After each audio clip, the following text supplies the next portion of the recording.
It was the 2000 in Seoul, South Korea. Inside a big building, there was an empty room glowing faintly. The TV screen was buzzing with breaking news about a shareholder meeting that just wrapped up after 13 hours to decide who would lead one of the top 3 conglomerates in the country called Sam Gon. After a heated meeting, the new chairman was chosen, and it was CEO John. The room had been booked by none other than John himself, who was staring at the TV screen as the announcer told everyone that unlike other third-generation chairmen who stepped down due to scandals or poor performance, John had a spotless record. Hearing that, the guy burst out laughing, feeling like he had conquered everything, craving even more accolades from the announcer because he was now the boss of the biggest company in Korea. But only he knew how hard he hustled to reach this point, because he didn't just excel in academics. He was also killing it in sports and studying abroad while managing his annoying siblings and cleaning up after his uncle, all while juggling his arranged marriage. He had nailed everything up until now. But the toughest task was to maintain a carefully curated public persona that resonated with the younger crowd, making him flawless in their eyes. And after all that effort, it was only fair for John to take over the company. With this new chapter unfolding, the guy pulled out his fancy phone to wipe away all the past garbage, including all the troublemakers who had been a pain in his side. But out of nowhere, John was hit with shock as his heart raced, causing his phone to slip from his grip. He was bewildered by what was going on, and suddenly, his heart began pounding like crazy, making it hard for him to breathe. Glancing at a picture of his grandfather, he froze, remembering that even his granddad, the founder of the company, had passed away from a heart attack. And now, it felt like the same thing was happening to John, too. He couldn't fathom that after nailing everything so perfectly, he was so close to enjoying the fruits of his labor. Yet something as lame as a heart attack could rob him of it all. Just in a blink, John started hearing strange voices calling him son. As he opened his eyes, he found himself staring at a young couple holding a cute baby while calling him Ryuk. It took him a hot minute to process what was happening. As he started pinching his own cheeks, he realized he was trapped in the body of a few-month-old crying baby who just peed his pants and sat in it whenever it pleased him. Suddenly, the kid started wailing, catching his parents off guard. The scene changed to a run-down one-bedroom apartment where Ryuk was dressed cute as a button, sporting a yellow baby onesie and a matching pacifier to quiet him down. Looking at their newborn, the young couple was nearly losing their minds over how adorable he was. Ryuk's mom recognized right away that their child was truly a knockout from the moment he arrived, even cuter than most celebrity babies. We learned that Ryuk's parents were just 21 and 23 years old, and they believed their kid was this lucky baby destined to do amazing things for their family. At first, Ryuk soaked up the praise, but then he realized it wasn't all that great and just wanted to return to his former self. He tossed aside his pacifier and began grunting at his dad while crying his eyes out, lamenting the loss of his perfect physique, standing at 183 centimeters and weighing 75 kilograms, along with his records of lifting 500 kilograms in major workouts. Now all John had left in his new life was this tiny, pitiful body, which was nothing compared to what he once had. Even though he was born into a solid family with a fit body and amazing credentials, becoming the head honcho of the biggest company, he now found himself in this shabby one-room apartment with young parents who were struggling and making him wear used clothes. We discover that Ryuk's parents were a young couple in their 20s, both orphans, and they had no inheritance whatsoever.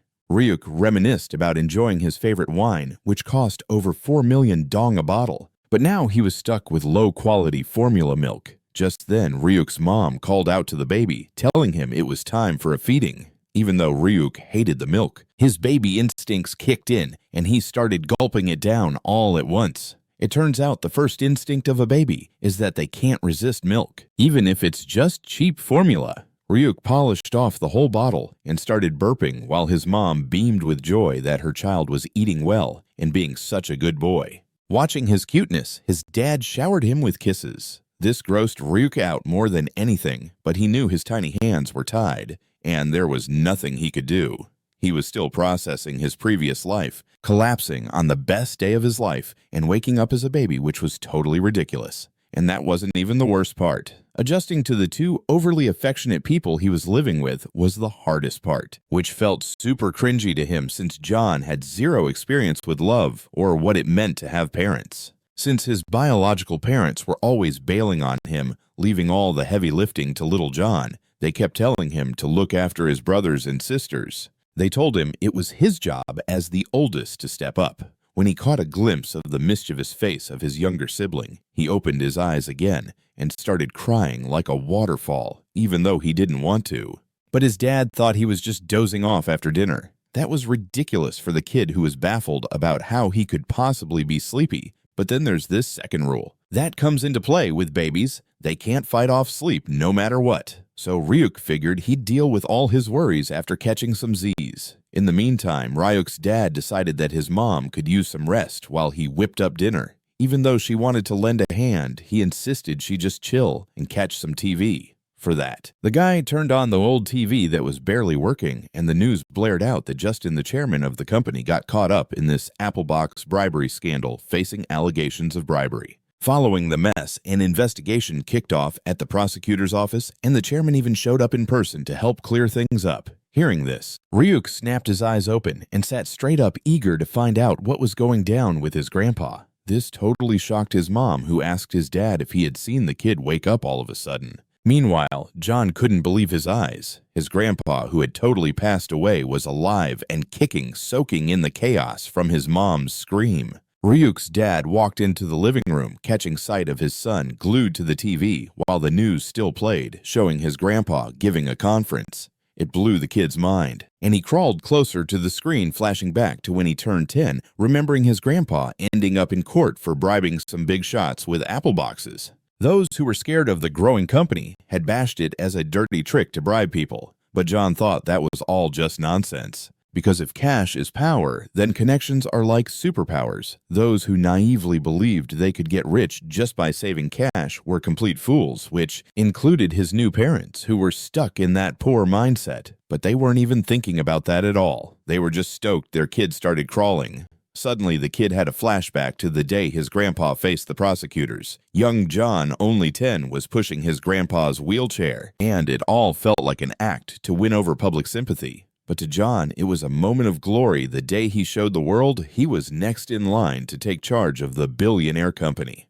But now, instead of him, his greedy little sibling was rolling the wheelchair. And since John transformed into Ryuk, he never got to be born into that wealthy family. Instead, his younger sibling went overseas claiming to study. In his past life, the little bro was just a clueless guy chasing girls and cash. But now, he found himself in the same messy spot as John, realizing that being a baby wasn't even the main issue anymore. The bigger deal was that he had time traveled, losing out on his destiny, his position, and everything else that came with it. Knowing that truth stung the most, and Ryuk started wailing uncontrollably. As night fell, Ryuk's mom called out to him, saying she'd brought apple juice for her little guy. But Ryuk swatted her hand away, muttering for her to back off, all while keeping his eyes locked on the TV. But since he couldn't talk, she couldn't figure out what was going on.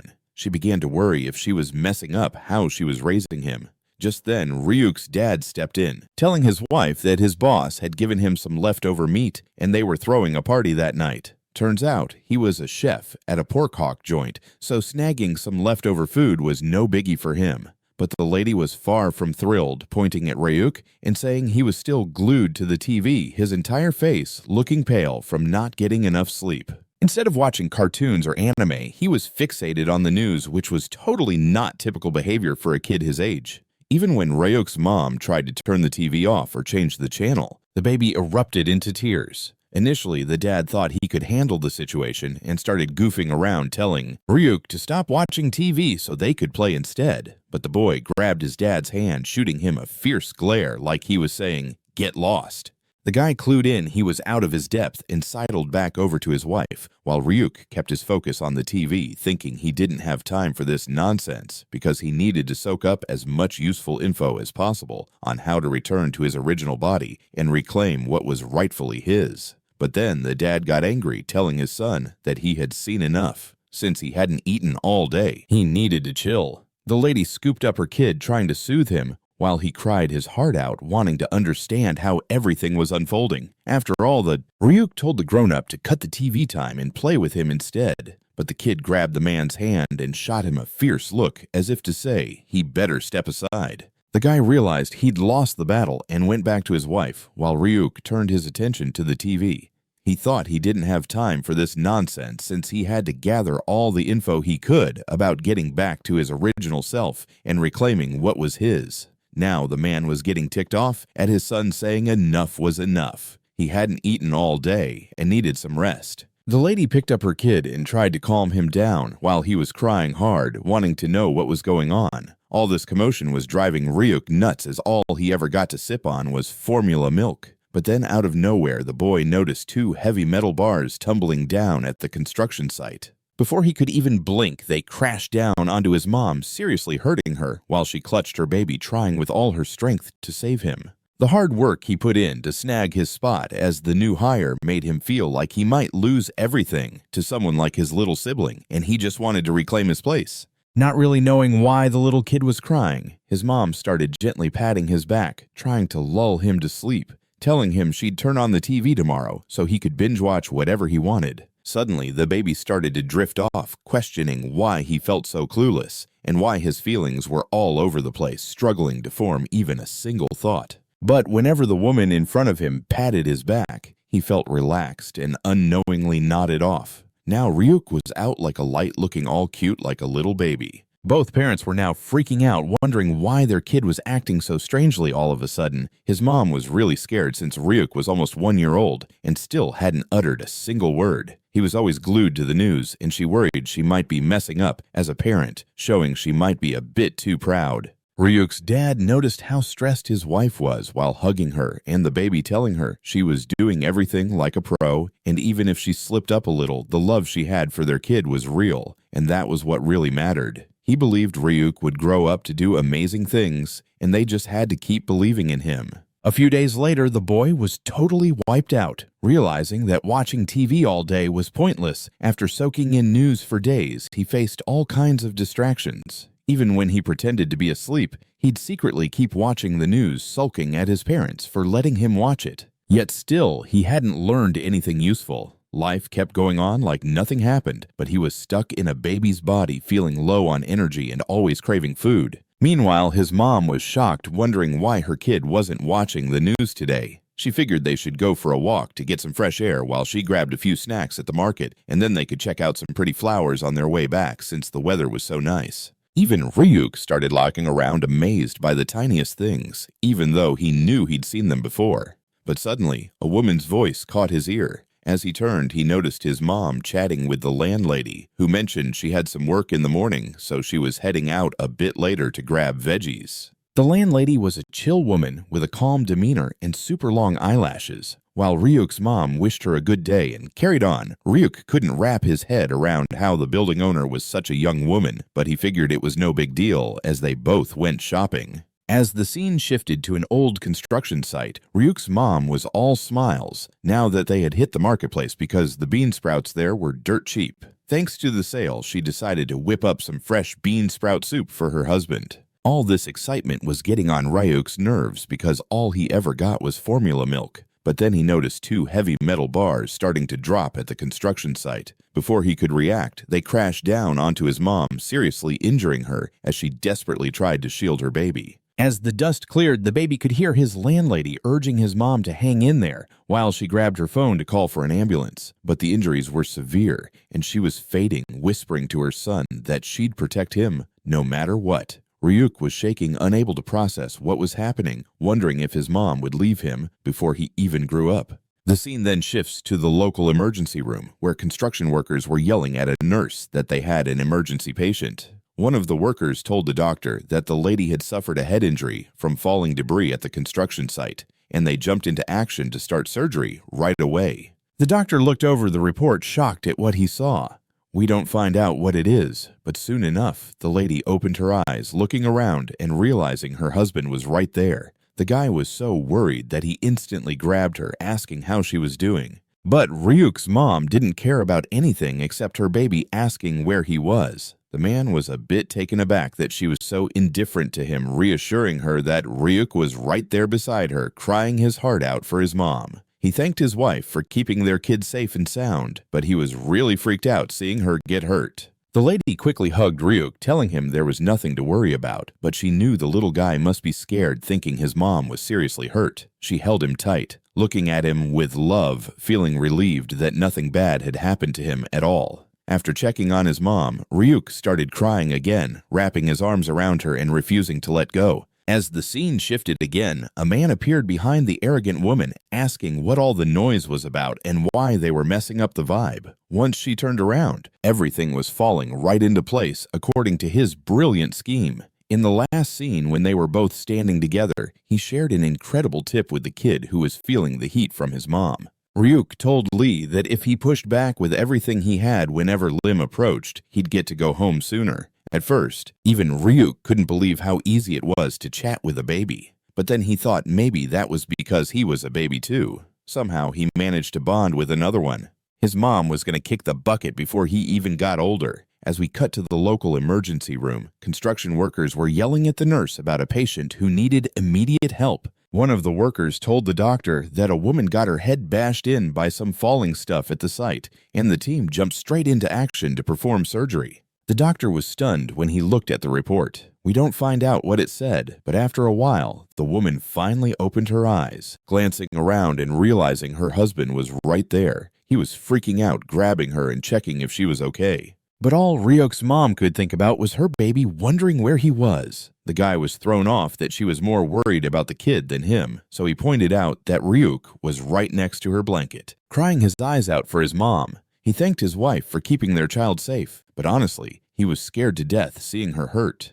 The woman quickly pulled Ryuk close, reassuring him there was nothing to fear, but she knew he must have been terrified, thinking she was seriously hurt. She held him tight, showering him with love, feeling relieved nothing happened to him. After seeing that his mom was all right, Ryuk burst into tears again, hugging her and refusing to let go. Deep down, Ryuk was totally freaked out because the woman didn't even care about her own life and saved the kid even when it could have cost her everything. But both the parents were all smiles at their little one. They figured they should let him cry it out. Suddenly, the lady looked around and realized she was in a private room, and it was pretty fancy.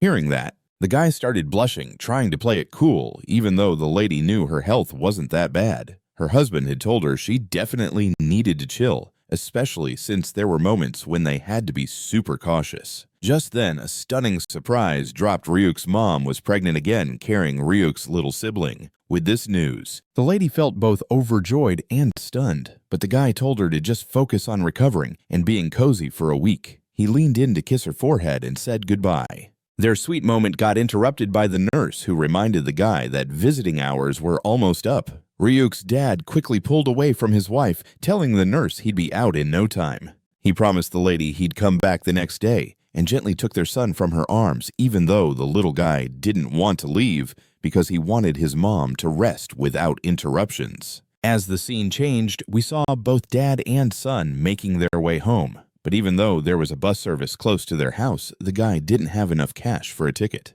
So with his shoes totally trashed, he decided to just walk. Ryuk realized his new dad was strapped for cash on their way home, and they were about to have another kid in this tough situation. But he was a hard-working dad who busted his tail every day for his family without a second thought. And now, Ryuk also had a mom who would risk it all for him, just ignoring her own needs. With that realization, Ryuk decided to do something wild and started calling the guy Dad. Hearing his child's first words, the man was over the moon. While Ryuk chose to focus on his new parents since they were family now, whatever happened in the past wasn't going to hold him back anymore. The scene shifted to a week later where the whole crew was celebrating Ryuk's birthday and his mom's safe return from the hospital. We saw the one-year-old boy rocking a cute kimono and posing like a little emperor, making both his parents blush, while Ryuk's mom gushed to telling her husband they had made an adorable kid who could rival the celebrity babies. He looked so flawless, like a little gem. But all those sweet compliments weren't hitting home for Ryuk, who was getting flashbulbed by his parents' cameras. He started yelling in his baby voice, not able to wrap his head around the fact they were throwing him a party, knowing his parents had struggled to cover hospital bills and even skimped on bus fare. And honestly, they were still barely scraping by. Yet they decided to throw a first birthday bash for a kid who wouldn't even remember it. Ryuk thought that if this were his past life, he would have totally scolded them for this. but now he really got that this was something that couldn't be measured with cash because his new parents were showing him love that was worth any sacrifice. Even though they were tight on money, they were genuinely happy and doing everything for their kid, which really moved Ryuk. When his mom called out for him, he was totally ready for a family photo. During the past week, while his mom was at the hospital, he made up his mind to take action and boost his new parents' lives because realistically, they wouldn't easily escape their financial issues. Just looking at them, Ryuk knew they had no clue about investments or planning for the future. They didn't even have savings and were just hustling to get by, and he was confident that a major economic crisis was headed their way. Since he came from the future, if things went the way he remembered, it was unavoidable, so he needed to step up before that happened. But then the doorbell rang, and the baby was startled by the shrill sound. The lady wondered who it could be, and from the other side of the door, the same calm feminine voice introduced herself as their landlady Kim. Ryuk's mom opened this door immediately and congratulated her on her discharge, while proposing if she had ever thought about letting Ryuk try out for a child acting gig. And finally, the turning point Ryuk had been waiting for arrived after a few days. His mom was checking out the pamphlet for child actor auditions, indicating they were on the lookout for the next generation star. The lady arrived at the audition venue, and according to Ryuk, it was decent. But to his surprise, his mom was really anxious, doubting if she had made a mistake by coming here. But Ryuk was getting frustrated because this was a golden opportunity for him. The woman took a deep breath, deciding to just go for it, and we flashed back to a few days ago when the landlady had asked her if she would let Ryuk pursue acting as her company had recently started. Ryuk's mom swung the door open and celebrated her discharge while suggesting that maybe Ryuk should try his hand at being a child actor. Finally, after a couple of days, the big moment Ryuk had been waiting for was here. His mom was flipping through a pamphlet for open auditions for child actors, signaling they were on the hunt for the next big star. The lady finally showed up at the audition venue, and Ryuk thought it looked decent enough. But to his surprise, his mom was trembling like a leaf, wondering if she'd messed up by coming here. Ryuk was fuming inside because this was a golden opportunity for him. But his mom calmed herself down, deciding to just go for it, flashing back to earlier when the landlady suggested Ryuk could become a child actor since her company had recently signed on to a big company's TV ad was casting for a super important kid role. Kim totally believed Ryuk was cute and talented, so she was hoping his parents would let him audition. Back in the present, Ryuk was grinning mischievously, and the lady couldn't help but wonder what kind of trouble he was brewing while she rode the elevator. We find out that it wasn't baby Ryuk thinking, but adult John inside his head musing that some folks are just born to win no matter what. He realized this was his golden chance to hit it big while laughing like a maniac, knowing his family would be rolling in cash again. In his past life, John was always surrounded by cameras since he was a tiny tot, so makeup and camera magic were just second nature for him. He even knew his left side was the star when it came to the camera. That's why people called him a legend, someone who could easily rock the acting scene but opted to be a CEO instead. He was sure he'd breeze through the audition and snag all the cash and perks. Meanwhile, the lady was still peeking at her kid, puzzled by the funny faces Ryuk was making. Ryuk was convinced he was about to score the cash and reinvest it wisely. But his thoughts were interrupted by an elderly lady asking Ryuk's mom if she wasn't getting on the lift since the door was wide open. The mom reassured the elder, saying to go ahead first. Turns out the elderly lady was just a babysitter for a bratty mom who was in a rush and saw the audition as a nuisance, but she still had her eyes on making her kid famous. Ryuk was getting more annoyed by the minute making angry faces while the other kid just acted like any normal child, totally vibing with someone his age. Ryuk's mom, thinking the old lady was the kid's mom, complimented her on how cute her baby was. But the old lady shot back, saying that the newborn was her young master. Suddenly, the arrogant mom told Ryuk's mom to stop talking to her so casually, thinking that since they were both in for the audition, she was scouting for weaknesses in the competition. Before Ryuk's mom could say a word, the lady mocked her, insisting that no matter how hard she tried, her kid was destined to win. That hit Ryuk's pride hard. He was all about the spotlight from his past life. Ryuk squashed his face into a fierce look, and the arrogant mom was totally thrown off, wondering what was up with him. Meanwhile, Ryuk could see through her. She was just a snobby rich lady thinking she could buy everything just because her pockets were deep. To Ryuk, she was your classic rich mama. All of a sudden, Ryuk took on the persona of Sang Jin-woo, determined to outshine the snobby mom. The scene shifted to the audition setting where the announcer called for child number 8 to show off her side profile. A calm lady instructed the girl to look at the camera, and she curiously peeked at it while they filmed. Ryuk's mom was eyeing everything, thinking this looked super tough, but Ryuk had it all figured out. He knew they were just testing to see if the kids looked good on camera and if they could handle some basic acting under pressure. But with those blazing lights and a strange environment, it was tricky for the little ones to hold it together. Just then, the announcer called out child number 10, who turned out to be Lee, the sassy kid of the mom he ran into earlier. Despite the announcer knowing the arrogant lady and greeting her with respect, as soon as Lee stepped onto the audition stage, he burst into tears, overwhelmed by the lights. The announcer let her know it was tough to continue this way, but the mom refused to budge, insisting her kid would stop crying soon. Even when the assistant director pointed out there were other kids waiting, she acted like she was the only one in the world deserving of attention, demanding they all wait for Lee to calm down. Suddenly, a deep voice rang out announcing child number 12, none other than Ryuk himself. The arrogant mom turned her expression pure confusion. But since he was the director, she couldn't say a word while he directed the assistant to escort her and her kid out to chill because the audition had to keep rolling. The arrogant mom made a face, knowing she was out of options. The director was looking around to see if Ryuk had arrived, just as his mom shouted that they were there quickly, placing Ryuk right onto the audition stage. The announcer told him to kick off the audition, and his mom was totally starstruck seeing Ryuk in front of the camera. But that arrogant lady wasn't ready to throw in the towel, demanding Ryuk's mom to move aside so she could get a view. Spotting the perfect chance, Ryuk wanted the lady to keep her eyes wide open and see herself getting totally wrecked when he showed her exactly why he was destined to win, and her kid Lee wasn't. Ryuk kicked things off, flashing the cutest smile. Even the dude directing was totally taken aback by the next-level cuteness, calling out to his crew to grab his fancy camera instead. He started shouting at Ryuk instead of the assistant director asking him to give the camera a side-angle shot and do something adorable. Ryuk was crushing it with his cuteness, and even with a prop. He was performing like a total pro. The director didn't hesitate for a second, declaring right there that Ryuk was a genius kid who was going to act no matter what. The director wanted to kick off casting right away. This was mind-blowing for Ryuk's mom, because even though she knew he was super cute, she never thought they'd land the role so easily. The director stepped up, introducing himself to Ryuk's mom as Junha, telling her that she had one incredibly talented son and they should jump into the contract ASAP, asking her if she had any specific terms in mind. At first, she couldn't believe it, asking the director again if Ryuk actually had talent or if he was just messing around since this was all new to her. The director realized that for someone with no background in filming, it must have been really overwhelming. He calmed her down, apologizing and letting her know that her kid was bursting with talent, and Ryuk wasn't just natural on camera, he was responding perfectly to every direction Juno was giving.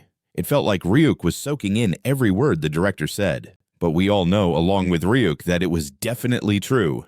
The director was super excited to team up with Ryuk on tons of projects, but suddenly a fit was thrown by the wealthy lady who was questioning what the director was doing. She immediately chucked an expensive piece of gear while screaming at the director, claiming that the final audition hadn't even happened yet, and acting like the winner had been picked already was totally unfair. Ryuk's mom wasn't ready to handle all these tantrums while the lady insisted that only Lee should win. But the director knew that wasn't right and decided to push through with the final audition round anyway with just 2 contestants. As the scene changed, both the snooty woman and Ryuk's mom were outside the audition room while the lady couldn't believe her kid had made it to the finals. Even with tons of beautiful and smart kids around, her son still looked the top notch. As the stress wore off, the lady suddenly felt the need to hit the restroom, and the nanny noticed, asking if she was all right. As the lady shared how she felt, the nanny agreed to take care of Ryuk while his mom went to relieve herself. Ryuk's mom accepted leaving the kids with the nanny. The more she stared at Ryuk, the cuter she found him.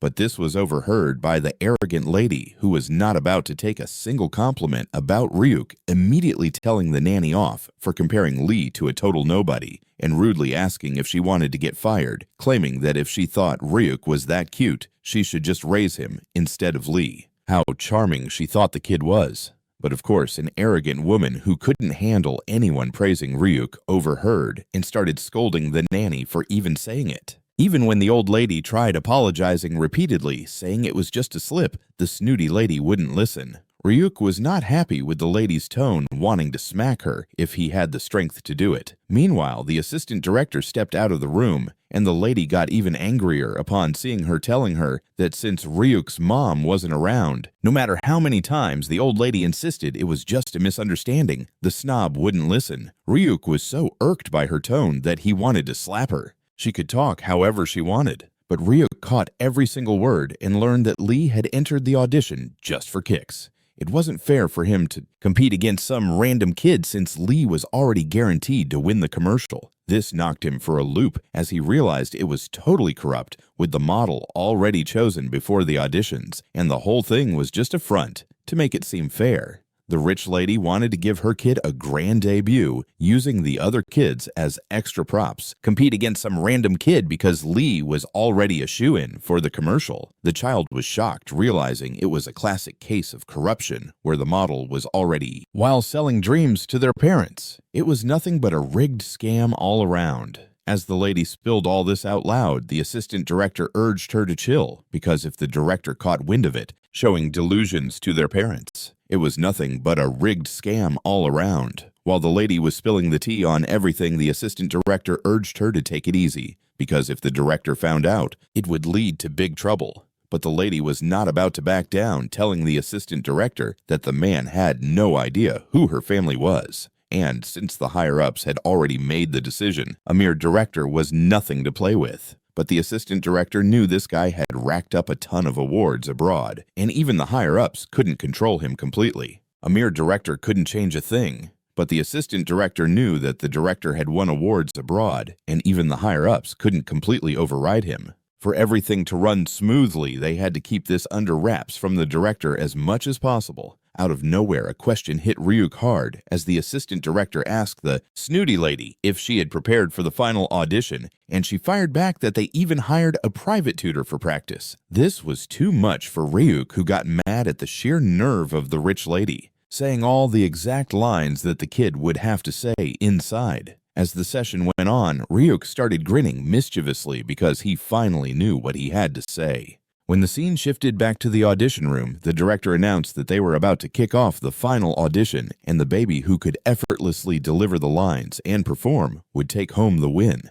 Ryuk's mom was optimistic, putting all her hopes in her baby, and Ryuk just gave her a thumbs up, letting her know there was nothing to stress about. As filming began, the assistant director called for the babies to look a certain way, because how they responded to filming directions would factor into their scores. At times like these, they needed to pose perfectly for the camera. Ryuk was totally in the zone and walked straight up to the camera and the director, while Lee just waddled toward his mom instead. The snooty lady started yelling at him, insisting he go towards the camera, but the kid was crying because of his harsh mom, and when the director noticed, he decided to set Lee aside and focus on Ryuk instead, instructing the assistant director to have them say their lines. Meanwhile, the lady thought that unlike Lee, who had practiced and knew his lines, her kid in front of her was clueless, and there was no way he could win. But when she called out to Ryuk, asking him to repeat the word appa, he clearly said it, which left the director absolutely awestruck. He started having Ryuk repeat the word over and over again, and the director was thrilled knowing he had made the right call. The arrogant lady just wasn't ready to give up yet. Even when Lee was in tears, she still pushed him to give it a shot too. Just by the way she held him, the director could tell she didn't have a clue how to properly hold a baby, but he still asked Lee if he could say the word appa. The boy was crying so hard he couldn't control it. For the lady, this was a major blow, and she just couldn't believe that after practicing so much, this was the result.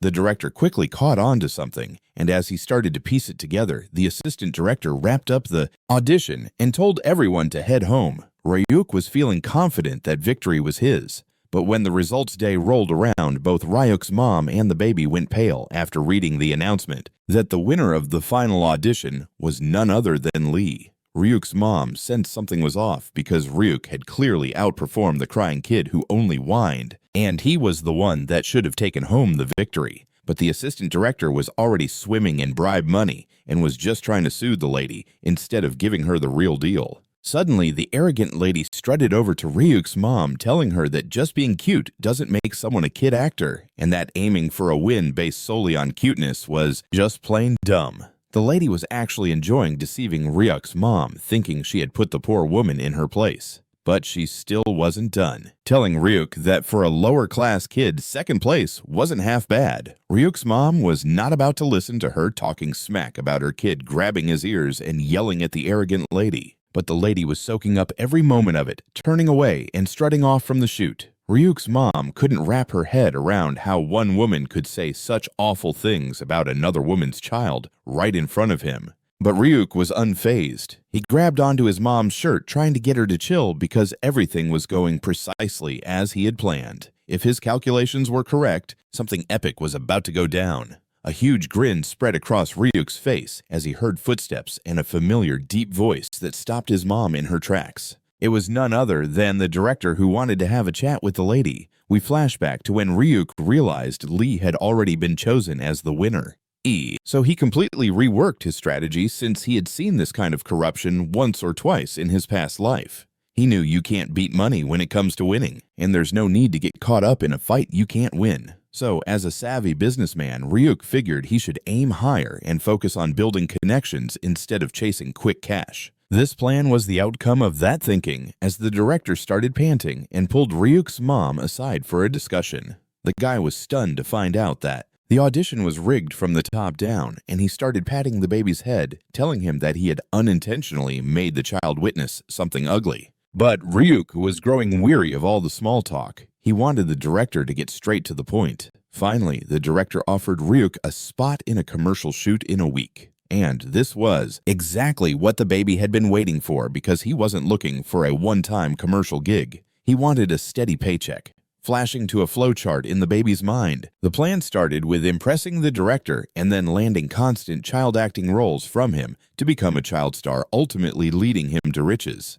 The crucial part of the entire plan was to secure a consistent and reliable income. And even if the arrogant lady got away with a mediocre commercial, Ryuk was the true winner, climbing onto the director's back, ready to cash in on all those gig opportunities. With that cash flow, Ryuk was all about supporting his fam and holding it down. The scene fast forwards to the present, where Ria's mom is curious why she had to show up for the commercial shoot when she didn't even win.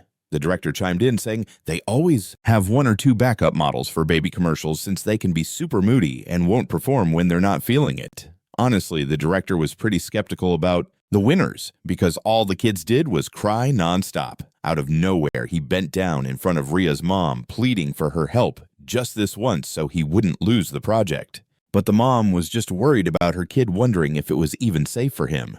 Ryuk, though, was all about that dough and was ready to do whatever it took, flashing those thumbs up signs with dollar signs in his eyes. The director started chuckling again, really thinking Ryuk somehow got the whole vibe. If all the child actors were like Ryuk, his job would be a total breeze. Finally, the director asked for their contact info so he could reach out if anything came up, while handing over his business card. A week later, we find ourselves at the commercial shoot location where everything was set up, and Ryuk's mom and baby were finally on the scene. She couldn't believe there was a place like this hidden in the woods, and then the assistant director came sprinting over calling both of them out. But Ryuk wasn't really feeling her because he sensed she was totally sketchy. Even the assistant director picked up on the vibes and started backing off from the kid. She was there to show Ria's mom the waiting area since her child was just a backup model. As they headed toward the room, Ryuk kept his eyes peeled and eventually spotted something wild. It was their company's third-gen washing machine, the spin cycle model, which was a massive hit with its next-level spin cycle system and even snagged Appliance of the Year. Because of that, the electronics company's stock took off, and John's grandpa was stoked. Connecting the dots, Ryuk realized the commercial was for that same machine. But suddenly, his thought process got interrupted by the angry yells of a snobby lady who wanted to know what a poor kid was doing there. Her arrogance seriously made me want to throw a punch. Anyway, the stuck-up lady was grilling them about why the backups were even there. This time, Ryuk's mom wasn't holding back, telling her that the director had specifically asked them to come in as backups, so she needed to quit with the nasty comments in front of the kids. The assistant director was sweating bullets while trying to explain to the lady that it's just protocol in case the main actor isn't feeling well or needs a sub. The lady couldn't wrap her head around it, insisting to the assistant director that Lee didn't need a stand-in because the commercial wasn't that tough and he was in prime condition. But come on, everyone already knows what prime condition for a kid really means. Ryuk also realized that wasn't the case at all. But this lady was so smug, she straight up told Ryuk's mom to vanish, claiming she wasn't needed. Out of nowhere, a sweet feminine voice popped up behind the screaming lady, wondering what all the noise was about. Turns out this lady was the lead actress named Lim, and even the assistant director was caught off guard by her sudden appearance. But she just wanted to check if those two were the babies she'd be working with today. The assistant director introduced her to Ryuk, the backup model, and Lee, the audition winner. Lim wanted to befriend the adorable babies, so she tried to play with Lee's head, but he immediately pushed her away, crying, which really ticked off the actress, and she started to walk away, saying it was lame that the winner wasn't vibing with her. Now, it was Ryuk's turn, and Lim was captivated by the charm of the kid who was grinning and waving at her. Meanwhile, Ryuk was doing everything he could to make some new connections and work them to his advantage. The kid grabbed the actress's hands as she was patting him, and she was surprised, telling Ryuk's mom that she'd never seen such a friendly baby before. The mom was all smiles, telling Lim that their Ryuk was super affectionate. Lim turned to the assistant director, saying she found Ryuk way cuter, suggesting they shoot the ad with him instead. But the minute she said that, the snobby lady freaked out. She grabbed Lim's arm, demanding in a harsh tone what kind of nonsense that was, claiming the actress wasn't as cute as she was acting like. She immediately yanked her hand away and asked the lady who the heck she thought she was to touch the actress so casually. Meanwhile, both Ryuk's mom and he were loving the drama between the two angry dames. As the scene shifts, we see a guy come up behind the arrogant lady, asking what the fuss was about and why they were ruining the vibe. When the lady turned around, as the scene shifts, we see a guy come up behind the arrogant lady, asking her what was going on and why she was ruining the mood. As she turned around, she was totally blown away. But Lim was super stoked when she spotted the dude calling him vice chairman,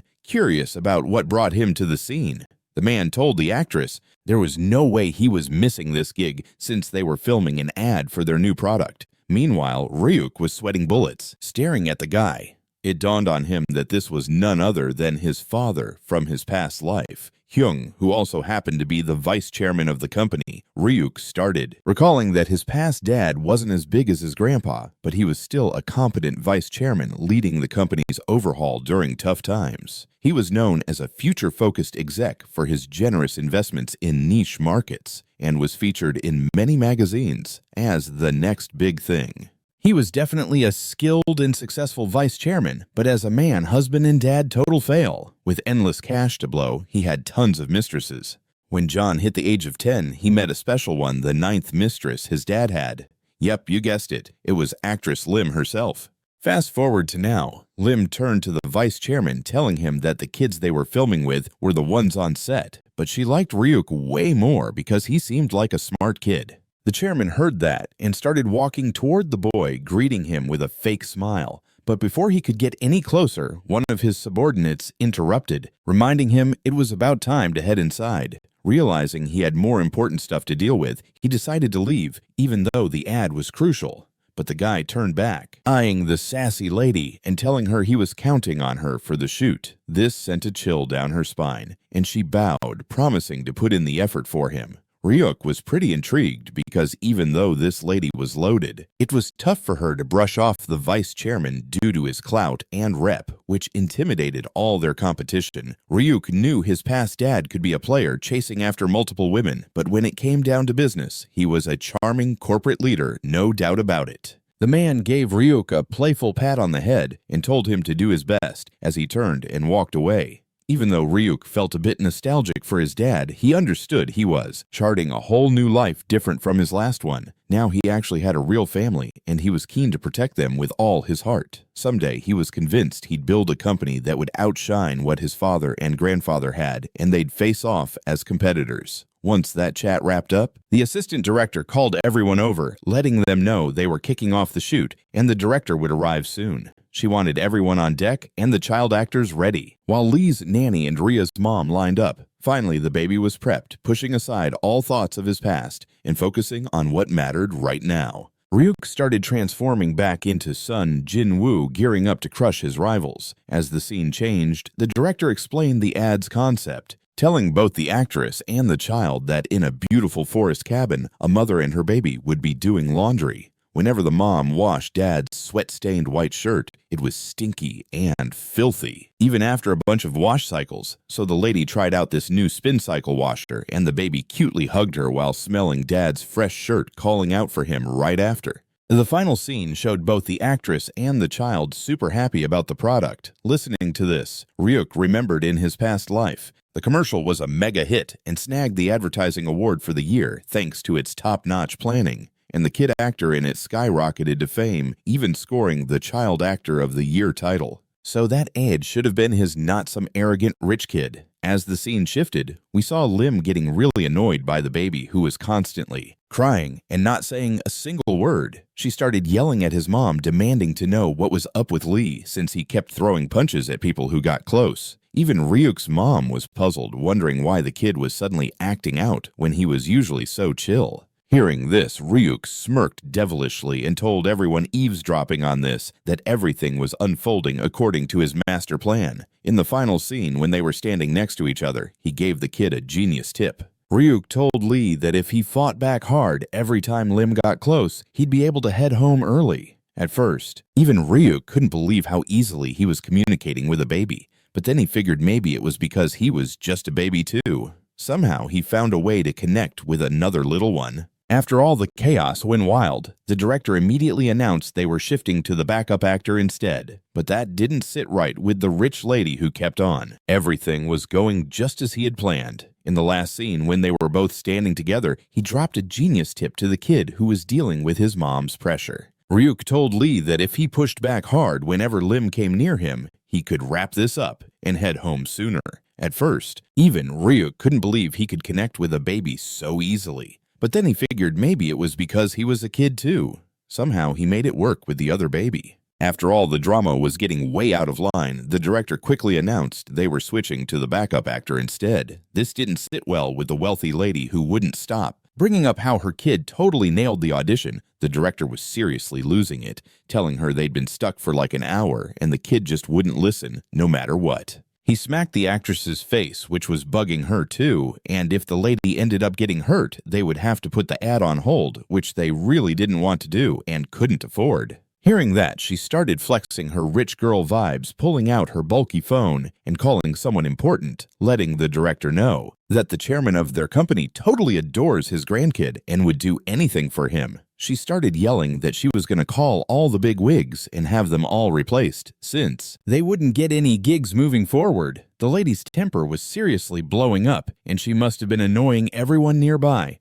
But here comes a scene that'll totally clean your soul. Lim stormed over to the lady, angrily smacking her multiple times and showing her where she belonged. The director, along with Ryuk and his mom, stood there shocked by this wild turn of events. As Lim stared down the arrogant lady with a serious look, she told her with a smirk that she really couldn't stand when people who weren't even stars or anyone significant disrupted the set like this. Lim knew the lady was just a full-on diva, thinking her status as a rich guy's wife made her special. She should just take her kid and bounce if she really didn't want any more embarrassment from the actress.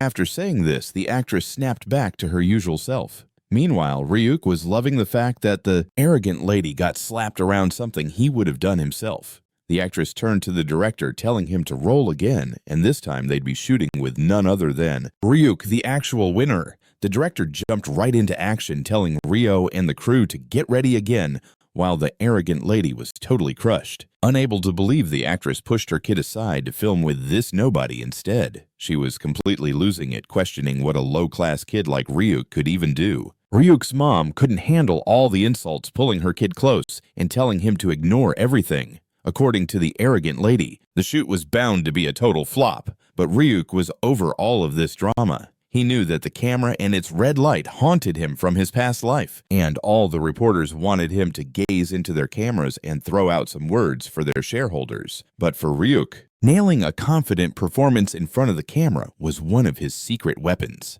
He knew exactly how to work it in front of the smaller cameras set up for the ad shoot. Finally, the shoot kicked off, and we saw Lim delivering her lines, thanking the spin cycle washing machine, which had made her husband's dirty shirt shine like new. She asked Ryuk how the clothes were and if they were fresh and fluffy. The boy picked up the clothing and cutely chimed in with the only word he needed to say, totally mesmerizing everyone on set even. The assistant director, who almost lost focus because of the kid, the director ordered the assistant to keep the camera steady and get all the different angles on the kid. As they started rolling, the boy struck all these cute poses with his adorable face. The director was sure this ad was going to be a hit. In the final shot, Ryuk looked up at the camera blushing a bit and realizing his gaze was locked right on it. The director totally recognized Ryuk as a natural-born actor. Even while the actress was still in character, she was noticing everything too, wondering what was going on because she'd never seen a child actor this perfect.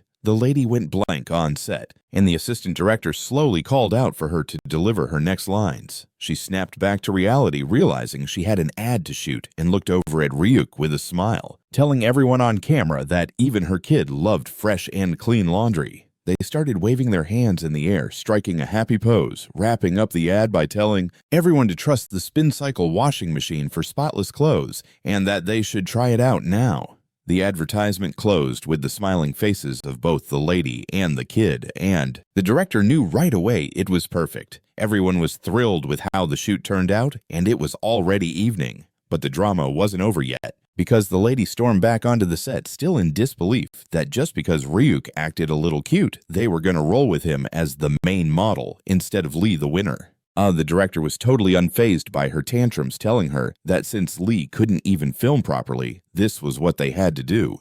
But on the flip side, Ryuk and his mom were getting worn out from all the screaming. But suddenly Lim called out to them, assuring them not to pay the arrogant lady any attention, because the woman could scream all she wanted, but it wouldn't change a thing since the kid just wasn't meant for acting at all. This simple truth just wasn't sinking in for the lady. Ryuk was feeling pretty awesome about those words, because no matter how much she yelled, it wouldn't change the fact that the kid just wasn't cut out for acting, and this elementary fact just wouldn't sink into her thick skull. Ryuk was loving these remarks. But the mom was pretty worn out. Lim moved in closer to the baby, telling him he was absolutely amazing. Thanks to him, they wrapped up filming in just 2 takes. To their surprise, the stuck-up lady was eavesdropping on everything, warning them not to make her laugh because she had splurged a ton of cash on this lame commercial to launch her kid. She wasn't even being discreet about it, turning to the assistant director and pushing her to speak up, all while trying to silence the director too, since she had slipped her some cash as well. The assistant director was totally outed in front of everyone, and the director's suspicions were confirmed. He couldn't believe that the assistant had taken a bribe. Now it was his moment to channel his inner Sun Jin-woo, telling the assistant director that they definitely needed to have a chat after all this chaos. The arrogant lady was starting to realize she was just making a fool of herself, so she began threatening everyone, saying she would sue them and that they should just wait and see. But to Ryuk, it was just pathetic jokes coming from a lady who was frustrated about getting called out by someone younger than her. It was seriously sad. The director approached the actress and Rio's mom, apologizing and asking if they were startled at all, but the lady just smiled, telling him there was no need to worry. The director gave a nervous smile, thanking Ryuk's mom and the baby for the day, because if it hadn't been for that kid, he wouldn't have had a clue what to do. Ryuk was grinning from ear to ear, telling the director in his mind that he should be thankful. The director announced they wouldn't need any more filming. Everything was perfect. So they were really ready to head home, and their payment would be sorted through the company. Ryuk was finally happy at the thought of cash, knowing his hard work had paid off. As the kid happily danced around in his mother's pouch, they decided to head home. He was super excited to crash in his room and just flop onto the bed. Lim was keeping a close watch on everything, lost in thought before calling out to Ryuk's mom with a fake smile, asking if it was cool for her to give the lady a ride home in her van. The mom saw no reason to say no, and the scene shifted to the road where they were traveling in the actress's fancy vanity van while Aruke was still snoozing away. Lim was totally enchanted just by watching our boy sleep. The mom mentioned she must have been wiped out after acting all day, but she was also thrilled about riding in such a swanky van. Lim returned the compliment, saying the mom should be thanking her child instead because he really killed it today. Thanks to him, the lady was getting to go home early and could finally relax. Lim noticed how Ryuk's eyes followed the camera's red light like he understood the whole camera setup. Plus, he synced perfectly with the actress's timing, whether it was on purpose or not. Ryuk always adjusted for her best angle, seemingly knowing that the lady looked way better on screen from her right side than her left. Lim realized that Ryo had completely grasped the flow of the shoot and nailed the performance, making the scene come alive. In her eyes, the baby was already a pro, ready to outshine any veteran actor. This was shocking for Ryo's mom to absorb, but she kept gazing at her son, wondering if it was all real. Finally, Lim got back to the point, telling the lady she had a proposal for the kid. The moment Ryuk heard the word proposal, he woke up opening his eyes to see the actress mumbling something which surprised his mom, while even Ray cracked a wicked grin, curious if the lady was serious. As the scene changed to a few days later, the landlady was coming up with a whopping $4 million, even though the original fee was only $3 million. But since the director was seriously impressed by the baby's natural talent, he pushed the company to give a little extra. Seeing that massive amount of cash, Ryuk started laughing happily, realizing this was it. Child acting was the way to go for him. Money would never be a problem, and this was totally the best gig he could have. He had no idea how else he could make this much cash as a baby. Even $4 million was enough to kickstart an entire investment. If he used that cash to invest in stocks or gold with his future knowledge, he'd be rolling in dough in no time. Ryuk's dad was over the moon, unable to believe he was staring at $4 billion. He had never held that much money before and was pondering what to do with it. But Ryuk's mom was looking a bit down, making the man wonder what was wrong. She turned to the landlady, saying that last night the actress had handed her a black card. Ryuk instantly understood they were talking about what had gone down the day before, and it made sense that his mom was shocked because it was Lim's agency card, Sun Entertainment. The landlady was flabbergasted, immediately rising from her seat, while Ryuk's mom thought that maybe Lim actually had a soft spot for her child and was thinking about what to do with it. But Ryuk's mom was feeling really down, and the dude wondered what was bothering her. She turned to the landlady, letting her know that last night the actress had handed her a black card. Ryuk instantly realized they were talking about what happened the day before, and it made sense that his mom was so taken aback, because it was the card from Lim's agency, which was called Sun Entertainment. The landlady was in shock, getting up in a hurry, while Ryuk's mom thought maybe Lim actually liked her kid for real. So she wants to bring Ryuk into the Sun Entertainment agency as a star kid. Everyone in the room was totally taken aback except for Ryuk, who was already in the loop on everything. His dad couldn't wrap his head around the fact they'd make their kid famous at such a young age. And his mom was feeling unsure too, because while she wanted the best for him, this was just way out of left field. The landlady was digging through her thoughts while promising the lady she'd check things out, because she'd heard of the Sun Entertainment Agency before. Kim decided she'd look into who the CEO was and how the actors were treated. Hearing this, both Ryuk and his mom were surprised, wondering why she was going out of her way for them. Kim wanted the lady to chill and said congrats about Ryuk's commercial debut, letting them know the ad they shot was dropping in 2 weeks.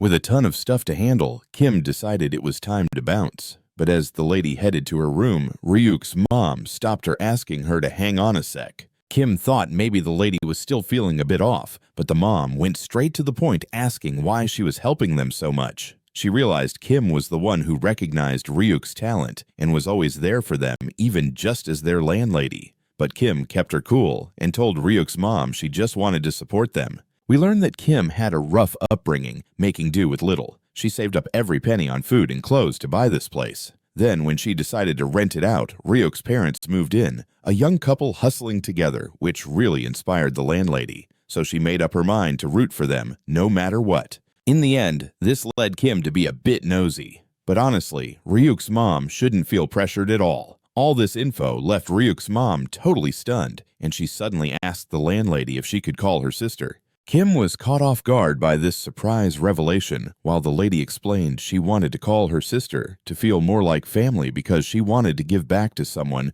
who had helped her out and made their finances stable. Kim couldn't help but smile at this kind gesture, realizing Ryuk's family was genuinely warm-hearted, finally giving the mom the green light to treat her like family. As this heartwarming convo kept going, we see Ryuk peeking from his door, smiling at the sweet moment. His dad was puzzled, wondering what was up and why Ryuk looked so happy. Then he realized the weather was beautiful and everything was finally falling into place like he wanted. The scene jumps to 2 weeks later. It was a lively night, and we find Ryuk's dad, who is wrapping up at the restaurant, telling his boss they finally closed for the night like he asked. His boss was an older guy, happily holding Ryuk in his arms. This old dude was named Park, the restaurant owner who hired Ryuk's dad. The guy started tearing up, thanking Park over and over for closing up shop early, just so they could watch Ryuk's commercial debut on TV. But Park was just thrilled, telling Ryuk's dad he didn't need to mention it. It was cool to see such an adorable kid on the screen. The old guy started pinching Ryuk's cheeks, which was super annoying for him, but he dealt with it because he didn't want the old man to flip out on his dad. Since Ryuk owed them a favor today, he decided to let it slide, and even tried to catch some Z's in the old man's hands. We see both Ryuk's parents were finally at the shop waiting for the commercial to kick off. Then Kim strolled in, asking if she was late. Ryuk's mom assured her that she had just made it because the ad was about to air any minute now. For Kim, it felt like they were all watching a movie together, and the old man called for everyone to grab a seat as the advertisement was about to air. He flipped through the TV channels to get to the ad, and then it started showing both Lim and Ryuk, trying to figure out what to do. Both ladies were totally charmed by the cute kid, and Ryuk knew he was nailing his acting while they promoted the new spin cycle washing machine that got shirts spotless. All the scenes they practiced together were finally on TV, and the final shot was so shiny it almost blinded everyone watching. Park started clapping right away, telling the couple how amazing their kid was. Kim chimed in, complimenting Ryuk on his acting, saying it was truly incredible. Meanwhile, the landlady realized that since the team put in a ton of effort in editing, this ad could snag the Advertisement Award of the Year if it all went smoothly. Ryuk knew from the future that it was definitely happening, and he was blown away by how sharp the landlady's eye was. But today, since Ryuk owed them a favor, he decided to just let it go, and instead tried to catch some Z's in the old dude's arms. We see that both of Ryuk's parents were finally at the shop, waiting for the commercial to kick off. Suddenly, Kim walked in asking if she was late. Ryuk's mom told her sister she wasn't late at all and had just arrived because the ad was about to air any second now. For Kim, it felt like she was watching a movie with her family, and the dude told everyone to grab a seat quickly as the commercial was going to start soon. He switched the TV channels to get to the advertisement, and finally it kicked off where we see to take a seat ASAP since the ad was about to air any minute. He started flipping through all the TV channels until finally it kicked off with Lim and Ryuk acting together, figuring out what to do. Both ladies were totally mesmerized by the adorable little kid, and Ryuk knew his acting was on point as they promoted the new spin cycle washing machine, which got rid of stains without a trace. All the scenes they practiced were finally on TV, and the final shot was so stunning it dazzled everyone present. Old Man Park started clapping right away, praising the couple on how amazing their kid was. Kim also cheered on Ryuk, telling him his acting was just incredible. In the meantime, the landlady figured out that since the team had worked hard on the editing, the ad could snag the Commercial of the Year award if everything went smoothly. Ryuk, coming from the future, already knew it would definitely happen. He was totally impressed by the landlady's keen eye. But out of nowhere, his dad swooped in, rubbing his cheeks and telling him how proud he was. He couldn't believe such an amazing kid ended up in his life. Then everyone went quiet when the phone started ringing, and Old Man Park picked it up, letting the caller know they were closed for the day. Suddenly, it felt like the old man might have a heart attack as he started calling for Ryuk's dad. We find out that the caller was none other than the director himself. He had heard from his sources that the whole family was at the shop for the commercial shoot today. He told the old man that something urgent came up, and he needed to chat with Ryuk's family right away. The director was wondering if they could talk at that moment. The scene cuts to the studio where we see a few folks lounging on the couch, and a pretty cute teenager grinned at the character, sensing that something awesome was about to go down. The scene transitioned to the next day, where both of Ryuk's parents walked into this massive building, and the director thanked them for making the trek while Ryuk's dad shook hands with the director, expressing gratitude for the invite to the studio. The director chuckled after glancing at the child actor, asking if he was doing well. and there we noticed as Ryuk was finally getting some teeth. He was able to say more words and called out to the director. The guy was stunned, realizing Ryuk was talking more than before, and the mom calmly told him that Ryuk was at the point where he was starting to chat more fluently. She explained he babbled all day and was trying to say all sorts of silly stuff to his parents. The director was thrilled, guessing that finally they could start giving him longer lines, and Ryuk had been wanting that from the jump, knowing if he nailed longer lines, he would earn even more. Ryuk was cackling inside his head, thinking he would be spitting lines like a pro in no time. The director noticed how impressive Ryuk was developing and invited both parents to take a seat. They started chatting, and the director explained he wanted to produce a show with Ryuk as the main star. The show was called Just Baby, a fun childcare variety show where a famous 5-member idol group lived together with Ryuk, and just as the director was about to finish his pitch, the idol group was introduced. Both parents were stunned by the announcement of the group when a blonde-haired boy introduced himself as the group's leader, Young. Ryuk's mom started blushing as she looked at the idol while he told all 3 of them that he couldn't wait to work with them. Finally, Young took off his mask, radiating good vibes and a captivating aura that had Ryuk's mom swooning because she was a huge fan of the group. Meanwhile, Ryuk's dad was totally lost, not understanding why his wife was all starry-eyed over another guy. But Young quickly caught on that the lady was familiar with their group. Her eyes sparkled as she told Young she had seen them on TV plenty of times and thought they were amazing. Young blushed at the compliment, telling her they still had a long way to go in many areas. But they were grinding hard to become the nation's top idol group, so they hoped she would keep rooting for them. Ryuk's mom said that with his singing and dancing skills being top-notch, he was totally destined to shine in the idol scene with his crew. But on the flip side, Ryuk was shocked to see his dad getting a tad jealous about his wife showing interest in other dudes. Ryuk knew jealousy could get ugly sometimes, and he wished his dad would chill out. But the director continued mentioning that once filming kicked off, the parents would meet the rest of the members too. That got the lady even more hyped, wondering when that would happen. But suddenly it hit her that she wasn't just there for herself. She was also worried about putting her son under too much pressure for this show.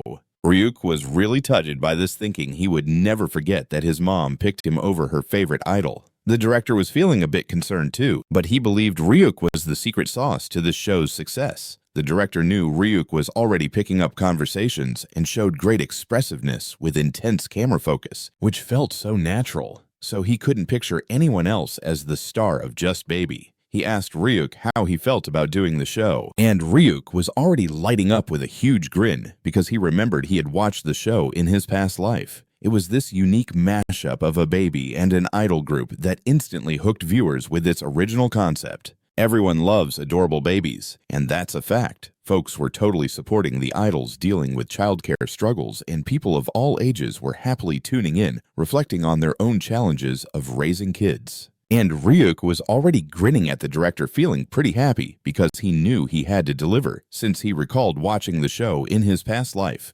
It was a one-of-a-kind mix of a baby and a boy band that hooked viewers instantly with its fresh concept. Everyone goes crazy for cute babies, and there's no denying that. So all the fans were loving the idols who were juggling childcare, and people of all ages were tuning in, reminiscing about their own struggles when they had to raise their kids. You know, back in the day, that show became a huge hit and kicked off the whole childcare variety scene, raking in mad cash for the creators. Ryuk was totally feeling that this was the jackpot to hit his dreams of making bank while being a superstar kid actor and living the high life. Ryuk was grinning like he just won the lottery. He was slamming his hands on the table, calling out to the director nonstop. You could see the director realized Ryuk was all in.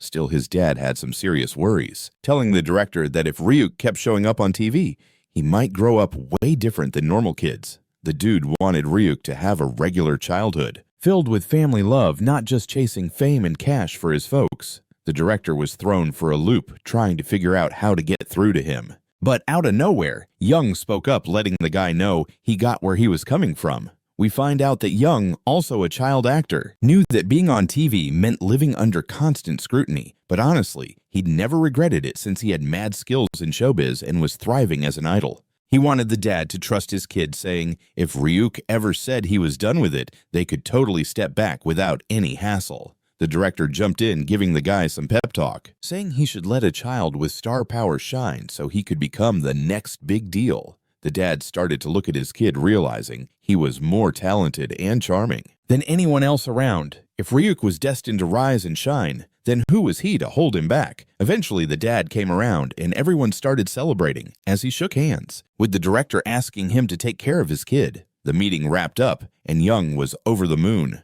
clapping for their win.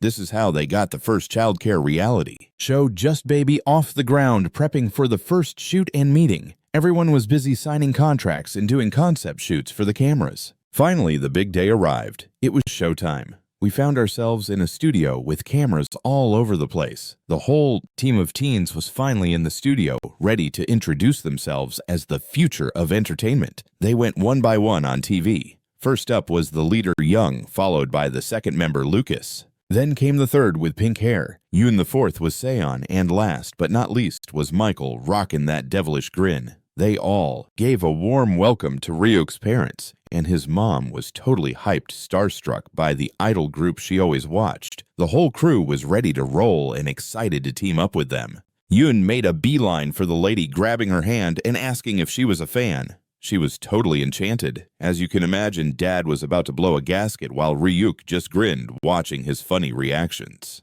Then suddenly, the director clapped and called everyone to attention, saying starting that day, they'd be filming in the Just Idol Group's dorm with big expectations from the network. They had to stay sharp and give their best for the industry. Everyone on the crew was pumped for their first day, and the idol group asked for the script, only to find out there wasn't one at all. They just had to keep it real. But Ryuk, meanwhile, couldn't shake the memories of his past life, knowing Young was another model for his company alongside Seon, who was also an exclusive idol turned actor later on. The whole group was tied to the electronics company, and nothing was hidden from the vice chairman. Ryuk realized these idols had performed at their company events, and it hit him hard since he never paid attention before. Suddenly, a voice broke through his thoughts. It was Michael asking Ryuk why he was even there when he wasn't even cute. Michael was a total jerk trying to get too close for comfort, but Ryuk wasn't having any of it and slapped his hand away, baffled by how Michael thought he could just touch him like that. Young quickly jumped in, telling him to wash his hands before touching a kid, since it was straight up rude to touch someone with dirty hands. Even Ryuk's dad was a bit taken aback, asking if he was all right. But Ryuk remembered Michael from his past life too, knowing he was a Korean-American punk, always stirring up trouble. From that moment, Ryuk decided he'd take charge of the program and create solid, believable stories for each character. He started beaming cutely, while most of the idol group, excluding Michael, were totally enchanted. But that little brat was scheming, thinking everyone would just have to wait and see what he had in store. After a quick break, the director began to lay down the plan for everyone, asking if he was okay. But Ryuk remembered Michael from his previous life too, knowing he was a Korean-American punk always stirring up trouble even back then. Ryuk decided that from that moment, he would take charge of the program and create fitting and believable storylines for each character. The boy started smiling cutely, while the entire idol group, aside from Michael, was captivated. But that brat was plotting something else, thinking everyone should just wait and see what he had in store for them. After a brief break, the director started lighting things up for everyone. They're kicking off a 3-day pre-shoot session. Once the shoot wraps up, they'll edit everything and drop 3 pilot episodes first.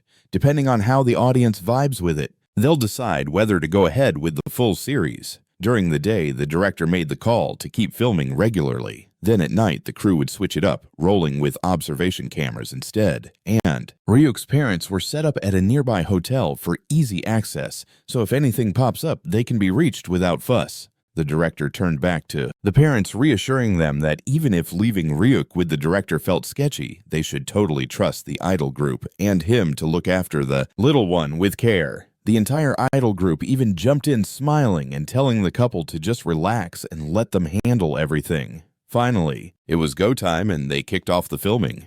The assistant director was on site again, letting everyone know they'd start with the opening scene and narration. Sure, a pro voice actor would record the official narration later, but it was still crucial for the idol group to get the vibe right. We also learned that in the heart of the city, 5 young dudes share a bond they call Just. and the show is all about giving the viewers a peek into their colorful daily lives as they chase their dreams of becoming top idols. But then, out of nowhere, a baby shows up, and now the group has no clue how to deal with this curveball. As they were rolling with the premise, the whole idol group went quiet, not knowing how to keep the shoot flowing. The assistant director halted the camera, telling the idols to step up or react to something so they could film the opening scene. They were awaiting the kid to do something cute or funny to spark a reaction so it wouldn't feel awkward. Ryuk recognized that the idols were just rookies who were totally lost when it came to handling a baby. So he took the initiative to help them out, guiding the idols into the wild sphere of baby care. He suddenly burst into tears, leaving the idols scratching their heads about what to do. Young tried to calm him down, picking him up in the only way he knew how. But Yoon realized Young wasn't cut out for this, so he stepped in and held Ryuk, which made him stop crying. Yoon was thrilled by this, thinking that even the little guy recognized he was ultra handsome. Both Lucas and Young felt a bit of envy towards Yoon for calming the baby when they couldn't, and upon hearing this, Yoon claimed it was because of his good looks. As Ryuk rubbed his tired eyes again, he realized he had been spot on with his predictions. He knew these personalities were so different and unique, it would make for a fantastic mix. Young was the leader, charismatic like his dad, while Yoon was the good-looking big bro who would do anything for his little buddy. Lucas felt like family to Ryuk, while Sayon was the quiet one, always silent, yet showing he cared through little gestures. It was the perfect setup for some shenanigans, but one member of the group was MIA, and that was the wild card named Michael. If Ryuk had his way, he'd make Michael the show's villain. But since the group had to thrive, he knew a love-hate dynamic was key to making the show a hit. Yoon figured Ryuk needed a diaper change. With both of them clueless about what to do next, Michael jumped in, boasting that he had raised 3 siblings back in his hometown and had plenty of experience with diaper duty. Michael grabbed the boy up, but Ryuk wasn't feeling it at all, spraying his golden liquid straight onto Michael's face, soaking him completely. Ryuk found it hilarious, giggling like it was the best thing ever, wondering if Michael was really mad about this. Ryuk cracked up on the baby mat while Michael stood there dripping wet from the surprise attack. He was fuming, treating Ryuk like he was the worst. Young managed to intervene, reminding him that his opponent was just a baby who didn't get it. Meanwhile, the rest of the crew couldn't stop laughing at the hilarious scene, and that was exactly why Ryuk went all out, making the shoot a total win. As evening rolled in, the director called for a 2-hour break so they could regroup for the nighttime shoot after some rest. The whole idol group was already wiped out, and Young shot a suggestion to the director, saying it would have made his life way easier if he had scripted the whole thing.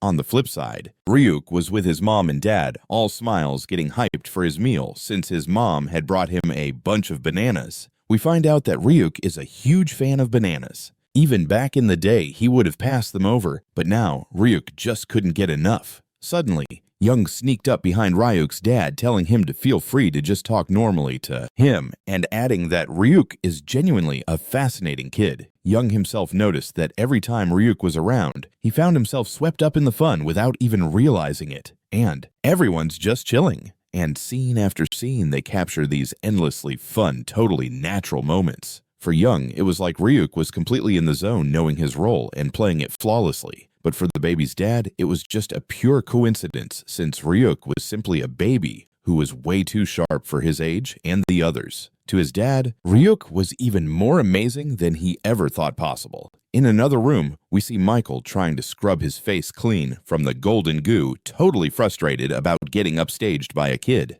He was so not ready to babysit when he should be out creating some sick art. But then he spotted the assistant director hunting for the fridge. The dude asked the lady what she was up to, and she said she wanted to stash some baby food for Ryuk during the night shoot. Michael saw his chance and snatched the bowl, telling the lady he was about to whip up something amazing for Ryuk. He was getting super bored and annoyed, so he wanted to craft a scene that would be a total banger for everyone. We see him pulling out a bag of hot chilies from his pants. Things were shaping up for a wild night. Michael was pumped to create a scene he thought was total entertainment. But for Ryuk, this was going to be a disaster because he was about to find some spicy chili paste in his baby food. As the scene flips, we see the assistant director setting up the cameras, and the director was telling everyone to dip out and let the auto recording do its thing. After a bit, as the basement was totally empty of the crew, the idol group was looking exhausted, while Seon was scratching his head on how to act natural when they were told to just be natural. With so many cameras around, it felt impossible. Meanwhile, Lucas was just craving some dinner before, but then the idol group realized they couldn't cook at all, and there was Ryuk looking at everyone with pity, knowing they were hopeless in this situation. Realizing how lost they were, Young thought maybe they could whip up some ramen, but then he remembered they'd have to feed Ryuk his baby food too. And this is when Michael started acting like a total saint. Even though he didn't tell the others, he had already handled the baby food. Young was surprised, wondering what the heck was going on, since Michael had been annoyed with Ryuk all this time after the golden goo incident. But now he was acting all generous, like a good guy. Michael just turned around with a fake laugh, telling Young to think what he wanted. But still, Michael would be the one to feed Ryuk, and the kid sensed something was off, as something felt seriously wrong. Michael was still pushing, telling Ryuk to dig in since it was his mom's cooking and it was gonna be bomb. Even while Ryuk couldn't say anything, he grabbed his spoon and took a bite, but instead of eating, he handed it to Michael to chow down first. Seeing that Young was blown away, telling Michael to try the baby food just to be cool. But knowing it was a bad idea, Michael started resisting. Everyone got that something was really wrong, which is why he wasn't eating. And as Young noticed Michael's bad vibes, he kept pushing him to eat the baby food just once, promising it wasn't as bad as it seemed. Even after multiple pleas, when the dude refused, Young decided to take matters into his own hands and took the first bite right from the kid's spoon.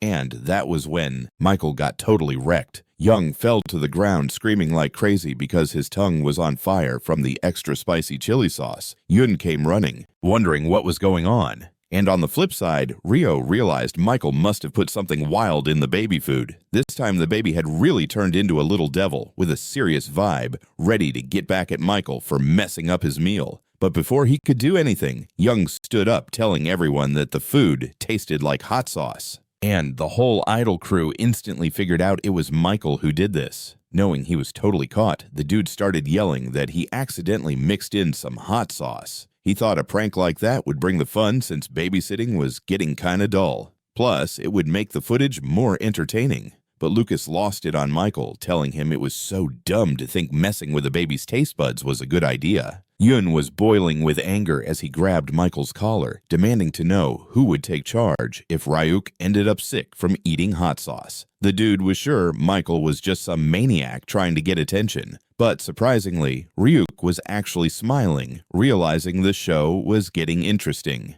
But just then, Young dropped to his knees, apologizing to the kid, telling him that Michael was a total dummy who had no clue what was right or wrong. Even while Michael was getting his serves from Yun, that Michael was totally busted. Young tumbled to the ground, howling in agony from the blazing hot chili sauce. Yun rushed in, curious about what was going on. Meanwhile, Rio realized Michael must have tricked the baby food. This time, the baby really turned into a little devil with a dark vibe around him, ready to get back at Michael for messing with his grub, threatening him with payback. But before the baby could do anything, Young stood up, announcing that the food was spiced up with hot sauce. And the whole idol group quickly figured out that it was Michael and no one else who pulled this stunt. Knowing he was totally outed, the boy began yelling, claiming he had accidentally mixed in some hot sauce. And since babysitting the baby was getting boring, he thought a little prank with the hot sauce would be harmless. Plus, some hot sauce mixed in by accident. After watching the baby all day, he thought a little prank with some hot sauce wouldn't hurt. Plus, it would jazz up the footage. But Lucas started shouting at Michael, telling him it was pure stupidity to think messing with a baby's taste buds was fun.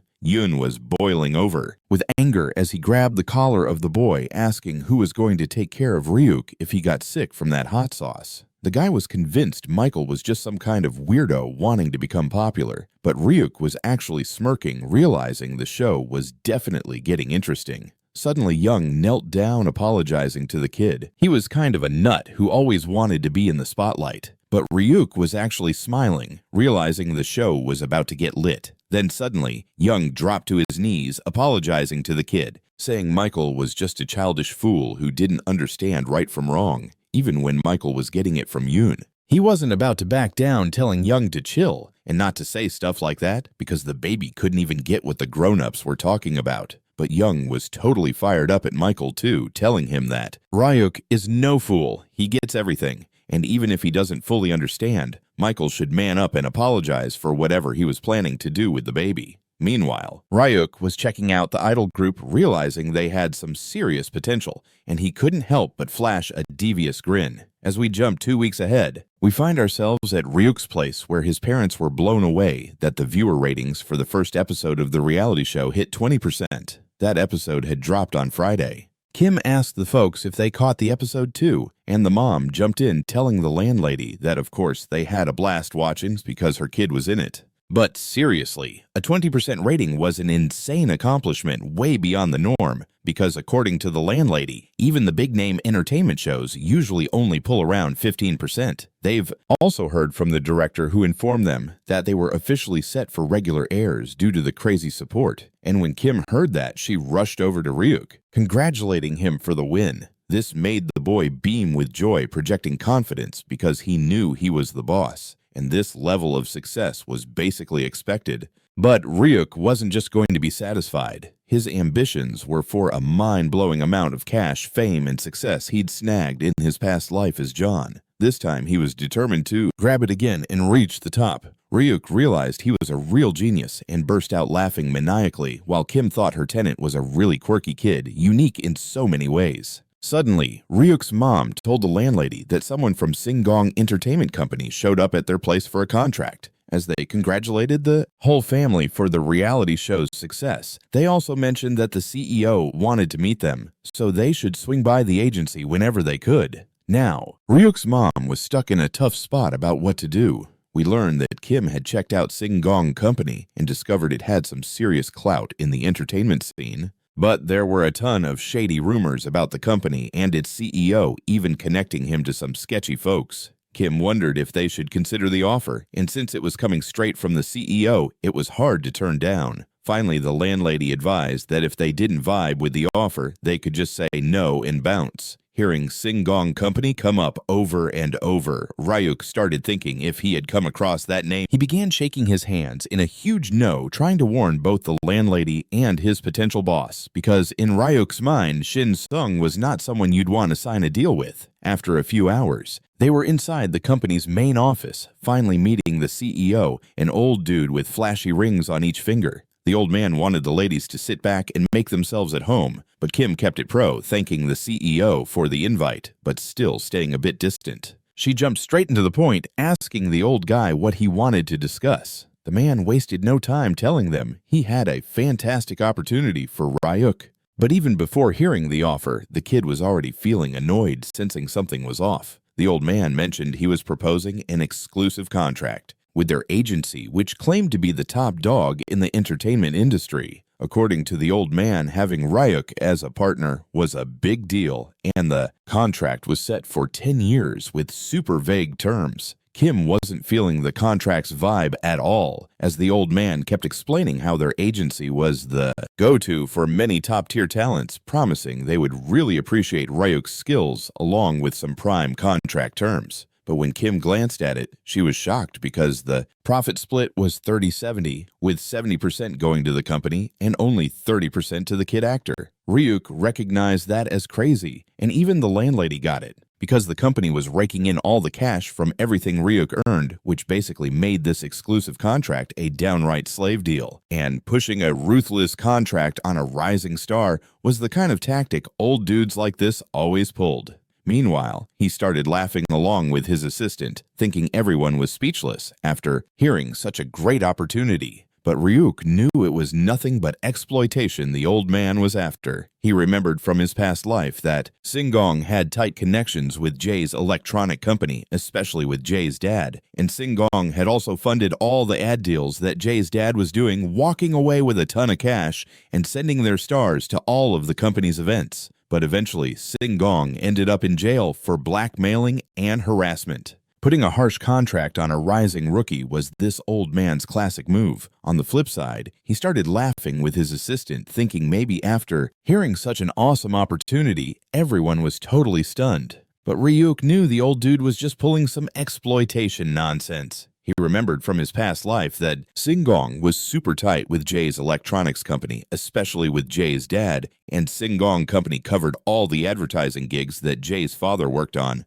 In return, they scored a crazy amount of cash and sent celebs from the agency to all the company's events. But after a while, Sam Gon got locked up for blackmail and harassment. His own artist, but that was in the future and still coming up. The old man proudly boasted that he had been in the entertainment game for over 10 years and had never come across a child actor with talent like Ryuk. The kid immediately sensed that the dude was just blowing smoke, but the old man kept going, saying that if they trusted Ryuk to his agency, he'd personally turn him into a superstar. Deep down, however, the old guy knew that child actors fade out once they hit puberty. The contract was set for 10 years with that in mind, because after that, they'd be trapped and turned into cash cows for Sam Gon. Ryuk figured out that Sam Gon was trying to lock him in while he was hot and then milk all his ad revenue before tossing him aside. And since Ryuk didn't have any real support or power, he was just an easy mark. But suddenly his thoughts were interrupted when Kim slammed the book shut and told the CEO straight up that they were turning down the contract. Hearing that was music to Ryuk's ears while the old man sat there confused about why the contract was being rejected. Kim was as fierce as a strong, educated woman could be, boldly telling the old guy that the 30-70 split was outrageous. This made the old man a bit ticked off, wondering why the lady was so sure of herself, because he knew the child actor market wasn't that big, and compared to adult actors, they barely made any cash. The dude was really getting angry, thinking that Ryuk and his family were just some random nobodies who got lucky for a brief moment. He shamelessly told Ryuk that as he grew up and changed, his value could just tank. Hearing that made Ryuk's mom furious as she started yelling at the CEO not to say such things in front of a kid. But Ryo had already heard everything and started thinking about how the old man would soon wind up like a toad, rotting in jail, while the kid would shine as a handsome young man who'd score all the fame and dough.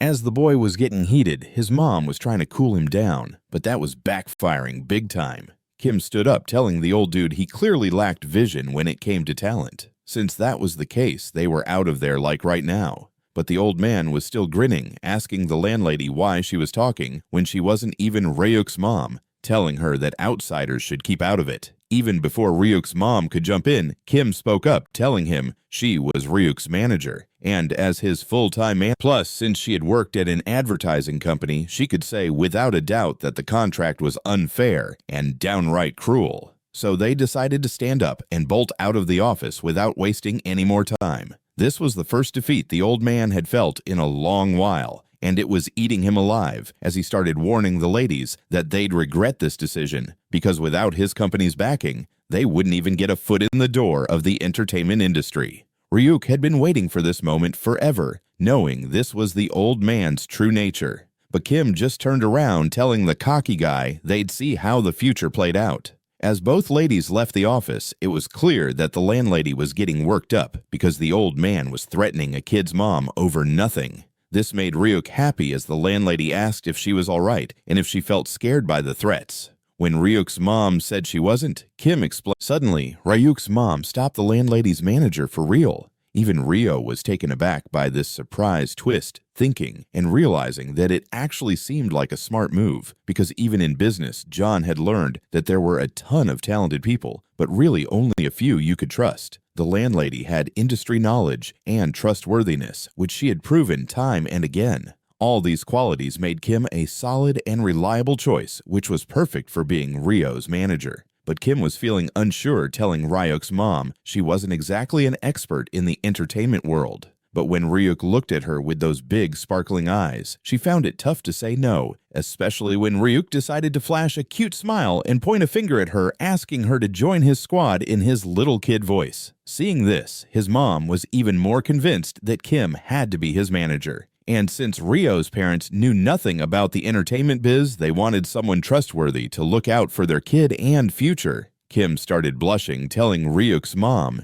for the boy, this was a dream come true, because now they could team up and make a fortune. Both ladies started laughing while chatting about salaries and all that good stuff. Hearing all this made Ryuk's mom lose it. She started yelling at the CEO not to say such things in front of a kid. But But Ryo had already caught every word and started thinking about how the old man would soon turn into a toad, rotting away in jail, while the boy would grow into a handsome dude, getting all the fame and cash. Saying the man would soon be toast and end up in the slammer, while the kid would grow up to be a striking dude, getting all the fame and cash. As the boy was getting mad, his mom was trying to chill him out, but it wasn't working at all. Kim stood up, telling the old guy he had no idea what real talent looked like. Seeing that, they were ready to bounce right then. But the old man just kept grinning, asking the landlady why she was even talking when she wasn't even Ryo's mom, telling the outsiders to zip it. Even before Ryuk's mom could jump in to defend the lady, Kim spoke up, letting him know that she was Ryuk's manager, and as a full-time manager, she had every right to say what she wanted when it came to the kid's interest. Plus, since she'd actually worked at an ad company, she could definitely say that the contract was straight up unfair and ruthless. With that, they decided to get up and leave the office without wasting any time. This made the old man feel his first defeat in a long while, and he couldn't handle it, starting to threaten the ladies, saying they'd regret this choice because without his company's support, they couldn't even step into the entertainment scene. Ryuk had been waiting for this moment forever, knowing it was the old man's true colors. But Kim just turned around and told the arrogant dude they'd regret this choice because without his company's backing, they wouldn't even get a foot in the entertainment door. Ryuk had been waiting for this moment for ages, knowing it was time to see the old man's true colors. But Kim just turned to the arrogant guy and said they'd see how the future would pan out. As both ladies walked out of the office, it had been ages since Kim first recognized the old man's true colors, but she just flipped around and told that cocky dude they'd see how things played out in the future. As both girls bounced out of the office,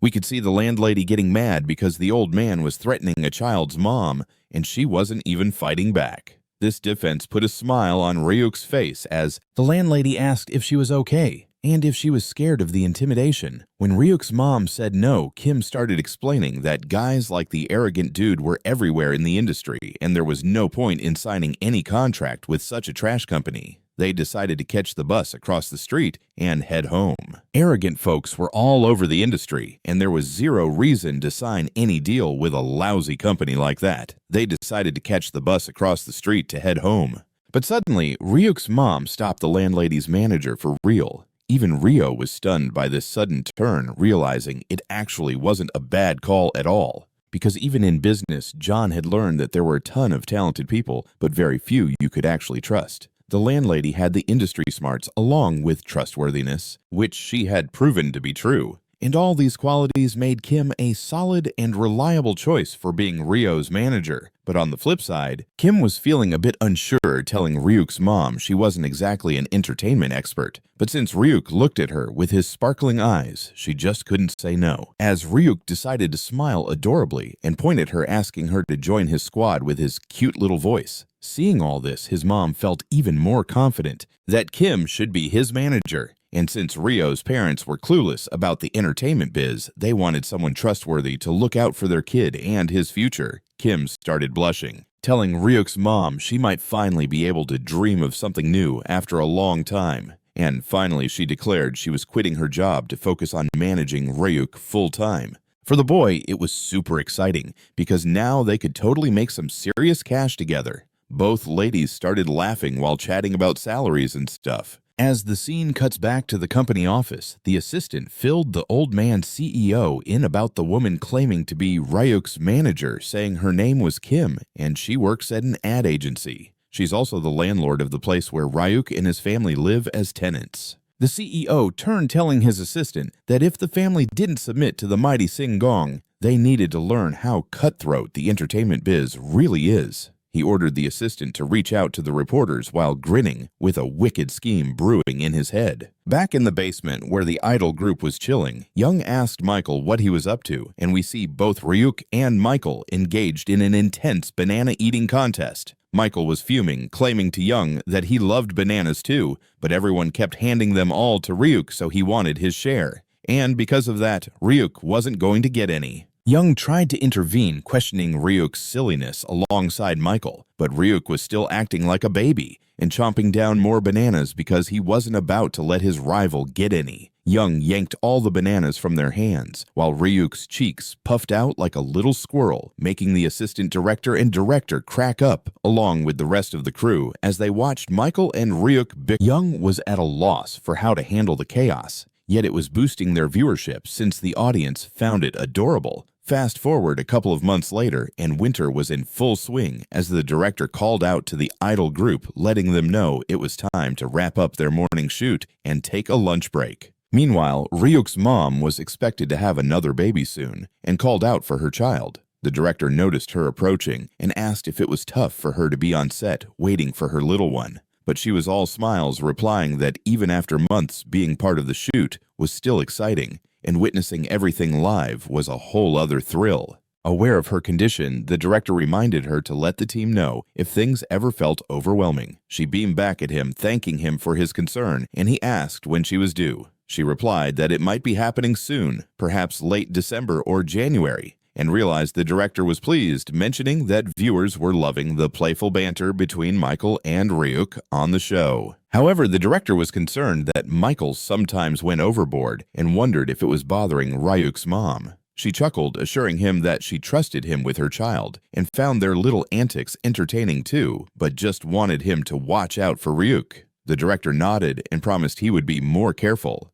She gave him a radiant smile, thanking him, as always. Meanwhile, Kim was eavesdropping on everything. Realizing Michael had crossed a line, she marched over to the set. As it was break time, Young and Sean debated whether they should grab lunch too, because no matter how many times they did this, they never got used to performing naturally in front of all those cameras. On the flip side, Ryuk had filled himself up with bananas and just wanted to crash, feeling sluggish. But then he sensed something ominous happening around him. It was Michael, who was not happy with the cheeky little kid. Michael was really mad because Ryuk had actually hit him earlier. It was totally disrespectful, but Ryuk thought it wasn't his fault since Michael was the one who kept bothering him. To Ryuk, Michael's nasty attitude made him seem like a rival to a literal baby. But since Ryuk was putting up with him, the audience thought it was just some regular teasing rather than seeing Michael's true colors. Tons of articles were popping up about how the youngest member of the idol group was just feeling jealous of his new baby sibling. Everyone thought their love-hate dynamic was adorable and hilarious, but only Ryuk realized that lately, Michael had been pushing the limits and was becoming really unruly. Ryuk started wagging his finger at Michael, calling him a bad boy, which only fueled Michael's anger as he yanked on Ryuk's cheeks until it almost made him cry. The poor kid was genuinely hurt and wondered if Michael was some kind of bizarre devil as tears started rolling down his cheeks from the pinch. Instead of easing his tears or calming him down, Michael just wanted him to be quiet because it wasn't like he had actually hurt him or anything. But Kim had caught all the action and called out to Michael in a serious tone, asking him why he pinched Ryuk when he hadn't done anything wrong. Michael, flustered now, claimed to Kim that it was nothing, but Ryuk was making a huge deal out of it. But Kim knew Ryuk didn't cry or get upset for no reason, and it must have genuinely hurt him. The kid forgot all about crying and was enjoying the drama, feeling like he had made the right choice in manager. Kim started pointing out that recently, even during filming, Michael had been getting too physically close to Ryuk and needed to back off before he got himself into some legal trouble. Michael couldn't believe it. Ryuk understood and promised the lady he'd be more careful about it. She just smiled, thanking the director as usual. But Kim, on the other hand, was tuned in to everything. Realizing Michael was stepping out of line, she headed onto the set. During the break, Young and Sean were debating whether they should grab some lunch too. No matter how many times they did this, they never got used to acting naturally in front of all those cameras. Meanwhile, Ryuk had already stuffed himself with bananas and just wanted to catch some Z's, feeling super sluggish. But suddenly, he sensed a bad vibe creeping up on him, and it was none other than Michael, who was not happy with the cheeky little brat. Michael was really angry that the boy had actually hit him earlier, thinking it was super rude. But Ryuk knew it wasn't his fault, and that Michael kept bothering him. To Ryuk, Michael was the one with a nasty attitude, turning a baby into a rival. But since Ryuk was putting up with him, the audience just thought it was normal bickering instead of seeing Michael's true evil nature. Multiple articles popped up about how the youngest member of the idol group was just jealous of his new baby sibling. everyone thought the love-hate. Their relationship was all cute and comical, but only Ryuk was clued in that lately Michael had been overstepping his bounds more than ever, and he was really becoming a handful. Ryuk began to point fingers at Michael, calling him a naughty boy, which just ticked the teen off as he started yanking on Ryuk's cheeks, making it so that Ryuk nearly burst into tears. Poor kid was seriously hurt. He couldn't help but wonder if Michael was just a crazy devil because he started crying from the pinch. But instead of calming him down, Michael just wanted him to zip it because it wasn't like he had actually injured him or anything. But Kim had seen the whole thing go down and called out to Michael with a no-nonsense tone, asking him why he pinched Ryuk when he wasn't even doing anything. Michael was all flustered, telling her that even if it was no big deal, Ryuk was making a mountain out of a molehill. But Kim knew Ryuk didn't cry or get ticked off without a reason. It must have really hurt him. Now the boy had stopped crying and was taking in the scene, feeling like he had made a smart choice with his manager. Kim started pointing out that Michael had been getting way too touchy with Ryuk even during filming, and he better hold back if he didn't want to be hit with a lawsuit. Michael couldn't believe it, started pointing out that lately, even during filming, Michael had been getting way too touchy with Ryuk, and he needed to chill if he didn't want a lawsuit. Michael couldn't believe it. A lady was seriously warning him right then and there, and he asked her why she was so protective of some random kid. That ticked Kim off, but she held her cool. She told Michael that it was thanks to that random brat that he had scored a bunch of commercials and made a ton of cash aside from the show, so he should at least act like a pro. If not ethically, he needed to keep his hands off the baby, who was basically handing him cash for free.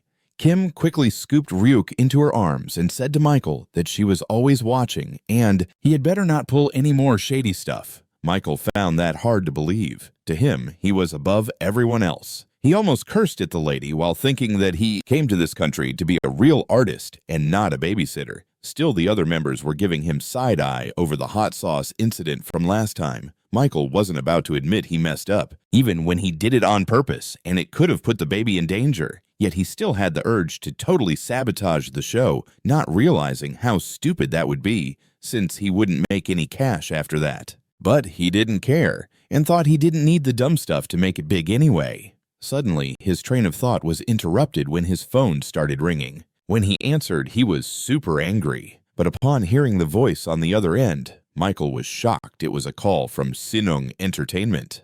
Fast forward to a few days later, we find ourselves back at the studio where the director was in his office with Ryuk's mom, his manager, and Young all gathered for a special production meeting. The director expressed his gratitude for them coming on such short notice. Even though he was swamped, Young managed to show up, which was pretty professional, and Ryuk's family felt almost like his own because they never turned down anything.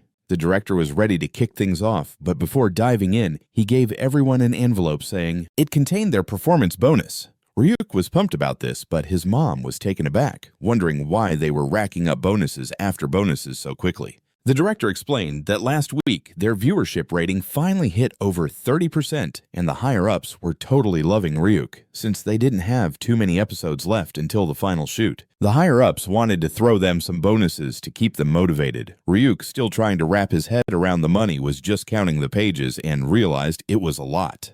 Finally, the director began discussing his main event, which was producing a Christmas special episode. With Christmas coming up soon, the higher-ups requested a 1.5-hour special with a family-friendly vibe. Ryuk had been walking and running so well lately that it looked like he could totally perform in the Christmas special too.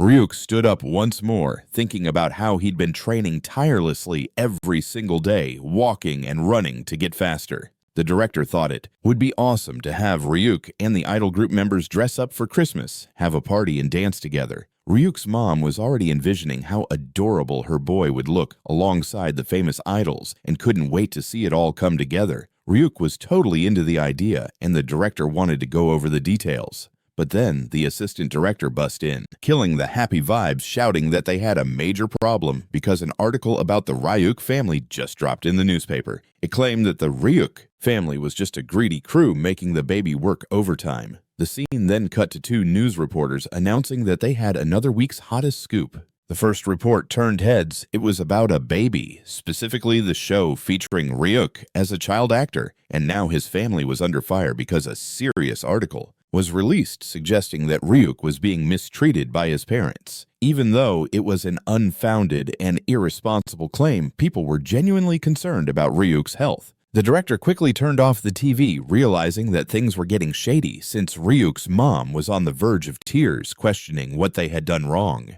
The director tried to comfort her, saying not to stress, because he knew it was just some jealous people trying to sabotage a successful show. This kind of drama was common in the broadcasting world. Kim reassured her sister she'd look into the article and track down its sources. But then Ryuk chimed in with his cute broken voice, trying to tell his mom not to worry. He stood with his hands on his hips, looking at them, and both Kim and his mom felt a bit better as he told the director to handle it no matter what. The director suddenly got hit with a realization, but the dad thought his son was being super disrespectful to the director, even while holding the baby tightly in his arms. Ryuk had a grasp on the industry and understood that negative press battles were ultimately about power plays, and the folks who put out that kind of article needed to be quickly identified because they were clearly aiming to benefit from attacking a successful show, trying to thrust others out of the way to seize control. In the end, the director, who had seen a lot of trying to grasp why anyone would take a swing at a successful show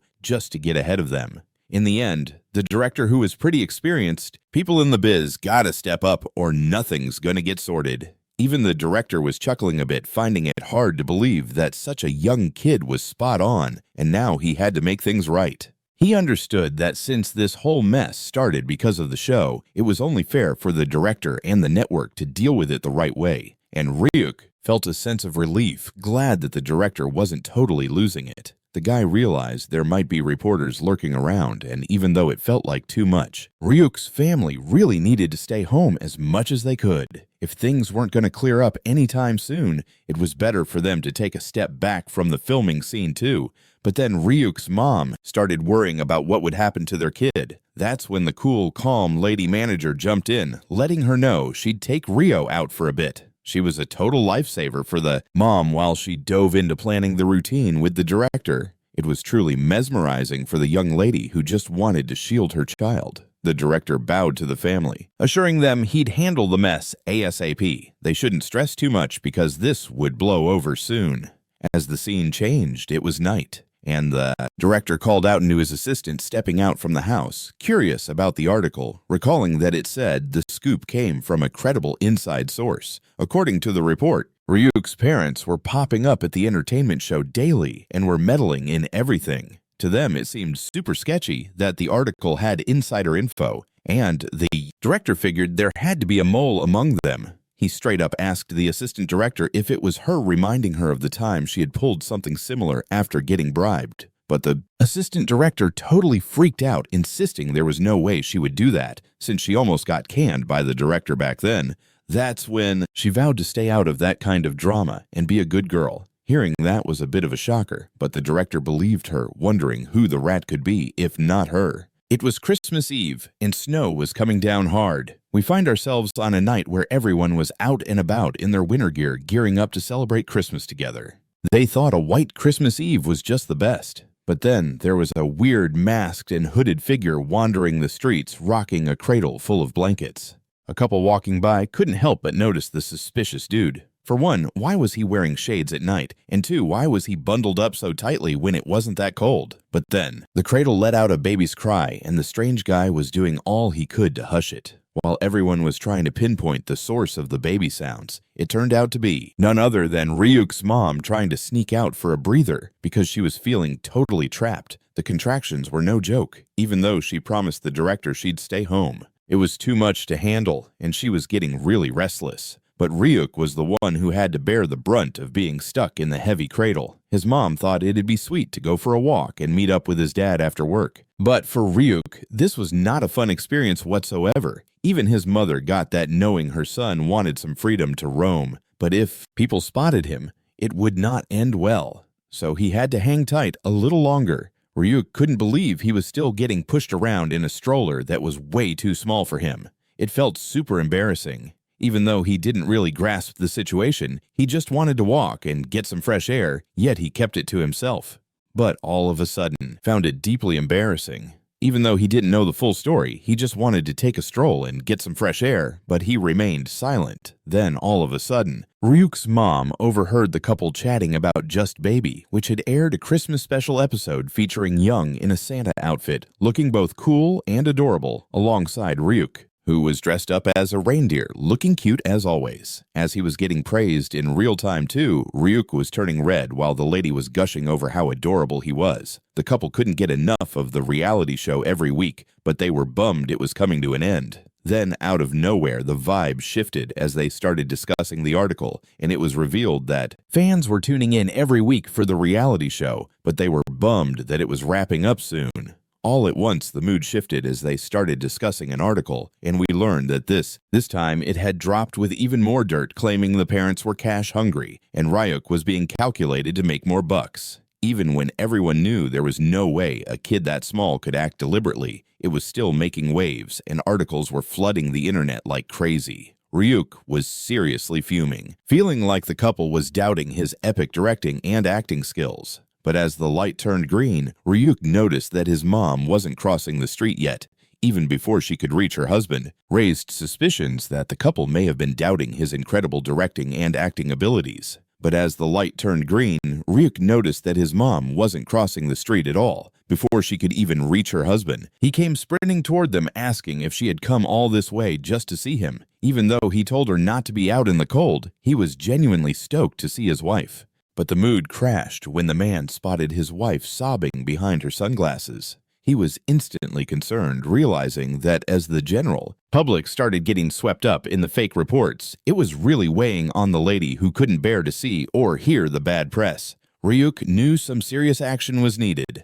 The other day, we barged into the studio where Ryuk's dad was totally losing it on the director venting about last night and making it super clear that he was done with all of this. As the patriarch of the family, he had to step up and protect his wife and kid. The director kept apologizing, saying the broadcasting station was trying to rein in the reporters, but Ryuk was just too much of a magnet for attention, and everyone just wouldn't stop talking about him. But the guy knew they couldn't just sit around and had to act fast. The director started laying it out that being direct was the way to go, and if the couple was cool with it, they should totally do a live interview in front of an audience to set the record straight on all those rumors. This totally threw them for a loop, since they'd never even faced a camera in their lives before. As the scene shifts, time flies, and it's December 31st when another ad for the idol group pops up, thanking everyone for the support through the year. They couldn't even believe how their adorable show had blown up in such a short time, and how fast the year had flown by. They were gearing up to put together a bunch of highlight moments and drop the year-end compilation episode, while the audience had to hang tight till January 7th for the New Year's special and the final episode, which was on its way. The assistant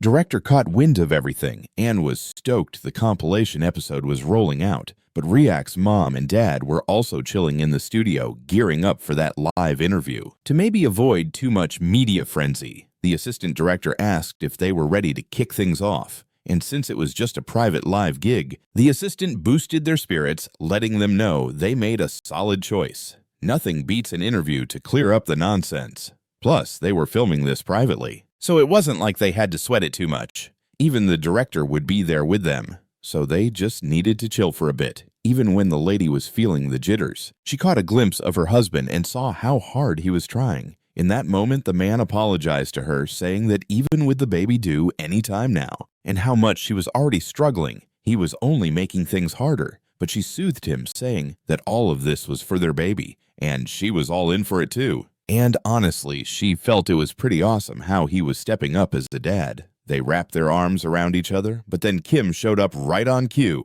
with the cutest little Ryuk decked out in an adorable bear costume. Kim asked the couple if they were pumped, and even though she was thrown off by the whole interview idea, she figured it was the right move. Ryuk was totally vibing with that too, because he just thought his new parents were these average shy folks just getting by. But out of nowhere, his dad was making a bold move with this live interview, which wasn't a terrible idea after all. Ryuk was curious why his dad suddenly morphed into a confident guy. But just then his thoughts got interrupted when his mom scooped him up, saying he looked super cute and handsome. That's when the lady said something that flipped a switch for Ryuk, and he realized they wanted him to trust them as they worked their tails off to squash all those nasty rumors. The baby started crying because it dawned on him they were doing everything for him. Even when his parents were sweating it in front of everyone, they were doing it for him to clear his name from all the drama. Ryuk hugged his mom tight, while both Kim and the assistant director thought it was absolute cuteness overload. But suddenly, when the assistant director opened the door, she expected to see the director out there. But instead, there was a massive crowd of people casting shadows over her face. The scene shifts to Young and the lady sprinting as the leader of the idol group was totally floored by the news of a live interview too, questioning the assistant about why they did it. So the lady explained they wanted to clear the air on the rumors and thought they could do it on the down low. But the reporters stormed in somehow, finding out where they were, even though they hadn't made it public. Young figured someone in their circle must have been leaking info, and this was messy, because now even the director was trapped there. Somehow, Young managed to push through the crowd and slipped inside, telling the director they had to stop the live broadcast immediately because even as an idol, this sea of reporters was too much. There was no way Ryuk's parents could handle this kind of pressure. But since the interview had already kicked off, there was nothing the director could do, even though he tried his best to halt it. He knew the crowd wouldn't back off, and Ryuk's parents would have to face it in their own way. The reporters were bombarding them with questions before the interview even got started, asking what made them decide to go for the interview, and if any of the rumors had a snippet of truth to them. Ryuk's mom was flipping out because of the aggressive reporters, and the guy was desperate to get the reporters to chill because his wife wasn't and he was genuinely scared if the rumors had any weight. Ryuk's mom was seriously freaking out because of the aggressive reporters, and somehow the guy just wanted the reporters to pipe down because his wife wasn't. The last leg of pregnancy is tough, and the couple really needs some respect. Yelling and flashing cameras ain't cool. The guy wanted to let everyone know that if they just calmed down and chilled out, they'd be more than happy to answer questions. But those reporters just wouldn't quit pestering him about what all the fuss was about. He kicked off the live chat sharing that there had been some nasty articles slandering their family. He pointed out that yeah, it's true, he and his wife grew up in an orphanage, but they started with nothing when they left. They busted their butts day and night to create a family from the ground up. They're super proud of how hard they had to work for it. Then along came Ryuk, and a sweet neighbor discovered his talent. That's how they landed a spot on the reality show. In the end, Ryuk's dad really wanted to get across that they're not the kind of parents who exploit Ryuk for cash. So he urged the reporter to quit slandering their family with unfounded gossip. But one persistent reporter wasn't buying it. He asked how much dough the family had raked in thanks to Ryuk so far. Plus, he insisted they show their bank statements to prove they were being honest, saying they should provide proof to back it up. Ryuk was seriously fed up with these ridiculous questions. He knew the reporters smelled blood in the water since the couple was new to dealing with this kind of attention. They could ask whatever and spin it into a juicy story, but for the baby boss, that was just unacceptable. He hopped down from Kim's arms and told everyone to chill and stop bullying his parents. Even in his cute little voice, it was clear how serious he was. The adult side of Ryuk was screaming for the reporters to wrap it up, but since he couldn't say it all, he had to rely on his mom and dad. Ryuk was on the verge of tears as he broke free from the crowd, letting the director know that the interview was finally done and they should cut the live stream. He was determined, no doubt. While checking on his dad, he hugged his son and apologized for not being the best with words. Ryuk thought it was all right, since it was his dad's first time dealing with this kind of stuff. Plus, he thought he was actually kinda cool. But then, Ryuk turned to his mom and freaked out when he saw her making some seriously painful faces, telling his dad that she was going into labor. Both Ryuk and his dad were in shock, trying to figure out what to do next. An ambulance was called, speeding toward the hospital, as Ryuk and his dad worked to keep her calm. One of the workers had her take a deep breath. The dad was almost in tears, telling his wife to hang in there a little longer because they'd be at the hospital soon. Even though Ryuk was tense, his mom insisted the baby shouldn't worry, but he could clearly see she was in pain, and it just annoyed him that she wanted him to stay calm. His brain couldn't grasp what needed to be done since he had zero experience with childbirth in either life. He started scratching his head, feeling frustrated and wishing there was something he could do. but realizing he was powerless, he just wanted his mom to be strong as the ambulance raced toward the hospital. Fast forward to after the delivery, both the director and assistant director were floored to see an adorable baby boy being cradled by none other than 2-year-old Ryuk, already rocking that big brother vibe. The directors were shocked while the parents beamed with pride. The assistant director was curious about how Ryuk's mom was holding up after everything she'd been through, but the lady smiled her usual way, thanking them for their support, saying she was totally good now. She was not expecting the baby to be as cute as Ryuk, but the little dude named Min SNF was no joke in the looks department either. The assistant director thought it must be because both parents were stunning, especially with those adorable chubby cheeks. When she went to reach out and touch them, Ryuk quickly swatted her hand away, telling her in his shaky sentences not to touch the baby with her dirty hands because nobody should just grab a newborn without washing up first. Ryuk's expression said it all, and the lady realized he was already acting the part of a big brother. In his previous life, his so-called younger siblings were nothing but trouble. One was rude, and the other was a total brat. So, in this new life, he was determined to raise his little bro the right way. A mischievous grin spread across his face as he looked at his new baby brother, already thinking about ways to discipline him from the get-go. Then, out of the blue, the director asked if the parents would mind snapping a few pics of Min and Ryuk together. After the live broadcast abruptly ended, viewers were buzzing, wanting to know if Ryuk's mom was all right, and they were eager for a follow-up report since the reporters had been so rude. They were worried about the whole family, but were thrilled that Ryuk was now a big brother showering congratulations on the entire clan. After the delivery, both the director and assistant director were floored to see such a cute little baby held by another 2-year-old, none other than our Ryuk, who was already playing the big brother part. While both directors were in shock and the parents were beaming, the assistant director realized that Ryuk's mom had dealt with a lot and wanted to check in on her.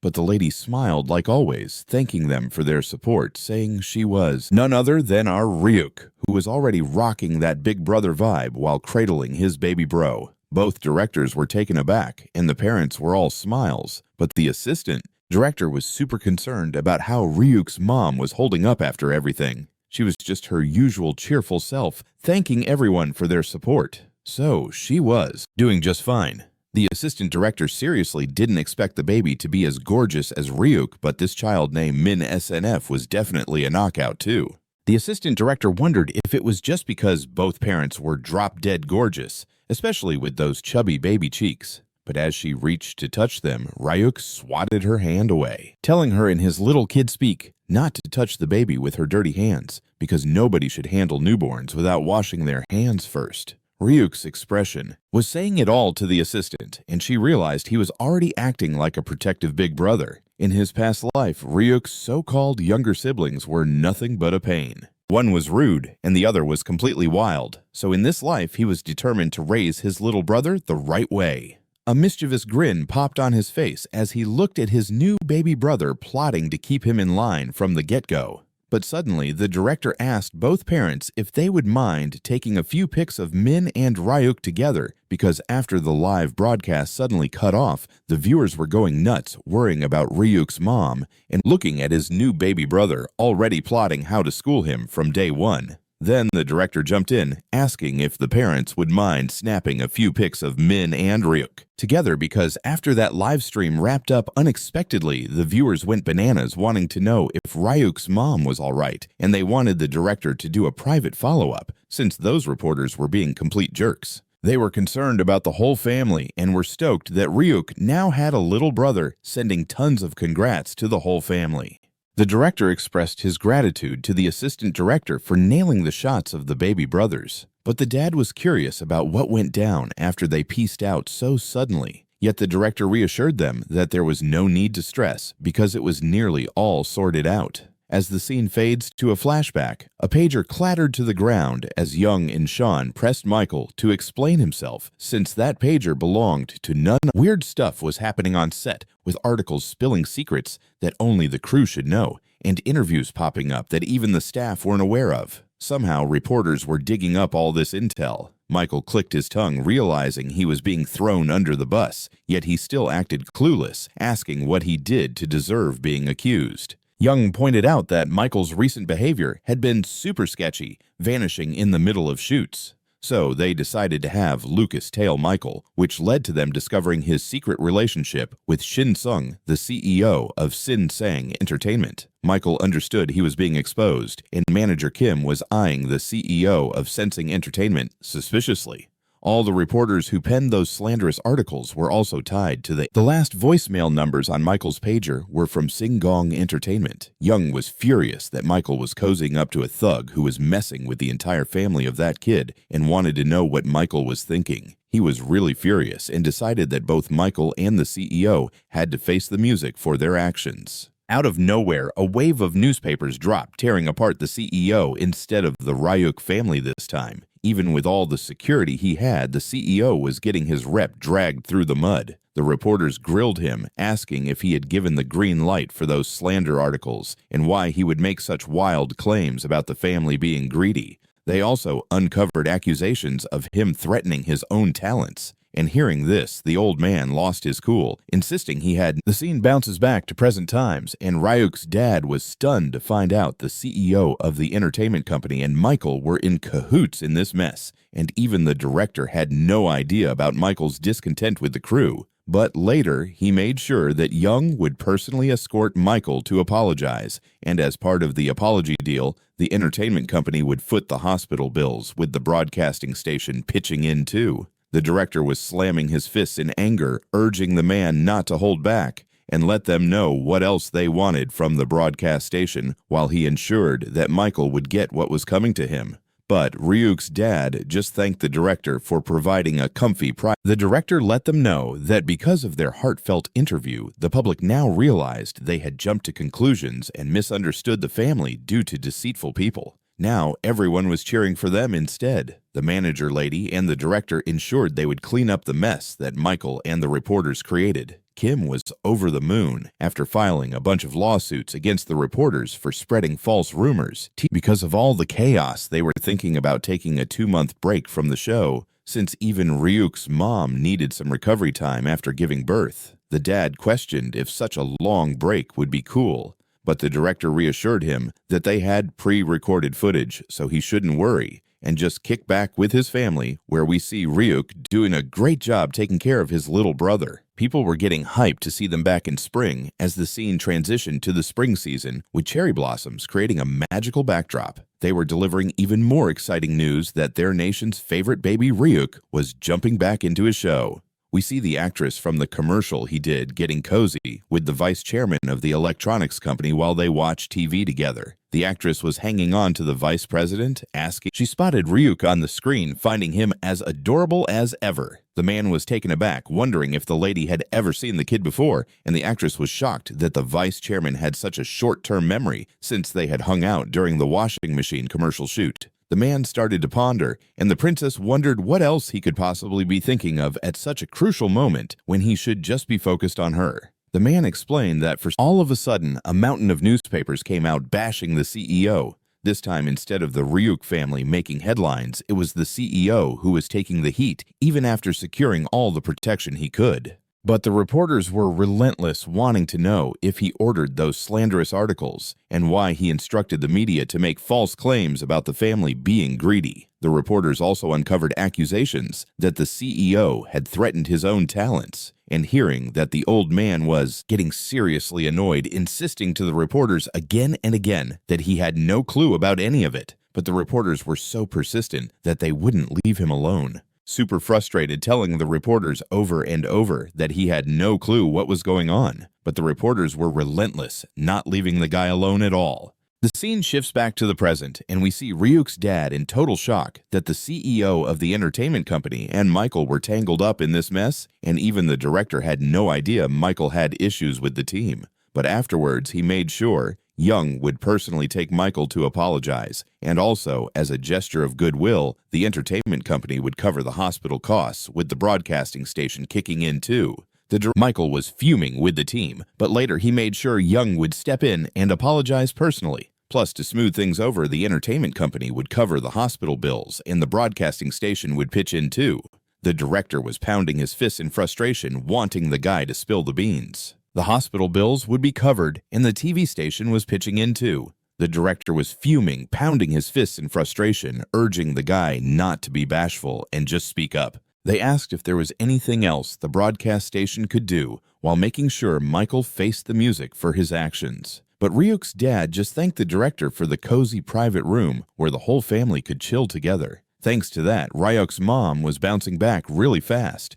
As long as the nasty rumors died down, the dad had no other demands. The director let them know that because of their heartfelt interview, the audience realized they totally misjudged the family due to some shady people. Now everyone was rooting for them instead. The manager lady and the director promised to tidy up the chaos Michael and the reporters caused. Kim was over the moon after filing multiple lawsuits against the reporters for spreading lies, teaching those rude reporters a thing or two. Because of the whole drama, they were planning to take a 2-month breather from the show, since even Ryuk's mom needed some post-birth TLC. The dad was concerned if such a long break was cool, but the director reassured him that they had pre-recorded stuff, so there was no need to stress, just kick back and enjoy family time, where we see Ryuk people were buzzing with excitement to see them back in spring as the scene shifts to that season, with cherry blossoms setting a stunning backdrop. They were dropping even bigger news, their nation's little star,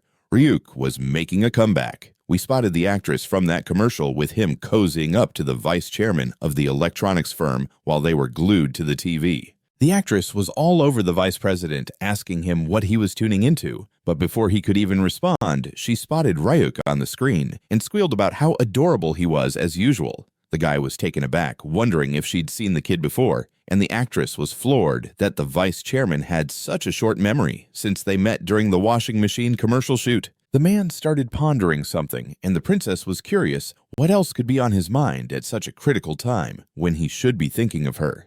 The guy explained that for some reason, Ryuk was just oddly fascinating, and the girl chimed in that maybe it was because of the money-making potential. It was a big deal. The mother got how complicated things were and struggled with what they should do. Suddenly, he burst into tears. The director thought maybe he messed up somehow and was confused about why the baby was crying out of nowhere. Then Ryuk's mom clarified to the director that Min always wanted to be around Ryuk and was acting up because he couldn't see his big bro. When the director turned to Ryuk, he noticed his pale blue face, and it was clear Ryuk wanted the director to hurry up and start filming. The director realized Ryuk had missed him a whole lot. He managed a nervous smile and mentioned there were some small changes over the last couple of months. Kim walked into the office and bowed to the director. With everyone gathered in the studio, they felt the urge to quicken the pace because they only had about 20 episodes left until the finale, which they aimed to air in September. Both ladies were aware that September was just 6 months away, and the first episode of the new season was set to kick off with a cherry blossom picnic. As the scene transitions, we find ourselves in a cherry blossom park where a sign was up saying filming was in progress and no entry allowed. Young and Yoon seemed a little older, sporting new looks as they gazed at Ryuk with starry eyes. He was all decked out like a cherry blossom fairy and looked even cuter than usual. Young figured that the styling team must have done a fantastic job, and Ryuk started flashing his adorable smile at the idols, making Young realize he was really digging the compliments. We see the assistant director call out that filming was about to kick off, and all cast members were getting ready. Ryuk's mom suddenly felt shy, apologizing to the vice president and saying that Ryuk was just babbling nonsense. But deep down, Ryuk figured that since his past dad had a stack of cash, he would definitely be sharing it with him. The guy was taken by surprise at Ryuk's sudden excitement and busted up laughing while giving the kid a playful pat, telling him he'd have all the money sorted out, and afterward they should meet up at his office after the shoot. The lady nodded, and the vice president decided to head out while Ryuk gazed at his past dad with serious eyes, thinking he never thought their paths would cross again in this lifetime, since the vice president was a big deal. It was definitely a good call for Ryuk to pick that song. He took off his headphones and pondered for a moment. Then a sly grin appeared on his face. He realized that asking him to choose the title song was a savvy move by the kids, since their big brother clearly had a knack for predicting the future with a cassette that had some bizarre lettering on it. The child actor was a total prodigy and definitely has what it takes to be a superstar.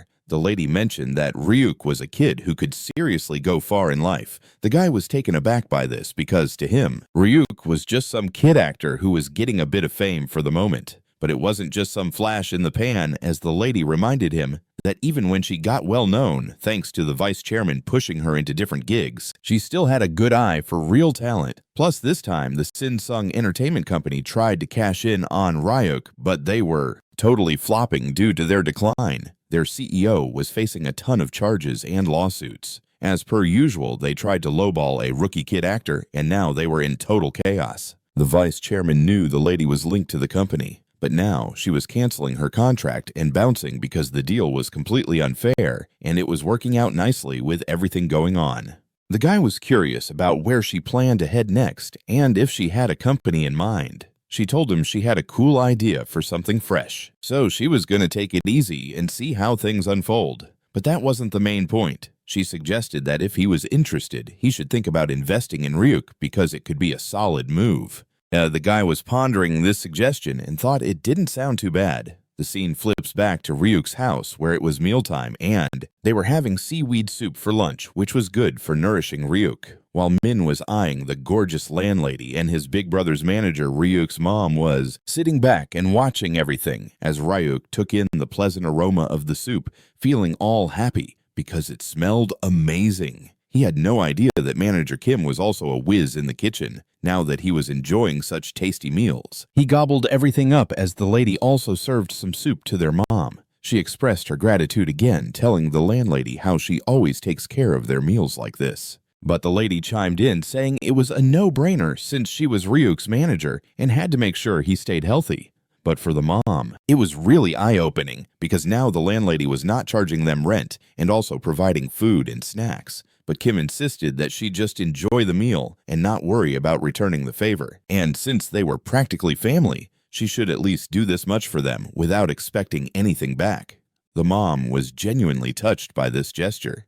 But then they were interrupted by the playful bickering of the two brothers, and as the little one tried to snatch the soup from Ryuk, he moved the bowl away while telling Min that the soup was Ryuk's, and the little guy would just have to stick with formula milk for a while longer. The mom couldn't help but laugh at the scene, realizing that her younger son was totally trying to mimic everything his big brother did. And seeing Min imitate his brother so well made the mom think that parenting might just get a bit easier. Hearing this triggered some not-so-great memories for Ryuk as he thought about how tough parenting was for anyone. He couldn't even fathom how his mom managed it, especially since his little brother cried non-stop and wouldn't sleep no matter what, always latched onto his big brother and wailing at the mere thought of him leaving. In Ryuk's past life, his younger brother was just a spoiled brat who hoped the little sibling would be his loyal servant or at least a devoted follower. But now that he had another brother who did exactly that, it was complicated in a whole different way.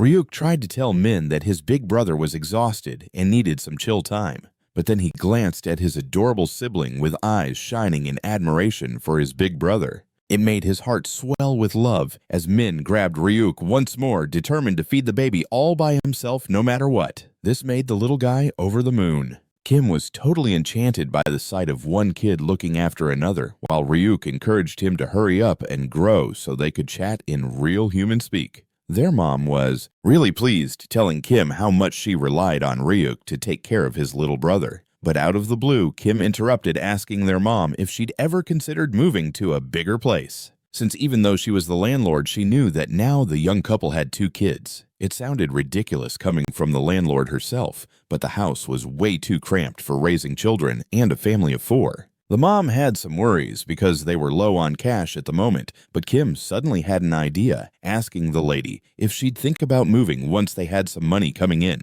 At first, the mom didn't get what she meant, so the manager asked her to come a bit closer and explain that the electronics company had reached out and wanted to sign Ryuk as their exclusive model.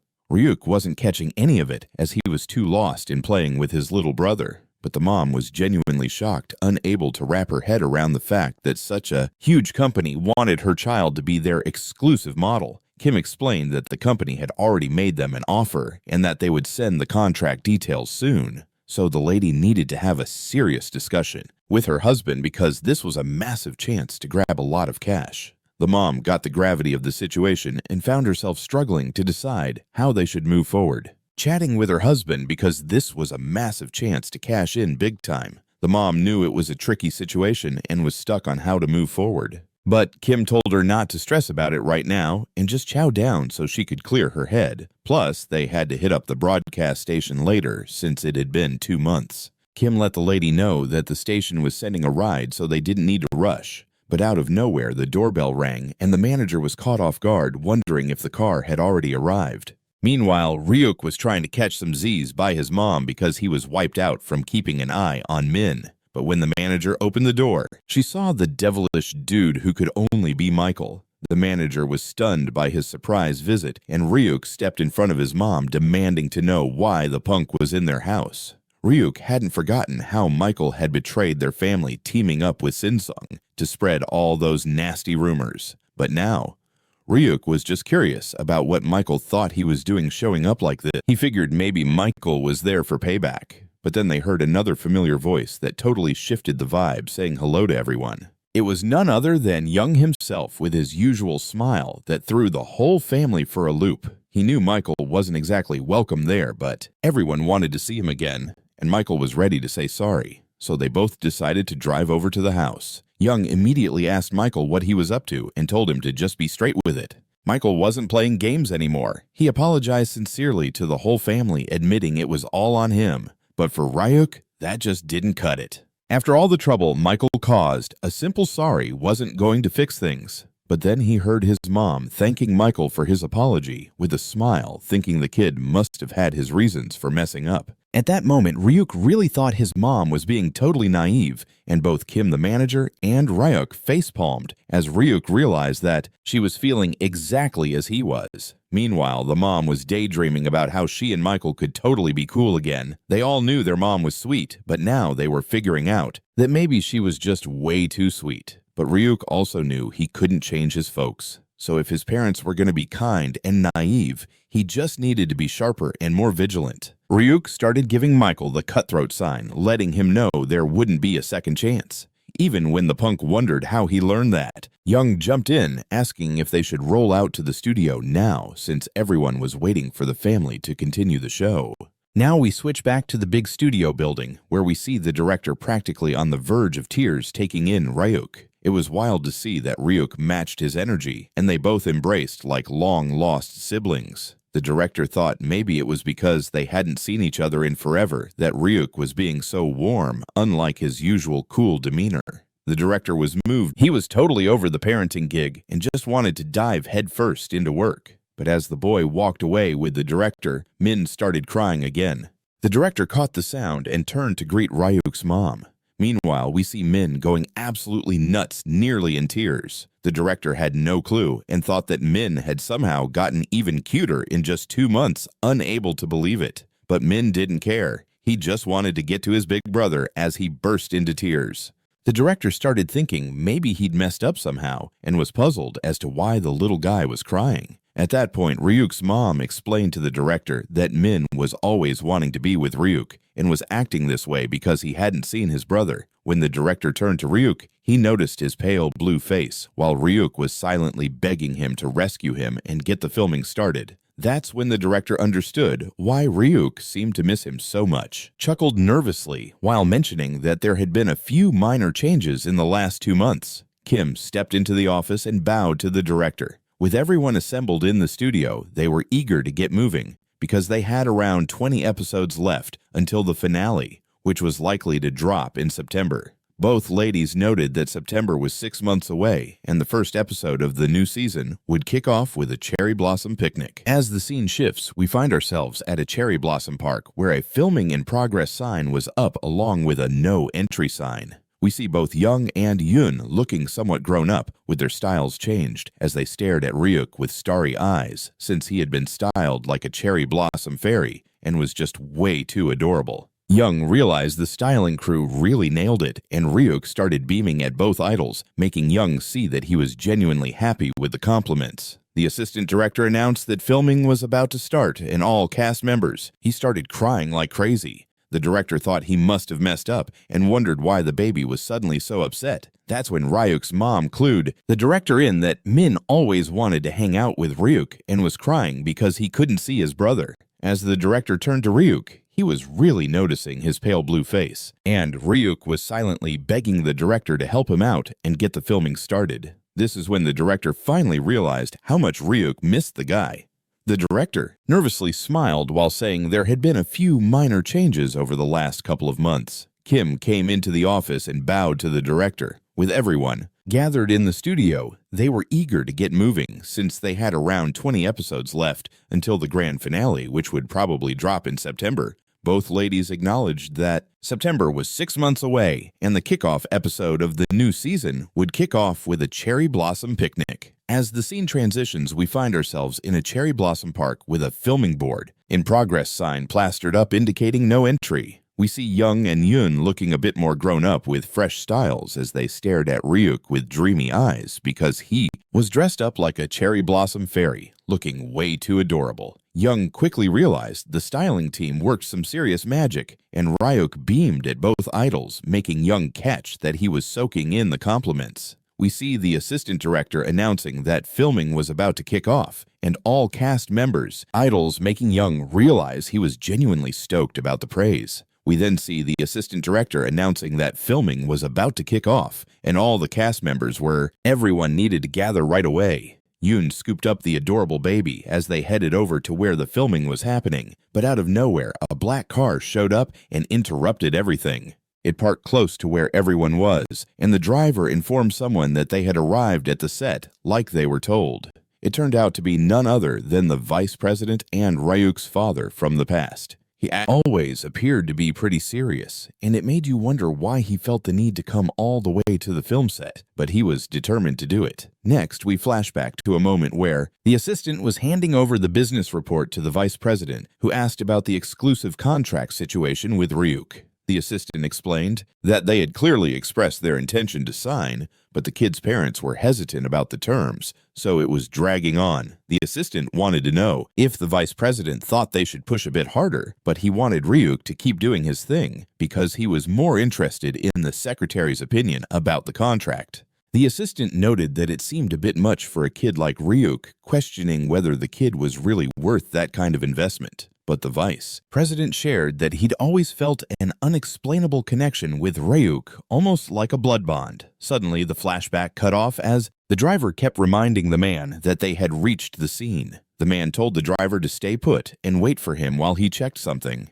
As Yoon and Young approached the set, Yoon turned back, calling to Young and asking if he was seeing what he thought he was seeing, because if he wasn't mistaken, the vice president of the electronics company was heading their way. Ryuk suddenly froze at the sight of his past father, wondering what that loser was doing at the set instead of being out there living the playboy life. Ryuk recalled his father from his past life, the eldest son of the grandfather who started the electronics company, groomed to be his successor. His approach was a bit different from his grandfather's, who operated like a monarch and acted all royal. The vice president was more results-focused, and that was his defining trait. He didn't care about anything but results, not for his wife, his company, or even his kids, who just couldn't seem to meet his high standards. He saw them as worthless, which made all his siblings and his wife feel inferior. On the flip side, John was the kind of kid who chucked all his father's expectations and soared even higher because he truly was a genius in his past life. Yet their relationship was anything but easy. Even their hellos were awkward, with the vice president acting like a jerk, struggling even to connect with his own brilliant son.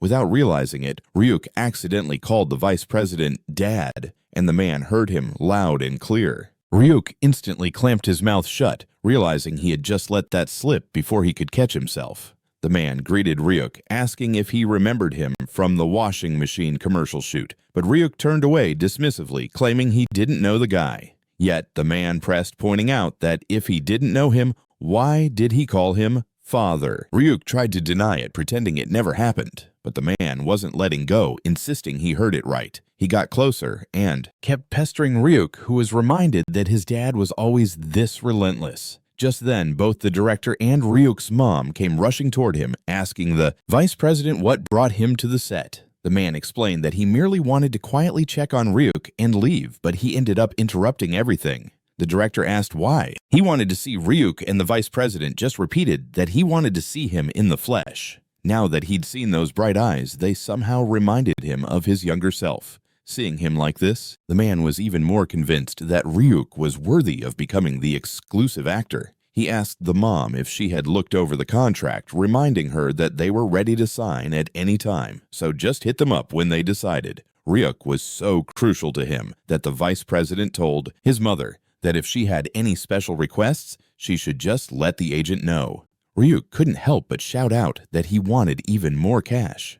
Ryuk's mom suddenly felt embarrassed, apologizing to the vice president and saying that Ryuk was just babbling whatever came to mind. But deep down, Ryuk knew his rich past. Dad would have no problem throwing some cash his way. The man was taken aback by the unexpected burst of enthusiasm, laughing heartily while playfully patting the boy and telling him he'd have all the money ready, and afterward they should meet at his office once the shoot wrapped up. The lady agreed, and the vice president decided to take off while Ryuk fixed his serious gaze on his past father, thinking he never thought he'd run into him again in this life because the vice president was. Ryuk's mom suddenly got all embarrassed, apologizing to the vice president and mentioning that Ryuk was just saying whatever popped into his head. But deep down, Ryuk figured since his past dad had a ton of cash, he was bound to hook him up. The guy was taken aback by the sudden burst of enthusiasm and started laughing maniacally while giving the kid a cute pat on the head and saying he'd have all the cash ready, and in exchange they should meet up at his office once the shoot wrapped. The lady was on board, and the vice president decided to bounce while Ryuk shot a serious look at his past dad, thinking he never figured he would cross paths with him again in this lifetime, because the vice president was. This super wealthy dude used to be just a kid from a broke family, and now they're worlds apart. Yet somehow, they keep butting heads again. And Ryuk started thinking back to when he helped his dad with this new project, because he was always the smartest kid, and they expected big things from him. But now, Ryuk was like a totally different person, almost like a little baby once more. The director told him it was time to start shooting again. As Ryuk got back into it, he realized that what truly mattered to him right now was his new family, and he needed to focus on nailing this shoot to rack up some serious cash first. They were filming the spring picnic special episode in the park. Then came the kids special where Michael was being turned into a horse, and time zipped by again. It was finally summer vacation, and Ryuk, along with the other idol members, hit the pool for a swim, and the kid learned how to swim for the first time. After all that way, more time had passed, and they saw that the cast had gathered quite a fan base following them everywhere. The fangirls were going wild with bouncers trying to chill them out, telling them to keep it down since they were filming. Both Ryuk's mom and Ryuk were like, wow, this is insane outside. Once again, the assistant director was filling them in on how the fangirls always seemed to know where they were shooting, even when Ryuk just wanted to go down. But his mom wasn't having it, saying filming had been hectic lately with all these fans, since they were no longer just a national idol group, they had gone worldwide. Some fans were even sneaking onto the sets, so they had to really keep their guard up. We see Ryuk finally walking like a pro now, and all the kids from the show had grown. The national idol group, loved by everyone, was on the rise. And with the show's growing fame, the idol group never slacked off on performances and album drops. Over the past 6 months, they had become the absolute top idols in the game. Naturally, Ryuk shot a ton of killer commercials and became the hottest young male actor in the ad scene. He had done all sorts of ads for trendy kids' clothing and luxury kids' products, raking in a boatload of money. Every time he did a shoot, the directors were also cashing in on massive bonuses. The show that made everyone a star, the baby reality show, was wrapping up. The shoot happening now was the second to last one, and after this week, they'd film the grand finale. But Ryuk was as chill as could be, telling his mom he was heading out first, and even though it felt kinda bittersweet for him, he knew he had to keep moving forward. Suddenly, a hand shot out from the shadows, gripping him, and the boy spun around, eyes wide in horror, as he asked this stranger if he could do him a favor. But as everything became clear, Ryuk saw it was none other than Young himself, who somehow managed to sneak up on him from the crowd of fans. As the baby wailed, Young wanted him to quiet down so the fans wouldn't hear them. Ryuk was getting annoyed, and his heart raced because he was seriously scared of getting kidnapped. But as he calmed down, Ryuk asked Young what he needed help with. Just then, the assistant director jumped in, wondering why those two were goofing around instead of getting to the filming set. As Young turned around, he lit up seeing the assistant director too, telling her they wanted Ryuk to pick their title song. They stepped back into the room where all the idol members were gathered, and the assistant director had set up a camera to capture choosing the title for some good memories and maybe a social media post. The director walked into the room and asked Young what in the world this was. The boy, looking nervous, told the director they were about to drop their next album, and though the song was ready, they just couldn't agree on what the lead track should be. With mixed opinions from the members, they wanted Ryuk to help pick the title song. The director was stunned because despite knowing Ryuk was super clever, he wondered if it was okay to trust a 3-year-old with such a big decision. On the flip side, Ryuk was totally taking this seriously. Young admitted he was a bit iffy at first, but then he remembered Ryuk had shaped them this past year. Even if they weren't the best actors, clumsily raising a kid had taught them so much. Even Michael learned the hard way that being reckless leads to chaos. Now the whole crew wanted Ryuk to leave his signature on their album. The boy was listening to the 3 tracks, and Lucas and Yoon were sitting beside him, trying to figure out which song hit better. With the show wrapping up and everyone parting ways, Young thought it'd be awesome for Ryuk to pick the song. The boy took off his headphones and pondered for a bit. Suddenly, a smug grin spread across his face, as he realized asking him to choose the title song was a clever move from the kids, since their big brother totally knew what was coming and picked out a cassette with some funky lettering on it. Lucas was shocked his cassette getting denied while Yoon's got the nod instead. The director wondered what kind of track that was, and Young explained that it was a solid choice for Ryuk to pick this song. The boy popped out his headphones and pondered for a second, and suddenly a smug grin spread across his face as he realized the kids made a smart move asking him to select the title song because their big brother definitely had a vision and chose a cassette with some funky writing on it.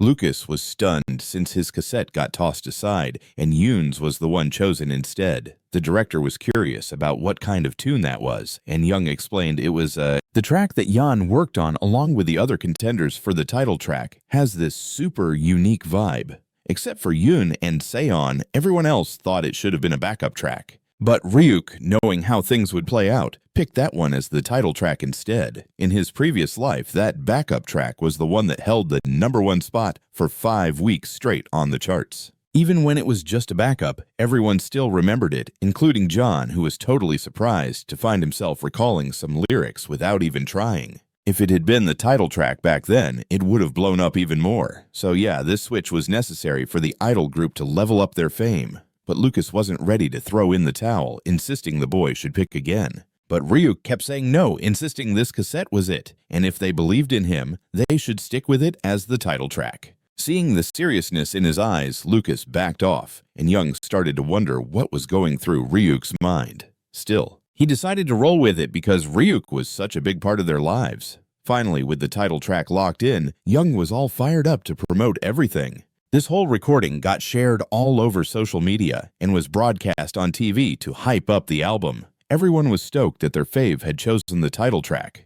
As we change scenes, we find ourselves in another room where Ryuk's mom wanted him to come in. It was super dark, giving off this creepy vibe to the kid. He couldn't quite understand what the idol group was up to right before the show wrapped up. He knew something was happening, and being a kid, he decided to just go with it. But to his surprise, it was nothing like the birthday surprise thrown by the idol group. For him, while they sang Happy Birthday for Ryuk, the director and the assistant director were there too, cameras in hand, saying the group wanted to throw him a birthday bash. They planned it to line up with the rap party. The director asked how the kid was feeling, but they were taken aback as Ryuk was shaking and just staring blankly. But then they all relaxed as Ryuk smiled wide, saying he loved it. Even though he kinda saw it coming, being celebrated always hits different. He liked that everyone was focused on him. The director caught everyone's attention and said he brought some fancy meat that their station had prepped to treat them for all the effort on the kids' reality show.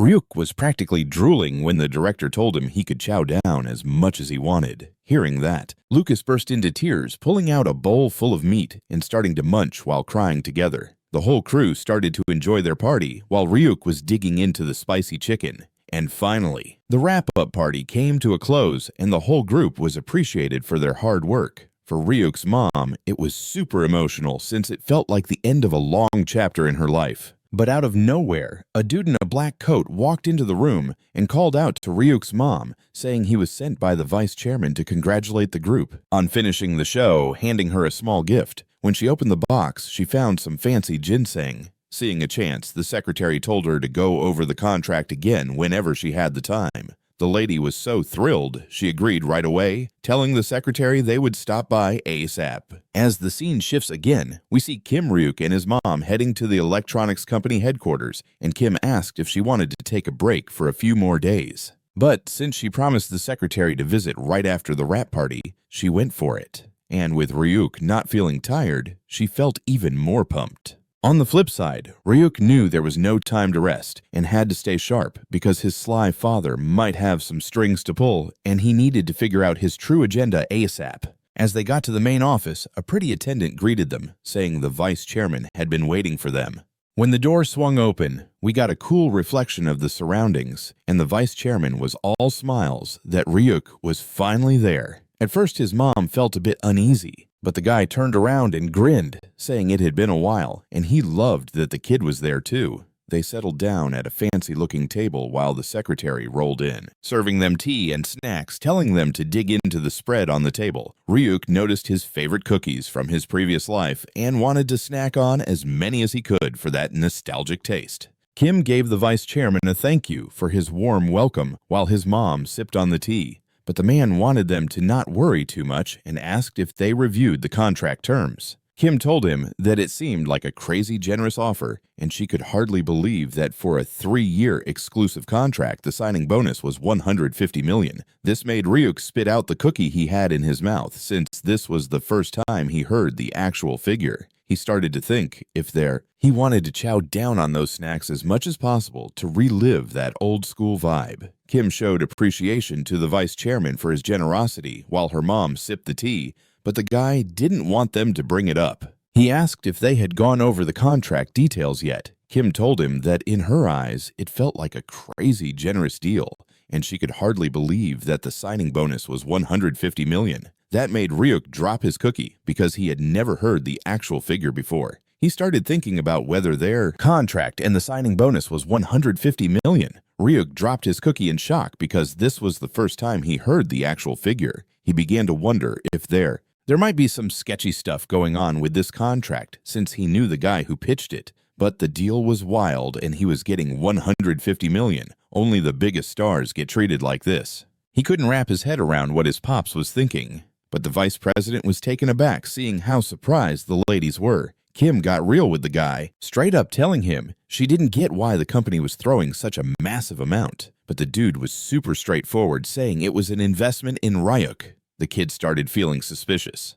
The secretary jumped in, explaining to the lady how their company gives scholarships that they've been running for a while, and they've always been all about finding and nurturing talented people. Since the vice chairman thought Rio was a gifted kid who deserved scholarship help, they were also going to receive the scholarship. The mom was shocked because she knew Rio was smart, but she just couldn't get the whole scholarship thing. The man kept going, saying that in his eyes, Ryuk was pretty special with the brains and the guts, and with the right backing, he could totally exceed expectations and turn into a top-notch young man, even if the mom was having a hard time believing it. Ryuk jumped up on the chair, banging the table and looking straight at his dad, telling him he was going to be the best. He knew how obsessed his dad was with results, and he always encouraged people in his past life too. This time, Ryuk was sure his dad was right because he believed he'd be more capable than any talent around him. Ryuk might be small, but he had the fierce spirit of a lion, telling the vice chairman he'd be the best. Ryuk's mom felt embarrassed, wondering why her kid was saying all that. But the vice chairman was low-key, impressed that Ryuk had such fire at this age, something even his own kids didn't have, and it made him want to support him even more. He wanted to tweak the contract and give the ladies the new draft again. This time he wanted them to think it over one last time and give them the final decision, because this contract was sure to be good for the kid. The scene shifts to nighttime when the lady was getting both kids to sleep, and she was totally wiped while she plopped down next to her husband, asking him what he thought about the contract. Even though the man didn't know much about this stuff, it seemed like an amazing deal to him. And 150 million was something he had never even laid eyes on before. The lady was honestly freaked out, and it was crazy that someone as impressive as the vice chairman was noticing their kid. She was worried that things might go sideways if they jumped on a contract that sounded too good to be true. Even while Min was asleep, Ryuk was still awake in the other room trying to catch what his parents were saying, realizing that for those who had never even saved up 1,150,000 was naturally scary for them. They were just acting like bugs that had grown up in a jar, and even when the bug was set free, it could only jump as high as the jar. Since they grew up poor, they were afraid of chances or money that seemed beyond their grasp. This was the worst part of poverty, which discourages people from even trying to step up. Ryuk thought that maybe they were going to turn down the offer, but suddenly he heard his dad pushing for the lady to accept the contract. It shocked the boy to his core while the man started explaining that with the contract cash, Ryuk could live a different life, go to a good school, and land a great job because of it. With this kind of dough, Ryuk could lead an impressive life like the chairman and vice chairman. With this much cash, they could even think about a new life too, where all four of them could be together. Ryuk was so stoked knowing his dad was thinking in the right direction, and since a better life than now was possible, he wanted to take that chance and believe in his son. The next day, the secretary rolled up to Ryuk's house while he came in and sat down telling the ladies that the vice chairman was super happy. They responded so fast, even though he figured it would take over a week. But the ladies weren't ready to sign the initial contract, and the secretary was cool with that, letting them know that the contract changed from 3 years to 2 years, with the signing bonus dropped from 150 million to 100 million. They also added a clause to address the ladies' concern about not overwhelming Ryuk with too much work so he could study too. Hearing that, Ryuk's mom really wanted to sign the contract, but here comes the twist, because the secretary pulled out another draft of the contract saying he wanted to make a few changes too. This threw all three of them for a loop. While they wondered what was next, the secretary started smiling while telling the lady that he wanted to adjust some things in the contract terms as well. But on the flip side, both Kim and Ryuk's mom were actually nervous, pondering what it could be. Seeing their reactions, the secretary wondered if they were all good, but the mom just wanted to know what contract terms were about to change. The secretary pulled out 2 booklets from his bag while letting the lady know that they wanted to change 2 things that he was going to mention shortly. Were changes to the contract terms. The secretary pulled out 2 booklets from his bag while he told the lady that they wanted to tweak a couple of things he would mention soon. But to everyone's surprise, Ryuk snatched up the 2 booklets and started flipping through them like a maniac, leaving his mom and the manager totally stunned. They were scratching in their heads, wondering what the kid was up to. Meanwhile, Ryuk was diving deep into all the details with serious focus. The secretary was trying to keep it cool, aiming to grab the leaflet back, insisting to Ryuk that those papers were only meant for adults. But out of nowhere, Ryuk blurted something about the company's stocks in the apartment complex, totally curious about what it all meant. He fired off questions at the secretary about why the booklet was talking about apartments and stocks. When she seemed taken aback, Ryuk spun around, worried he might have messed up the whole child act, pretending to be a little kid and asking the secretary all sorts of questions about the project. As he watched her face, he could tell she was clearly rattled. Even if pretending to be a child at this age was a bit cringy, he knew he had to figure out what his dad was up to. And it was so worth it, as Ryuk made the cutest puppy eyes with stars practically sparkling around him. He just wanted the secretary to spill the tea ASAP. But then he noticed that no one in the room was shocked by the proposal. They were shocked that Ryuk was reading so well. His mom was bewildered, asking if Ryuk could actually read, and he nodded, totally confirming it. The guy started grinning, while the mom kept grilling him about how he could read and write without enough practice. The secretary was in awe, since it was pretty impressive for a 3-year-old to pick up any language solo. However, his mom was curious about how Ryuk learned to read all by himself. He tried to play it cool, nervously telling her he learned from newspapers and TV, but there was no way he could read those tough words so well just by winging it. Still, it was all playing out right in front of everyone, and the secretary realized the vice chairman was spot on about this kid being a genius worth investing in. The secretary burst out laughing while getting ready to explain everything, telling the lady that since she dropped the contract deposit from 150 million to 100 million, the vice chairman decided to give them a sweet gesture and hand over stocks of Sam Gon Electronics worth 50 million. This totally blew the lady away, her face going pale from the shock. But the secretary kept going, saying that since the company was building a high-end apartment complex in a prime location, Ryuk's family was also set to get one spacious apartment flat for themselves once it's finished in the next few years. Hearing that Ryuk was as shook, unable to grasp the fact that his dad could do something so generous without any strings attached. Even the lady felt overwhelmed, and Ryuk started scouring through the papers trying to read everything and find the catch. Finally, he stumbled upon the mandatory employment clause stating that if they didn't fulfill the mandatory service in a few years, they had to hand back the gifted stocks immediately. But the taxes on the stock returns would fall on the recipient. Ryuk finally felt a wave of relief, having discovered the catch. He realized this was his old-fashioned dad's tactic to tempt someone with rewards to make them loyal and act like family. But if they broke the contract or ran into any issues, the vice chairman was the one cashing in, only handing out rewards when it suited him. And since Ryuk was just a little kid, the vice chairman was swinging tempting deals right in front of him, trying to make him pledge loyalty and serve the company. But Ryuk was onto it and totally understood it was his style. The kid grinned, slapping the booklet down, and asked the secretary for the stamp ready to commit to the mandatory years. This totally threw Ryuk's mom for a loop as she stopped him, saying he couldn't manage it all by himself. Ryuk started causing a scene, yelling that he wanted to do all the work and sign the contract too. But deep down, he knew those stocks were going to blow up in value and the apartment prices in that fancy area would skyrocket, making them a ton of cash when they sold it. So ultimately, this was a contract that absolutely needed to be signed. Ryuk was shouting at everyone, insisting he was going to make all of it his own. Ryuk's mother quickly scolded him, telling him to behave, but Kim interrupted, advising her to take a breather and consider signing the contract because this was a golden opportunity for both Ryuk and their family. The mom suddenly calmed down, realizing that if Kim was saying that, it had to be legit.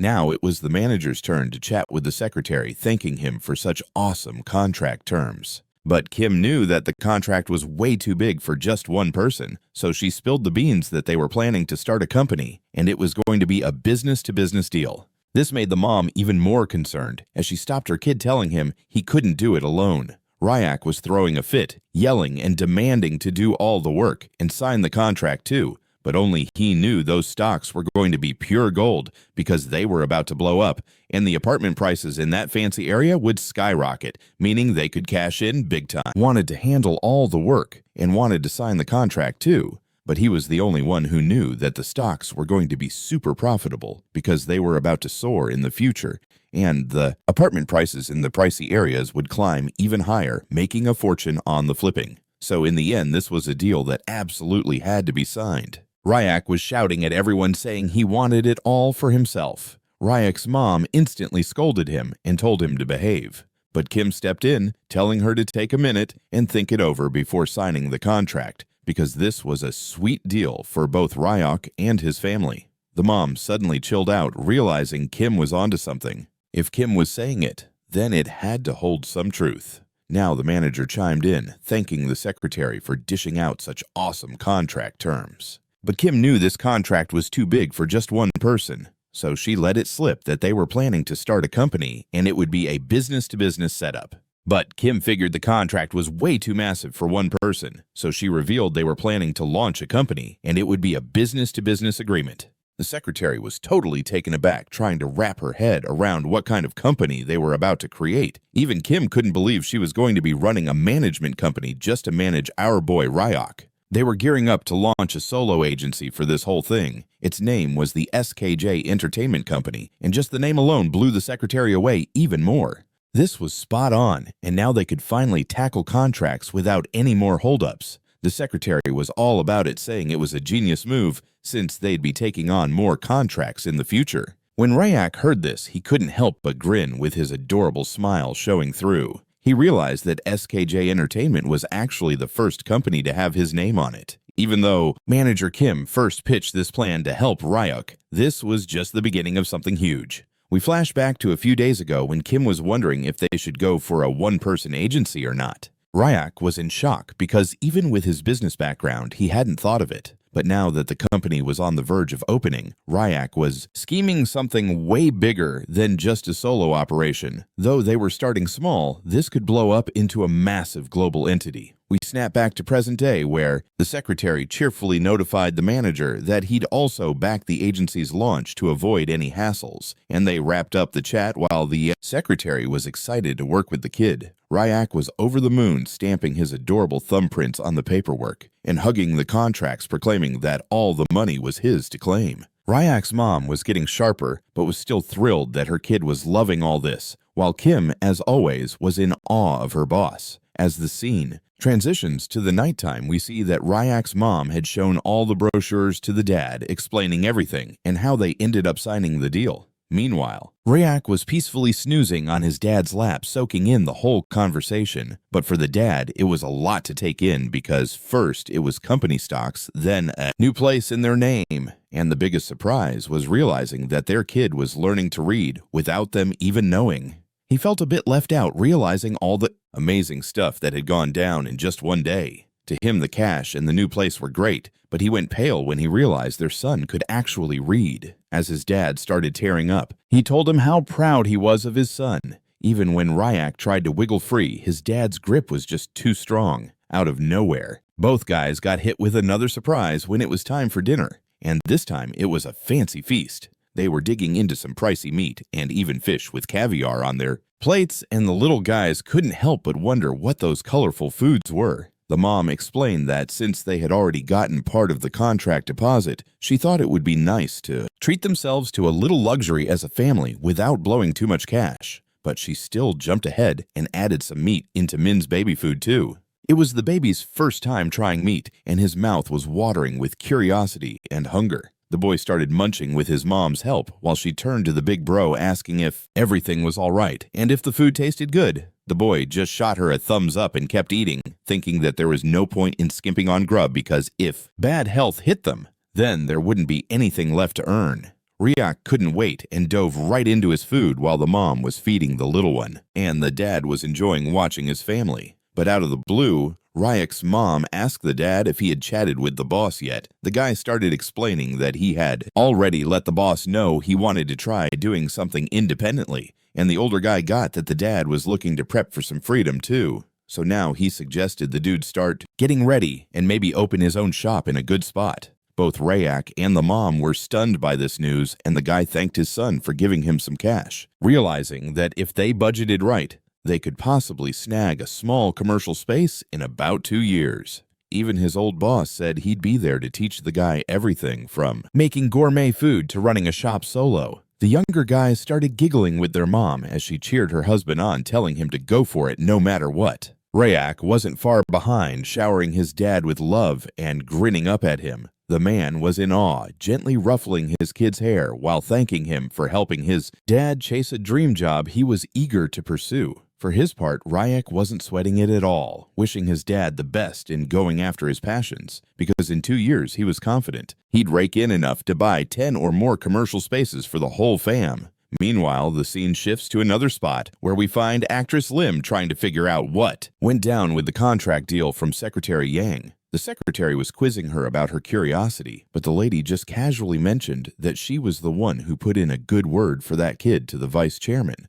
So naturally, she wanted a little update on how things were going. But when she found out that Ryuk had signed an exclusive deal with the company, she had this wicked smirk on her face while we noticed someone else was also in the room, which honestly felt more like an office. Lim thanked the secretary for the scoop, and we saw that Sun Sing was eavesdropping, totally shocked that Ryuk and his fam, who had turned down his deal, were now exclusively working with the electronics company. The actress informed the old dude that Ryuk had locked in an exclusive model contract and even set up a one-man agency. The guy couldn't believe it. How could someone who passed on their offer be doing business with someone else? He couldn't wrap his head around the fact that Ryuk and his family dared to cross him and were now acting like they owned the place. The guy decided he wouldn't let this slide and was thinking about sending some hired muscle after them to mess them up so bad they couldn't even show their faces on TV. But the actress challenged the old man, saying it was a pretty terrible idea. Now that Ryuk was signed with the electronics company, he was a whole different person. The actress warned him that if he tried to pull something with Ryuk, he'd be messing with the vice president's property. And, judging by the contract, the president expected big things from Ryuk. If anything happened to such a valuable asset, there was no telling how the president would react. But one thing was for sure, the entertainment company would take a hit. The old man was raging, barking at the actress to cut the chit-chat and scram. He wanted her to bring back the resignation paperwork all neatly filled out. But as the actress split from the office, she took a look at the exclusive contract renewal and started ripping it apart, deciding she wouldn't entertain him anymore because she wasn't the same actress from 7 years back. As the scene shifts, we find ourselves at the Ryuk family house where his mom was getting ready to put a face mask on the adorable little baby. We see Ryuk snoozing peacefully with cucumber slices all over his face, feeling pretty good about it. His mom looked at the cute baby, wondering if she should put on more so the baby could enjoy it even more. But Ryuk was too busy loving the face mask to say anything. He realized that ever since signing that exclusive deal with Sammy and things had changed. At first, his manager had been buried in paperwork telling everyone that Ryuk was booked for a bunch of commercials, and he was taking a break. The manager had been sorting through tons of casting calls for their new one-man agency and was totally killing it. And, on top of that, his dad had a serious heart-to-heart with the family and decided to open a new restaurant near the apartments the company was going to provide them in 2 years to build up some customers. Even the old dude from his previous job was helping out with the special recipe prep. Lastly, their mom was barely keeping it together trying to manage their whiny younger brother while also helping Ryuk deal with his dry and irritated skin. In his past life, Ryuk would have been getting fancy facials that cost fortunes, where beautiful ladies catered to him because he was the future CEO. But he was blown away, probably because his mom was the one doing it, not some hired beauty. We see Ryuk munching on some cucumber while also using them for his mask. His mom was super stoked that he never complained. He was such a good dude. Feeling a bit sleepy, Ryuk's mom decided to let him catch some Z's with his younger brother. Until then, she figured she'd hang up the laundry real quick. Ryuk was enjoying his chill time when he heard the week's music chart announcements. It turns out this week's #1 song on the top 10 was the same one he picked for the band called It Was a Lie. This jam had been sitting at the top for 10 weeks straight. Ryuk, who totally saw this coming, couldn't help but feel pumped that the idol group was performing the track his big bro chose for them, and they were killing it. He thought he should make them pay him back in some way later, but he still wondered where Michael was until his train of thought was broken by the doorbell. When his mom opened the door, someone said they were from the electronics company. Ryuk's mom thought it was work-related and let them in, but he jumped up and bolted toward the main door, eyeing the new arrival who had their face fully covered, looking like a ghost trying to hide their identity. He was freaking out, nervous and confused, but as soon as the person caught sight of Ryuk, they started shouting about how adorable Ryuk was, realizing he'd gotten even chubbier. And Ryuk, who kind of saw this coming, was stoked that the idol group was jamming to the song his big brother had picked, and they were killing it. He figured he'd make them pay him back somehow later. Still, Ryuk wondered where Michael had wandered off to, but his train of thought got derailed when he heard the doorbell. As his mom opened the door, someone said they were from the electronics company. Ryuk's mom thought it was business and let the person in, but then he bolted towards the main door, staring at the guy who showed up, looking like something out of a horror flick with his face covered, trying to keep his identity a secret. He was freaking out, trying to figure out who this dude was. Heading toward the main door, staring at the figure who just popped in, looking like a ghost with a fully covered face, trying to keep their identity under wraps. He couldn't help but wonder who that person was, just mixing nerves and confusion. But as soon as the guy spotted Ryuk, he started freaking out about how adorable Ryuk looked, realizing he got even chubbier. Ever since they last crossed paths, and with that face mask on, it just made him look even cuter. The mom sensed that Ryuk was in trouble and quickly stepped in between them. She made sure to ask who this person was and why they were bothering Ryuk when he was clearly preoccupied. That's when it got real revealing that this wasn't just any random dude but actually a girl, and none other than the actress who was thrilled to see Ryuk after ages. As always, the girl was totally enchanting as she casually checked in on the fam, asking how they'd been doing lately. But Ryuk wasn't feeling it at all, staring daggers at her because he knew all about her messy past with his dad. As the scene changes, they shift to a coffee chat where the actress was blown away that Ryuk was living in such a tiny spot. The mom was sweet, serving her coffee, and the actress thanked her with a bright smile. However, Ryuk was eyeing her suspiciously and suddenly asked what brought her to their house. When the actress realized why she was there, she started apologizing, telling the mom she had wanted to do this for a long time. But on the flip side, the mom was bewildered, wondering why the actress felt the need to apologize out of the blue. The girl was in tears, confessing to the lady that they had been through a lot because of her for recommending Ryuk to the entertainment company, but she never expected the old man to go that far. That's when it hit her hard, and she almost burst into tears while saying sorry to Ryuk. Ryuk recalled how in his past life the actress and the old guy were just about the business and nothing more, even though she was cunning like a fox. Aside from the affair with his dad, she didn't mean to hurt anyone. Plus, he figured it was better to have people owe him than make new enemies. With a serious vibe, the boy told her that it was cool and there was no need to apologize. The actress was stunned, realizing that it was Ryuk who accepted her apology, not his mom. When her jaw dropped, the mom chimed in that the fact she came all the way to Ryuk's house and spoke her mind mattered a lot to them, and they were just thankful for the actress being there for Ryuk when no one else was. This really hit home for the actress, and she almost teared up amazed by how someone could be so kind. The actress decided she wanted to stay close to Ryuk's mom from now on and suggested they talk casually. But just when their emotional moment was getting deep, Ryuk interrupted, asking her why she was using the name Sam Gon if she just wanted to say sorry. The actress was thrown off while the mom tried to scold Ryuk for being rude. On the other hand, the actress found it pretty clever that he could hold a decent convo and had picked up his speech really quickly. The lady got straight to the point, saying she was there to deliver a document. She pulled out an envelope from her coat and showed it to him, mentioning it was a contract document from the company. The actress admitted she had snatched it right from the secretary. The mom wanted that contract right away, but the actress was slick, saying that since she made up her mind, she wanted to join Ryuk's one-man agency. This hit Ryuk like a ton of bricks as he wondered what this sly fox was up to.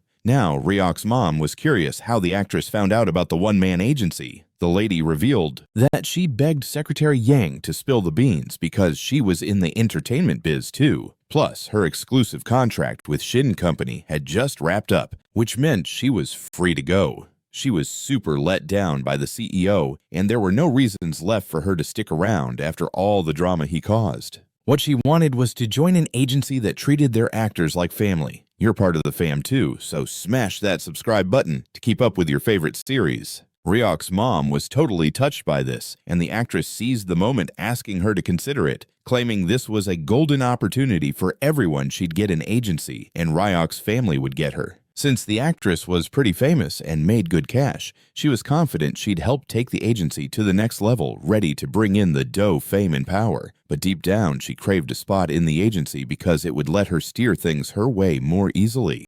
The actress asked if she should sign the contract, and the mom jumped on it, but Ryuk chimed in, saying it wasn't happening. No way, no how. Both the mom and the actress were stunned at his response, and the actress wanted to know why. The mom scolded Ryuk for being rude to the actress, but Ryuk just turned away with an adorable pout, saying even without a solid reason, he wasn't about to let the actress snag a spot. The mom tried to reason with him, noting he was acting strange, throwing a tantrum when he usually didn't do that. But she wanted the actress to talk to the manager first to clear things up.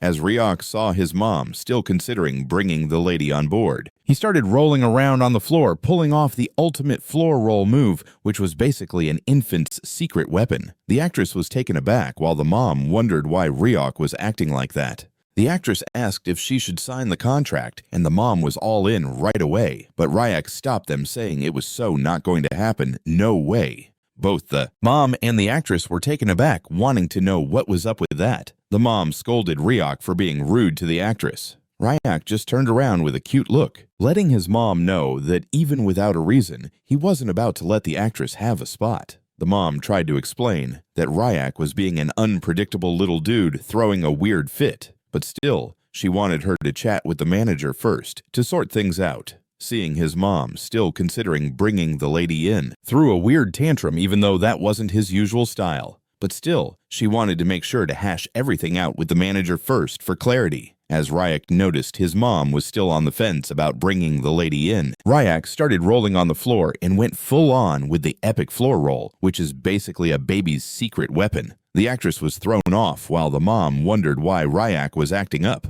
Meanwhile, all that commotion started waking up the little brother, who was confused as to why Ryuk was crying, and it wouldn't be long before the younger sibling kicked off his own crying fit like the baby he was. The mom told actress Lim to hang tight, and she sprinted toward her baby, asking the lady to wait. But the moment she left, actress Lim made a weird expression, trying to figure out why Ryuk wasn't vibing with her. Lim moved closer to Ryuk, trying to poke his cheek, but he rolled away quick with a funny face, knowing that the actress had some obvious hidden motives. Lim was a lady who never did anything that didn't benefit her. So now she was sizing up Ryuk and the future of his company, contemplating a little investment, because if it hit big, it would be awesome, and even if it bombed, she wouldn't be out anything. She was all about profits, and Ryuk figured she'd be ghosting them at the first sign of trouble. So Ryuk pushed her away because his company was only for his crew. He didn't need any fair-weather friends swooping in and out based on what they could gain, especially not someone who might spill the beans to the vice president. Ryuk started spewing twisted sentences, telling Lim that she wasn't family and wasn't on their side. Even Lim was sharp enough to wonder what Ryuk was on about. So Ryuk was totally shutting her down because his crew was all about loyalty. He didn't want any fake friends who only stuck around when it suited them, especially not some woman who would easily blab to the vice president. Ryuk started spouting off twisted lines, telling Lim she wasn't family and she wasn't on their team. Even Lim, who was pretty sharp. The vice president snapped his gaze around and realized it had been a minute since he last spotted him. There was another person cruising alongside the vice president, noticing that the kid he was supporting was actually top-notch. Turns out this dude was really the head honcho of the entertainment company, or rather Jang's grandfather from his past life.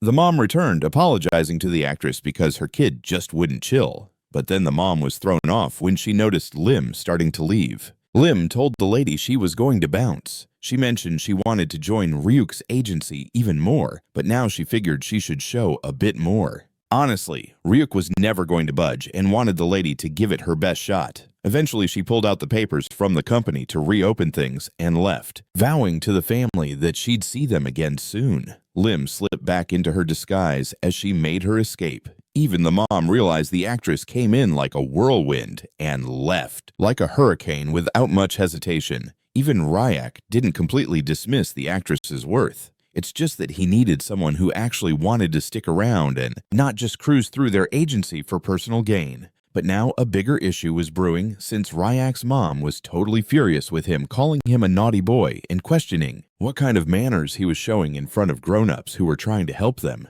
Even the little one was stunned looking at his mom's fierce side. She figured maybe the actress left because she was taken aback. But she had planned everything, telling the lady that the papers were there, and they were more important to read first. The lady hadn't even finished talking yet, but she chose to review the documents first. But as soon as she opened the pages, all her anger vanished. It was a contract for an ad shoot for model Ryuk with an electronics company for their new products. As the scene shifts, time passes, and Ryuk, along with his mom and little brother, show up on set. It was a massive farmhouse that left the lady in awe, wondering if places like this had actually existed in their country all along. Finally, we see the familiar director again, who greeted both Ryuk and his mom. Ryuk was the happiest to see him because he was pumped to work and make some cash. The mom realized that the director was so good that the electronics company had hired him for another gig too.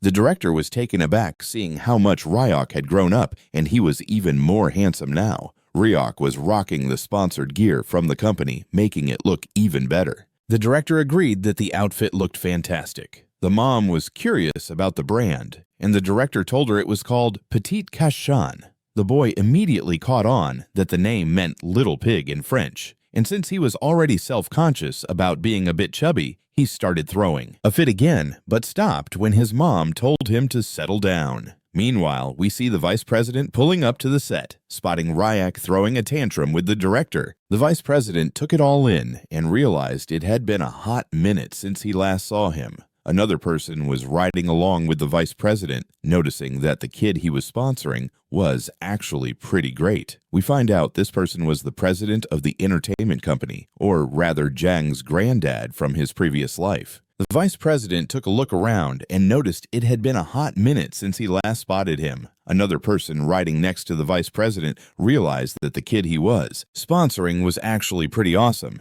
It turns out this person was the president of the entertainment company, or more accurately, Jang's grandfather from his past life. The president stepped out of the car slowly, while even the vice president showed him respect. On the other hand, the old guy wanted his son to stop treating him like he was ancient. He was just pretending to be a little sick in front of the media. The vice president agreed, and his dad revealed he'd already checked out the proposal his son had submitted. His plan was to put together a loud commercial featuring the child actor, but this was totally against what their company had been about for so long. They had always produced classy and dignified ads, but now it was going to be all over the place. The vice president was ready, telling his dad that it was crucial to shake things up as the wild style was the latest trend in advertising. It was high time the company dumped its outdated and stiff image, but the old man took it personally, asking his son if he meant that his ways were wrong. The president quickly informed him that there had been a mix-up. Still, the old dude backed off his son, telling him to do whatever he wanted. Judging from the old man's confident vibe, he was convinced his son had something up his sleeve. Even the vice president wasn't a fan of his dad's strict old-school company rules. However, he was curious as to why his son was so invested in a kid actor who had a shaky future ahead of him. The kid shot back, claiming it was a smart move for the future, and he was all in on it. The old man was thrown off by this, puzzled about what a little kid could possibly offer that was worth the hype. Hearing that, the vice president grinned as he recalled the actress had mentioned wanting to work with the boy's tiny agency. Even though she could totally land a spot in a big-name agency, this was a way better investment. The entertainment world and the ad game aren't what they used to be. Being relatable and chill with the public is the name of the game now, and Ryuk was the hottest child actor of the year. The actress was banking on that to boost her own fame too. With Ryuk adjusting her public image to fit the scene, it was a golden chance worth betting on for the future. The savvy vice president was convinced that Ryuk was set to blow up. Suddenly, the old man jumped in raving about Ryuk since the kid was already reading, while all the other toddlers were just crying. Ryuk had just hit 3 and was already reading, which was pretty impressive for his age. Even the vice president remembered not being able to read until he was 5. The grandfather then dropped a bomb, saying Ryuk should have been his grandkid instead of the rest, who simply couldn't measure up. And the vice president couldn't help but agree with his dad, and it felt kind of sad. Meanwhile, Ryuk couldn't help but feel a little overheated, wondering if the adults were chatting about him. As he flipped through his reading, he found out the ad he was about to shoot was for a new vacuum cleaner. He mentally reviewed the entire advertisement storyline, knowing it could set the course for what He was certain this ad was going to ramp up his worth even more, but his train of thought was derailed when he heard some familiar voices. Turning around, he was hit with the sight of the mega-popular idol group Justice Asterisk, who immediately began throwing compliments at Ryuk's mom, saying she looked even more stunning. Their leader checked in on her, asking how she was doing. Our boy was totally stoked to see his pals, noticing their faces were lit up with energy. But one member was still missing, Michael, who was avoiding Ryuk like the plague. The whole crew thanked Ryuk like crazy, because thanks to him, they were crushing it. The track Ryuk picked for them had hit #1 and stayed there for 30 weeks straight. Mom was taken aback by the success and couldn't believe her son was behind it. Meanwhile, Ryuk turned red from all the appreciation, trying to brush it off as the group thanked him over and over. He knew everything was smooth sailing because every member of the crew did exactly what he suggested. So naturally, he wanted them to pay him back. In response, Hyun suddenly whooshed Ryuk into the air, declaring that if he said the word, they'd make anything happen for him. Ryuk was annoyed by the sudden lift, but thrilled they were willing to do whatever he wanted. Just then, the director clapped, gathering everyone's attention, and announced that since everyone was present, it was time to shoot. As filming kicked off, both the leader and Ryuk were on set, making everything even more awesome. The familiar assistant director still working on this project yelled for both Hyen and Canyon, and they sprinted toward her. Still, Ryuk couldn't shake off the feeling something was off and wondered where Michael had disappeared to. Upon hearing his name, all the other group members froze, and even the mother was curious about the missing fifth member. Then the stunning news hit Michael had left Justice. Ryuk was left in disbelief, wondering what could have caused this. Yun explained that Michael just wanted out. After Ryuk gave him a stern talking to for being reckless, Yun turned sulky. Then one day, out of the blue, he proclaimed that he missed his family and just quit the group to return to them. It all went down so fast that the rest barely had time to react. For Ryuk, this news was even more shocking because Michael's departure meant the whole future. In his past life, Michael had been a source of scandal, but he stuck with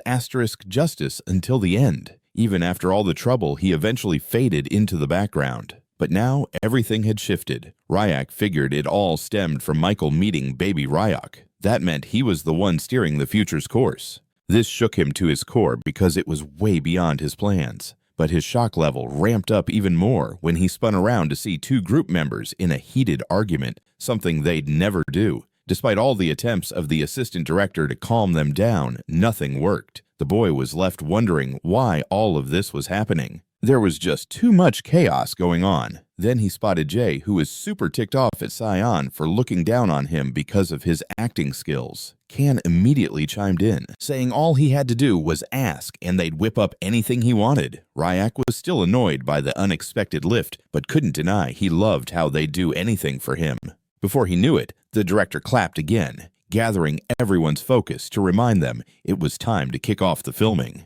As they started, both the leader and Ryuk were on set, making everything feel even cooler. The familiar assistant director continuing on with this project called out for both Hyen and Canyon, prompting them to dash toward her. Ryuk could feel something was wrong, wondering where Michael was. Upon hearing his name, all the other members halted, just like his mom did, trying to figure out where the fifth member had gone. The shocking info came to light. Michael had left Justice. Ryuk was blown away and couldn't comprehend why this had gone down. Hyun clarified that Michael just felt like leaving. After Ryuk chastised him for being irresponsible, he sulked. Eventually, one day he declared he missed his family and quit the group just like that. He returned to them so quickly that the rest of the crew couldn't even try to stop him. To Ryuk, this was more shocking than anything, because if Michael was out of the game, it meant the future was entirely different. In his past life, Michael was at the center of various scandals, yet remained with Justice for the duration. Even after some serious stuff, he eventually ghosted everyone and vanished. But this one twist had flipped everything. Ryuk quickly realized it all came about because Michael crossed paths with baby Ryuk. He understood he was the one influencing the future. That realization hit him hard because it was way outside anything he'd anticipated. But then Ryuk's surprise hit a new high when he turned around, spotting two group members clashing something that just wasn't their style. Regardless of the assistant director's attempts to break things up, nothing seemed to work. The boy pondered why this was all going down. It was just too much happening at once. Then he noticed Jay was seriously mad at Sion because he felt looked down upon for not having acting chops. Kan shot back. Members of the group were at each other's throats, something they would never do. No matter what, the assistant director tried to step in, but it wasn't working. The boy was puzzled as to why all this was unfolding. There was just way too much chaos going on, but out of nowhere he spotted Jay, who was seriously mad at Sion for looking down on him because he couldn't act. Kan immediately disagreed. He told Jay that he never looked down on him, but was just let down by his attitude. The assistant director was curious about what was off with Jay's acting and wanted to see it firsthand. But as the shooting went on, everyone noticed Jay was way overdoing it. Even Ryuk was taken aback. He had seen this kind of thing before, but this was next level. Jay was the ultimate idol, so charming and easygoing. Everyone adored him. But when it came to acting, he was just hamming it up in every scene. Sion, on the other hand, was a totally different story. He was so straightforward that people wondered how he even made it as an idol. But as an actor, he was on another level. Ryuk immediately called out to Sion, urging him to take a shot at the role instead. Jay was stunned to hear Ryuk call his name so clearly. He wanted Sion to take a stab at acting rather than just complain about others not being serious. He even questioned if he should do it himself.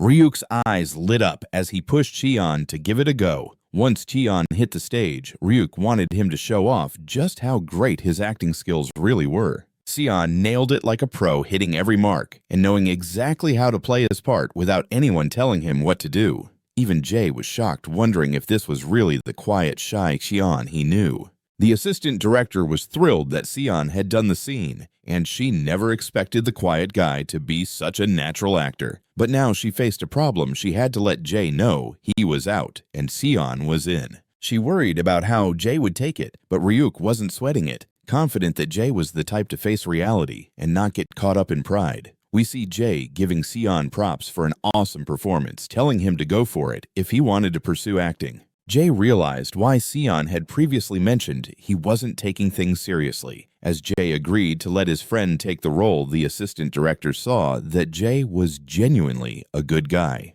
Ryuk noticed everything was falling into place again, but he also pondered if this was what true happiness felt like. In his past life, both Jae and Sion had split from the group and started working solo. Rumor had it they were awkward with each other until they retired, but now they were like brothers, brainstorming ways to help each other get better. Ryuk had fully committed to surpassing his past self. He knew that while some things might stay the same, others could still be reshaped if he made up his mind about it. With the scene shifting tonight, the director thanked Ryuk and his mom for their hard work. The boy was completely worn out. Maybe it was because it had been ages since his last commercial shoot, plus he had a ton of lines to memorize. His throat was giving him trouble, and he just wanted to crash at home with his favorite snacks. But Ryuk got a shock when he saw a woman heading their way. It was none other than the actress herself. She came to support Ryuk and his team after the long shoot, and even brought her own car along. Ryuk couldn't help but notice how clever this woman was, especially since she claimed she was here to show her sincerity.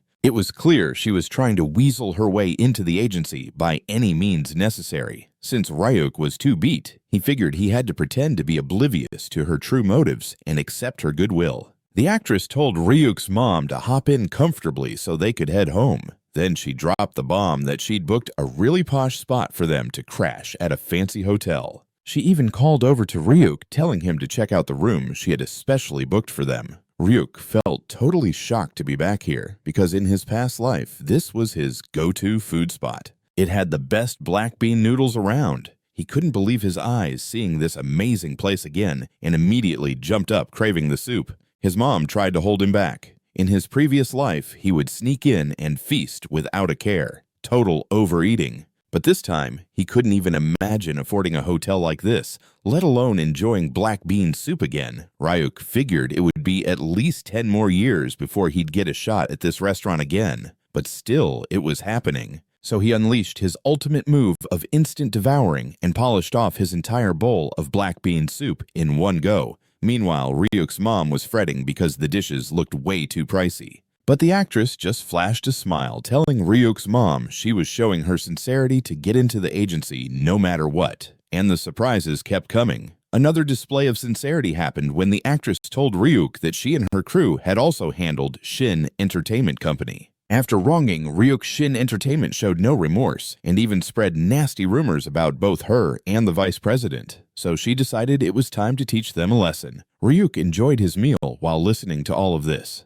The manager couldn't believe his eyes when he saw that Ryuk had already demolished his food, leaving his bowl empty. So he officially decided to let the actress into the agency. He was all for it. The actress almost started tearing up. She couldn't believe Ryuk had finally accepted her. She wondered if it was because he loved the black bean soup. Even though Ryuk wanted to say yes, he shook his head. He believed the future could definitely change. So she opted to give them a reality check. Meanwhile, Ryuk happily munched on his food while soaking it all in. The manager was shocked to see that Ryuk had already polished off his meal and his bowl was empty. So he finally made the decision to let the actress join the agency. He was all game for it. The actress nearly burst into tears. She couldn't believe Ryuk had finally accepted her. She was curious if it was because he liked the black bean soup. Although Ryuk wanted to say yes, he disagreed. He was also convinced that the future had the potential for change. Maybe the actress Lim could totally become way cooler than the one he knew. And who knows, she might even turn out to be a solid ally for Ryuk and his crew. But for now, the actress was just genuinely happy. She told Ryuk's mom that since the kid had agreed, she was ready to hustle hard and really help the agency out. But Ryuk's mom was still kinda hesitant. She let the actress know that she would get back to her after talking it over with Ryuk's dad. As the scene changed, we found ourselves at Ryuk's house, where the manager and Ryuk's parents were having a serious discussion. Dad was totally against bringing anyone outside the family into the agency. Everyone was shocked to find out Ryuk's dad was not on board with actress Lim joining their gig. But the dude calmly laid out his reasons, even though he called it an agency. They didn't even have a real office or a team. Truthfully, they were barely keeping it together with what they had. Adding such a big-name actress could mess up the shaky balance they were hanging onto. The whole setup could fall apart with everyone stretched too thin trying to meet crazy expectations. After thinking it over, even Ryuk had to concede that his dad had a solid point. Right now, their so-called agency was basically a one-person show. Manager Kim was running the whole show, CEO stuff, scheduling, managing everything, while Ryuk pitched in with planning and recruitment ideas. But that just wasn't enough. What they really needed was someone trustworthy to handle the business side, but finding the right person was gonna be tough.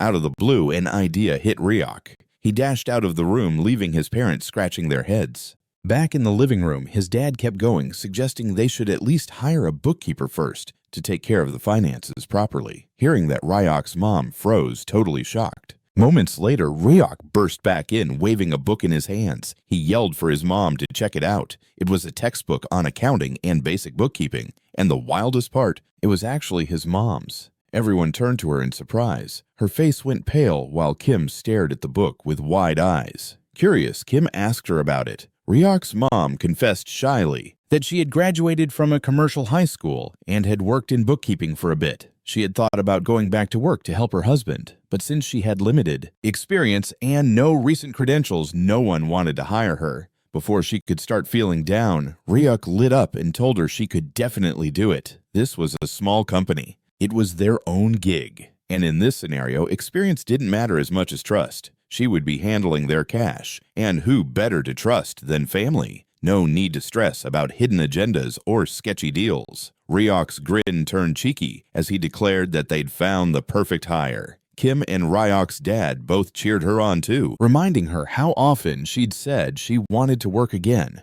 With her hubby's full support and her son's excitement, Ryuk's mom finally gave in. She promised to give it her all, and felt touched by the faith her family had in her. Knowing it was just their own cash made her feel more confident, and Ryuk vowed to back her up every step of the way. Just then, Kim jumped in with another idea. She mentioned that the unit above her apartment had just opened up. They could set up an office there. Since it was in her building, they wouldn't need to stress about paying rent. Ryuk's mom was blown away by the offer, asking Kim if she was really okay with it. Kim nodded seriously. To her, this one-woman show wasn't just Ryuk's project. It was hers, too. She wanted to see it thrive and believed a sense of ownership was key to the agency's future. Ryuk couldn't hold back his excitement. He jumped up with his small, energetic frame and shouted that they were really going to do this. The one-woman agency was about to grow into a full-on company and maybe even something huge someday. The next day, actress Lim showed up at the new office space, lugging some refreshing watermelon to beat the summer heat. Ryuk's mom was shocked to see her surprised that Lim had stopped by their place.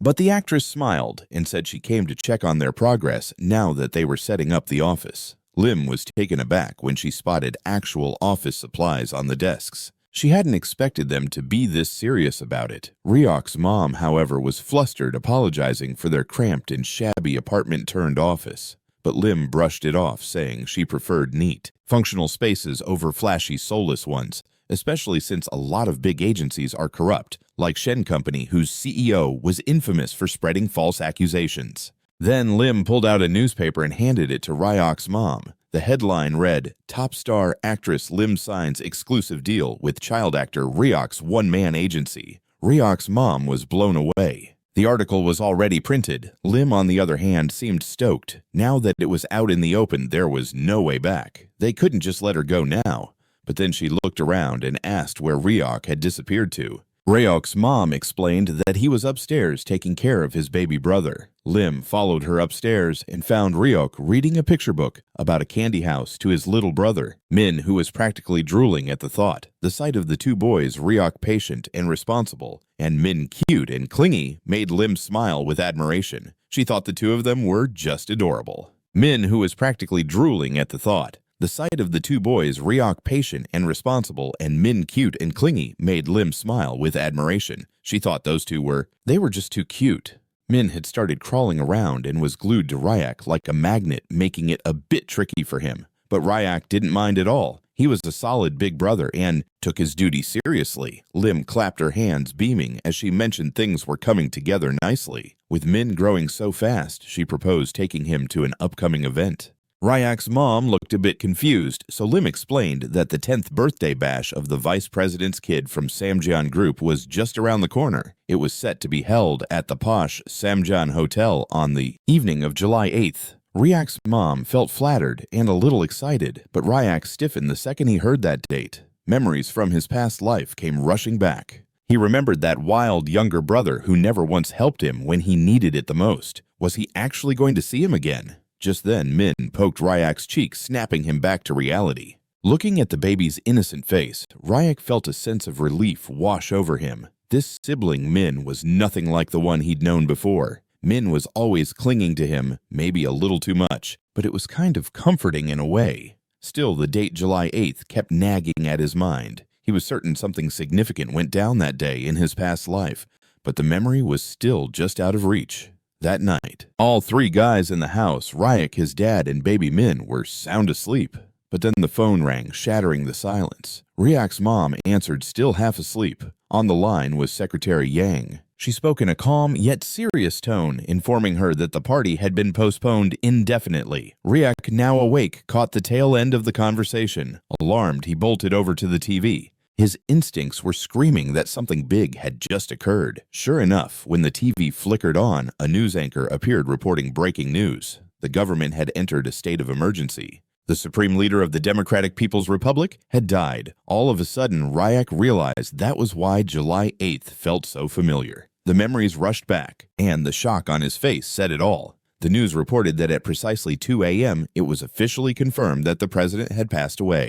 The government was reacting quickly. But the country was already plunged into deep uncertainty. The cause of death was heart disease, something Ryuk remembered all too well. That night, July 8th, 1994, was etched into his memory. It had been a turning point in his past life when the nation, already on the brink of a peace agreement with the North, suddenly found itself flustered and leaderless. The fear that war might break out gripped both politicians and citizens alike. Around the globe, tensions rose. The United States, China, and Japan were all keeping a close watch while at home. The power vacuum left by the president's death threw the country into a prolonged period of internal instability. Some hoped that unification might now be possible, believing the crisis could open a door for reconciliation, while others were overwhelmed with sadness and dread. In the end, what followed was a wave of hardship. The poor sunk deeper into poverty while the rich only got richer. And Ryuk knew all too well how that imbalance shaped the years that followed.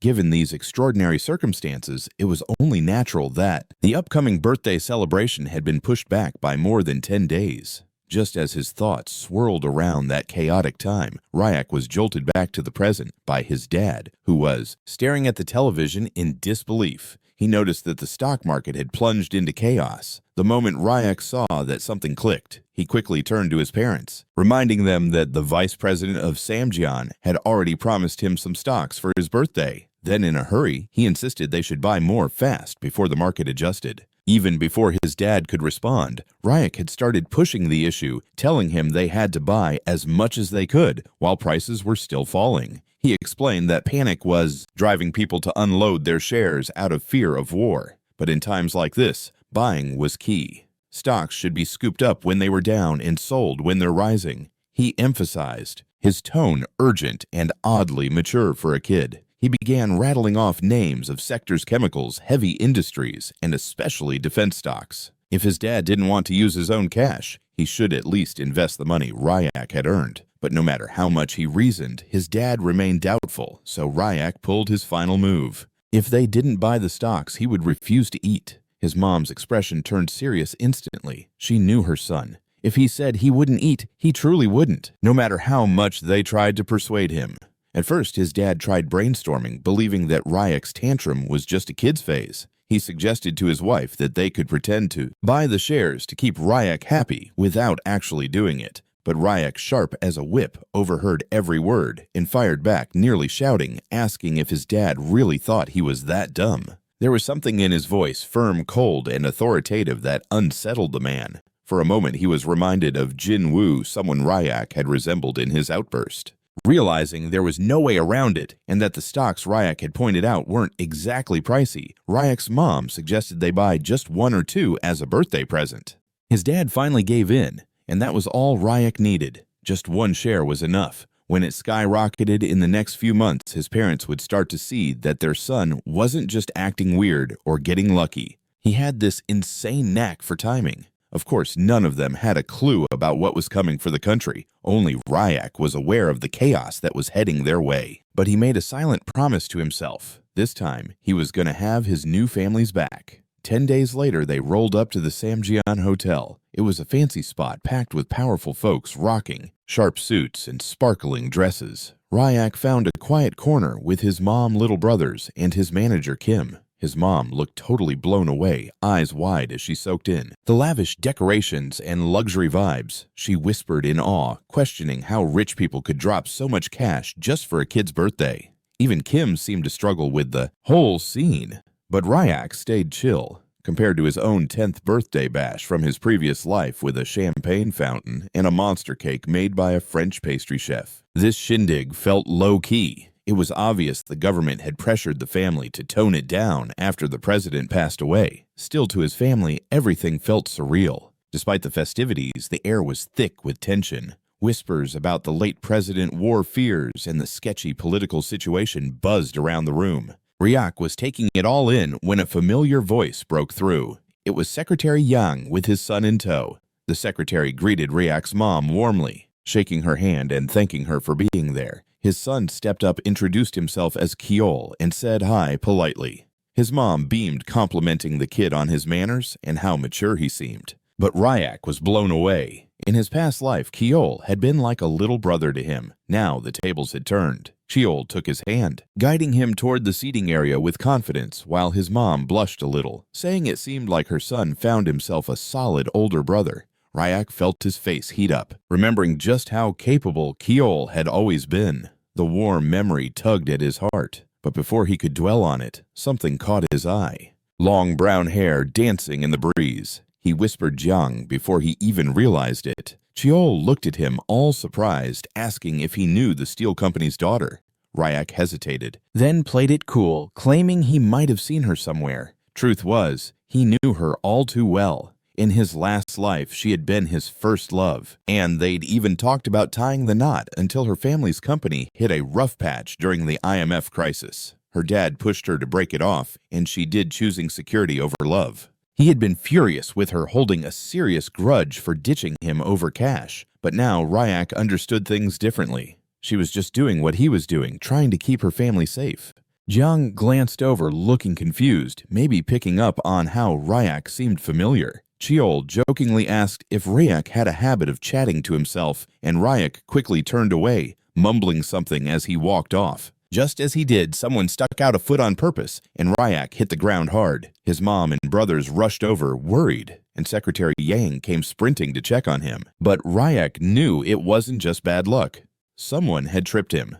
A sharp sneer sliced through the air, asking if he really thought he was that important to the vice president. As Ryuk turned, he spotted Taeho, his bratty younger brother from his past life, still as cocky and clueless as ever. Ryuk didn't have time for his nonsense this time. Taeho grinned loudly, declaring that Ryuk was nothing special and shouldn't even have been invited to the party. Before he could say another word, Ryuk slapped him hard across the face, leaving the crowd stunned. This time, Ryuk wasn't about to let anyone push him around, not even family. Everyone saw it clear as day. Ryuk standing firm, eyes sharp, and posture proud, reminding them of someone who'd been through a lifetime of battles. The slap landed with such confidence that both Secretary Yang and Ryuk's mom were speechless. Their first thought was whether the two kids were okay, but his mom quickly yanked him close, ready to scold him for making a scene. Ryuk, however, wasn't about to let her keep going. He stated straight up that Taejo had tripped him on purpose. Hearing that, Secretary Yang turned to his kid and asked if it was true. Taeho, still full of himself, didn't give a straight answer. Instead, he sneered, questioning if the secretary was supposed to serve him or Ryuk, acting like he had a royal birthright to demand respect. Yang knew better than to expect honesty from him and turned to Cheol instead. Without skipping a beat, the younger kid confirmed what had gone down, that Taejo had tripped Ryuk intentionally and totally deserved the slap. Min Ryuk's little brother immediately jumped in, glaring at Taejo with as much fury as he could muster. Their mom, though, still annoyed, gently reminded Ryuk that hitting people wasn't cool. But Ryuk shot back, telling her bluntly that Taejo wasn't his friend, and he totally had it coming. What she didn't know was that Ryuk had dealt with punks like Taejo before, those spoiled brats. Those who mess with the weak don't quit until they get pushed back. Ryuk made sure that this time the bully knew he wasn't messing around. As the tension ramped up, Secretary Yang jumped in, telling Taejo he was also to blame, and that if he kept causing problems, the vice president would be super unhappy. Just hearing his dad's name hit hard. Taejo, who had been all puffed up with pride and rage, suddenly shrank down. You could see the fear in his eyes, and as Ryuk watched this unfold, he realized something surprising. It was just like in his past life. Even younger Taejo was scared just from hearing about his dad. Their mom gently passed Min over to Manager Kim and sat Ryuk on her lap, smoothing his hair as she took a look at his scraped knees. She asked softly if it hurt a lot and noticed a scrape that was starting to swell, mumbling about putting some ointment on it when they got home. She was trying to comfort him like a caring mom. Ryuk accepted her care without a fuss. Taejo, sulking at the side, suddenly asked Secretary Yang when his mom was going to show up. The secretary glanced at his watch, before explaining that she was held up with work and would arrive later. Trying to lift his spirits, he suggested that Taejo should enjoy the party while waiting, but Taejo's face fell as he whined that neither his mom nor dad showed up to his birthday bash, and if they weren't coming, he didn't want to party at all. That was when the full-on tantrum kicked in. Tears started flowing as he openly sobbed in front of all the guests, a pathetic sight in his sharp designer outfit. The secretary tried to console him, leading him to a side table and whispering softly, but the damage was already done. The vibe plummeted again, and guests started murmuring uncomfortably. Ryuk's mom, even knowing Taejo could be a brat, was clearly shaken by what she saw. No kid should be left alone like that, especially on their birthday, abandoned by their parents. Even Kim looked displeased, shaking his head at the scene. If this was what being rich meant, with kids left crying while their parents chased after power and prestige, maybe it wasn't something to admire after all. Ryuk remembered everything. Around this time in his past life, Taeho's mom was always distracted attending to her father-in-law, a high-ranking politician in poor health. As for his dad, he couldn't care less about birthdays. The guy was more into keeping appearances, spending his time with actresses, and mingling with influential guests. He never truly cared. But unlike Ryuk, who had become numb to it all, Taeho was sensitive. He took in the neglect like a sponge and always cried harder than anyone could imagine. This time was no different. Even as the secretary tried to fix things, the boy's sobs echoed throughout the hall. Realizing the party was about to crash and burn, Secretary Yang grabbed the mic and addressed the guests, thanking them for coming to celebrate Taeho's birthday. He encouraged everyone to dive into the fancy food that had been specially prepared and announced a special performance planned for the night. As the servers began bringing out the food, Ryuk's mother leaned over and told him she had requested his favorite black bean noodles just for him. When he heard that, all thoughts of the crying kid vanished from Ryuk's mind. The mouth-watering food made the awkward situation suddenly feel a bit more bearable. Meanwhile, the secretary hyped up the star of the night. The top idol group in the nation was gonna perform live. Ryuk blinked in shock. Even he didn't see something this over-the-top coming. But there was more. His eyes flew to Yoongi. Top idol group would be performing live. Ryuk blinked in disbelief. Even he hadn't anticipated something this extravagant. But there were more surprises in store. His eyes wandered to Yoongi, who was already in the front, waving and cheering for the idols like crazy. She looked nothing like the composed girl from earlier. Ryuk could hardly believe it. So she was a major fan of idol groups. definitely something to remember. As the idols took the stage, the mood started to lift. Ryuk's mom and Jiang were acting like giggling teenagers, squealing with excitement as the show kicked off. It was kinda embarrassing to watch, but Ryuk had to admit it worked. Secretary Yang had completely turned the gloomy atmosphere into one of celebration with just some great food and a bit of flair. The guests were laughing, clapping, and settling into their seats. But even with the music pumping, Taeho was still there, sniffling at his table. His eyes were all red and puffy, and his nose was running. Ryuk glanced over and sighed. No matter how annoying Taeho could be, seeing him all alone like that didn't sit right with him. He wondered just what the heck Taeho's parents were doing that they couldn't be bothered to show up for their own kid's birthday. Just then, the big double doors at the entrance swung open. All heads turned. The secretary's eyes went wide in shock, and he quickly rushed toward the newcomers. It turned out to be none other than the vice president and his wife.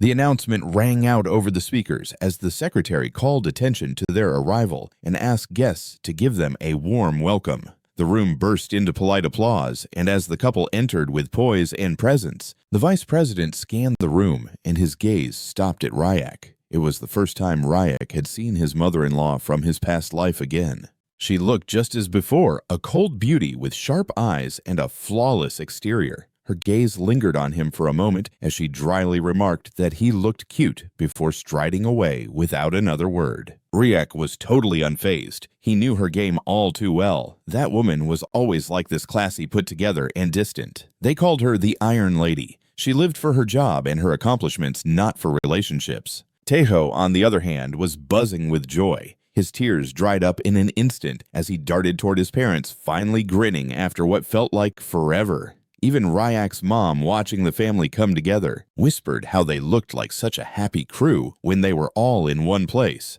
But Ryuk knew the truth. Looks can be deceiving. That family was just a shiny facade built on wealth, ambition, and cold success. There was zero love in that house.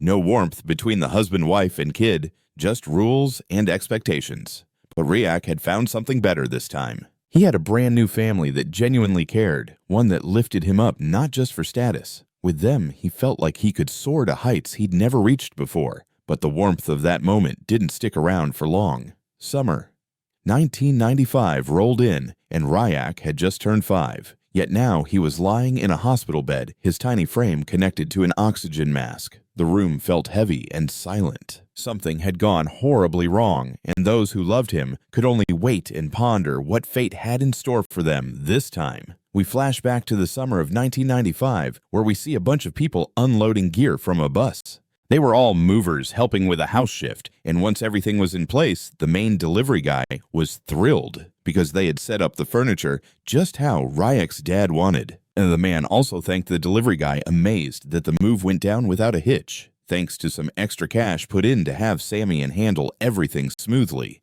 It really was a breeze. The guy was ready to leave, but before he did, he asked for a quick favor. Ryuk's dad recalled and called the adorable little kid back as the movers were heading out, saying he should show his gratitude. Ryuk came sprinting into the hallway, curious if his dad had summoned him. This time, the kid had a different spark in his eyes. He had just turned 5 and looked even cuter than before. The delivery guy bowed in front of Ryuk and mentioned that his whole family had been fans since Ryuk started acting in baby commercials. His wife even stitched up a stuffed toy by hand, which she wanted to give to Ryuk. The delivery guy wanted to hand it over personally. Ryuk accepted the stuffed toy and thanked the delivery guy with the sweetest, happiest smile. That was enough to melt the guy's heart. As several workers came to pick him up, Ryuk's dad waved them goodbye. Just then, the mom walked in and asked if everything was taken care of. She had just returned after putting the little brother to sleep and was stoked that from that day forward, they were finally embarking on a new life in their new home, something they had never even dared to dream of. The entire house was shining bright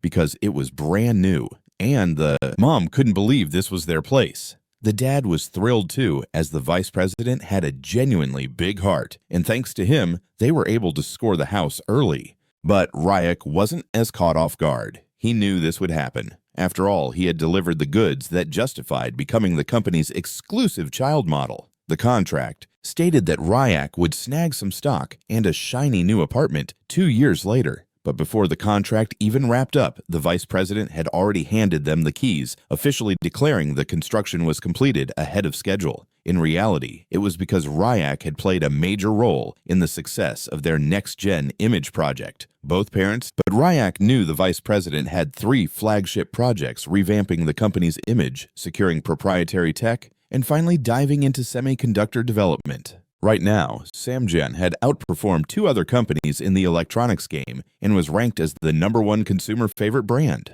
While some of that could be credited to the company's ability to churn out awesome products, you couldn't overlook Ryuk's role. His cuteness had been a game changer for those sales. Ryuk had really been working his butt off, and even the president of Sam Gon was showering him with praise, something the actress told his family. Ryuk pouted, feeling like that wasn't quite enough. He figured the company should have hooked him up with more perks, bonuses, or incentives. His thoughts got interrupted when Ryuk's dad leaned in and whispered in his ear, asking what they should do today. As Ryuk turned around, he noticed the TV was on broadcasting stock reports that were showcasing a bear market this year. After giving it some thought, Ryuk told his dad to grab more Sam Gon stocks because it would pay off big time in the long run. Even though the man hesitated, Ryuk understood the real reason behind the stock drop. It was due to the global economic chill dragging everything down. But Sam Gon was destined to multiply several times down the line because it was on its way to becoming a legend in the semiconductor scene.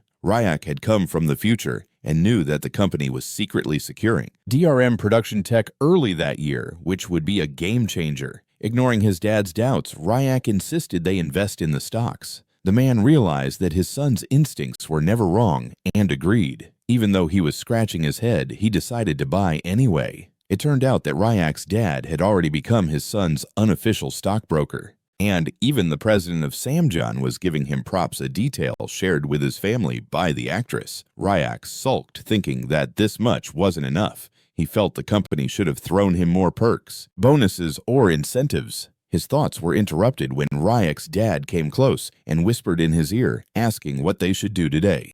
As Ryuk turned around, he caught the TV blaring stock reports about a down market this year. After thinking it over, Ryuk nudged his dad to snag more Sam Gon stocks, claiming it would pay off in the long run. Even though the old man had doubts, Ryuk was in the know about why stocks were tanking. It was all tied to a global economic slump dragging everything down. But Sam Gon was set to blow up several times in the future, destined to rock the semiconductor scene. Ryuk came from the future and had the inside scoop that the company had locked in some DRM production tech earlier this year, which would be a game changer. Not waiting for his dad's hesitations, Ryuk pushed to grab those electronic stocks. The man realized his son's intuition was on point. DRM production tech kicked off earlier this year, and it was a game changer.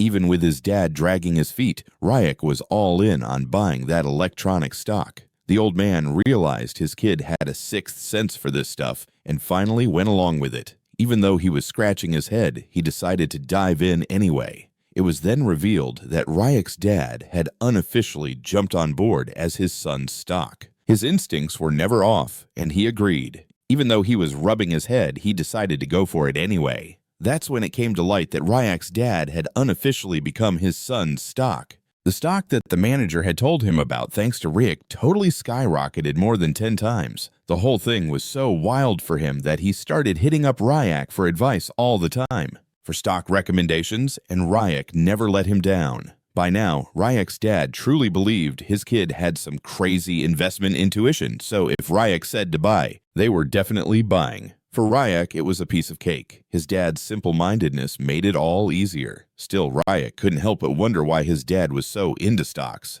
Was it just about chasing after cash? Even when his dad felt a bit intimidated by Ryuk's serious expression, he just told the kid it was awesome to get things right, and that making money like that was a blast. More than anything, he just wanted to save a little to throw his wife a proper wedding. That hit Ryuk hard as he realized how innocent his dad was, yet how much he genuinely cared for his family. Ryuk's dad told him to keep this on the down low with his mom, but this time Ryuk was totally by his father's side, ready to help out with everything.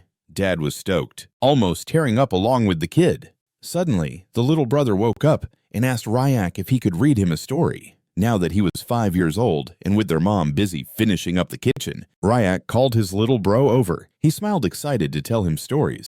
His dad looked on in shock when he saw the little guy had brought a book called Crime and Punishment by a classic author. He wondered if kids that young should even be reading something like that. But even as he tried to intervene, the two brothers were already deeply engaged in the story, making him second-guess himself. It turned out Ryuk had been personally teaching his younger brother a ton. He was giving him the same education style he had back in the day, from humanities to economics, even multiple foreign languages. And while the little kid had a lot of potential, he was nothing like Ryuk's old brother, who was a total airhead. As Ryuk patted his little brother, he made a mental note to raise him right and mold him into a skilled partner with a devilish smirk on his face. But just then, the phone rang. Ryuk's mom picked up. It was the manager checking in to see how things were going. She explained with a smile that everything was wrapped up and that she could swing by any time to celebrate. Even with a new celebrity interview happening at the company, the mom told her to come whenever she could. Ryuk was pumped about this since the SKJ was running smoothly too.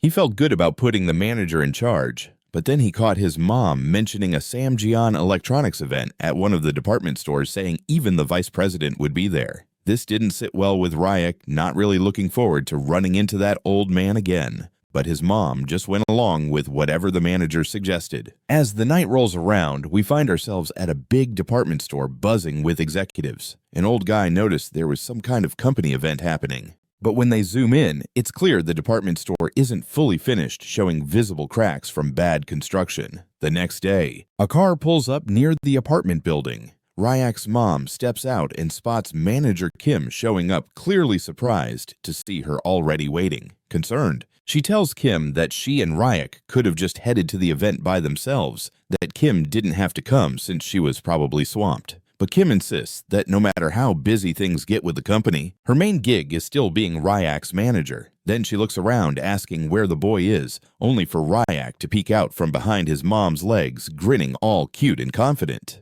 Kim can't help but smile, complimenting how sharp he looks, guessing he put some effort into getting cleaned up. All three of them feeling good, they pile into the car and head over to the event. On the way, Kim casually mentions she recently talked to actress Lim, and they're thinking about moving the office closer to the apartment complex. Ryuk's mom pauses, worried that's a pricey area, but Kim assures her it's doable now since they've signed several exclusive celebrities. She breaks down how vital visibility is in their biz, and this move would totally help with that. Apparently even Ryuk was on board when he overheard it earlier. His mom is surprised, but trusts that if Ryuk is cool with it, then it's all good. She turns to ask him more about when he heard the talk, only to find him already out like a light. She smiles knowingly, realizing Ryuk must be wiped out from keeping an eye on Min all morning. Min just stuck to Ryuk like glue, always asking him to read books for him, and watching them call each other big and little brother was always a hilarious sight.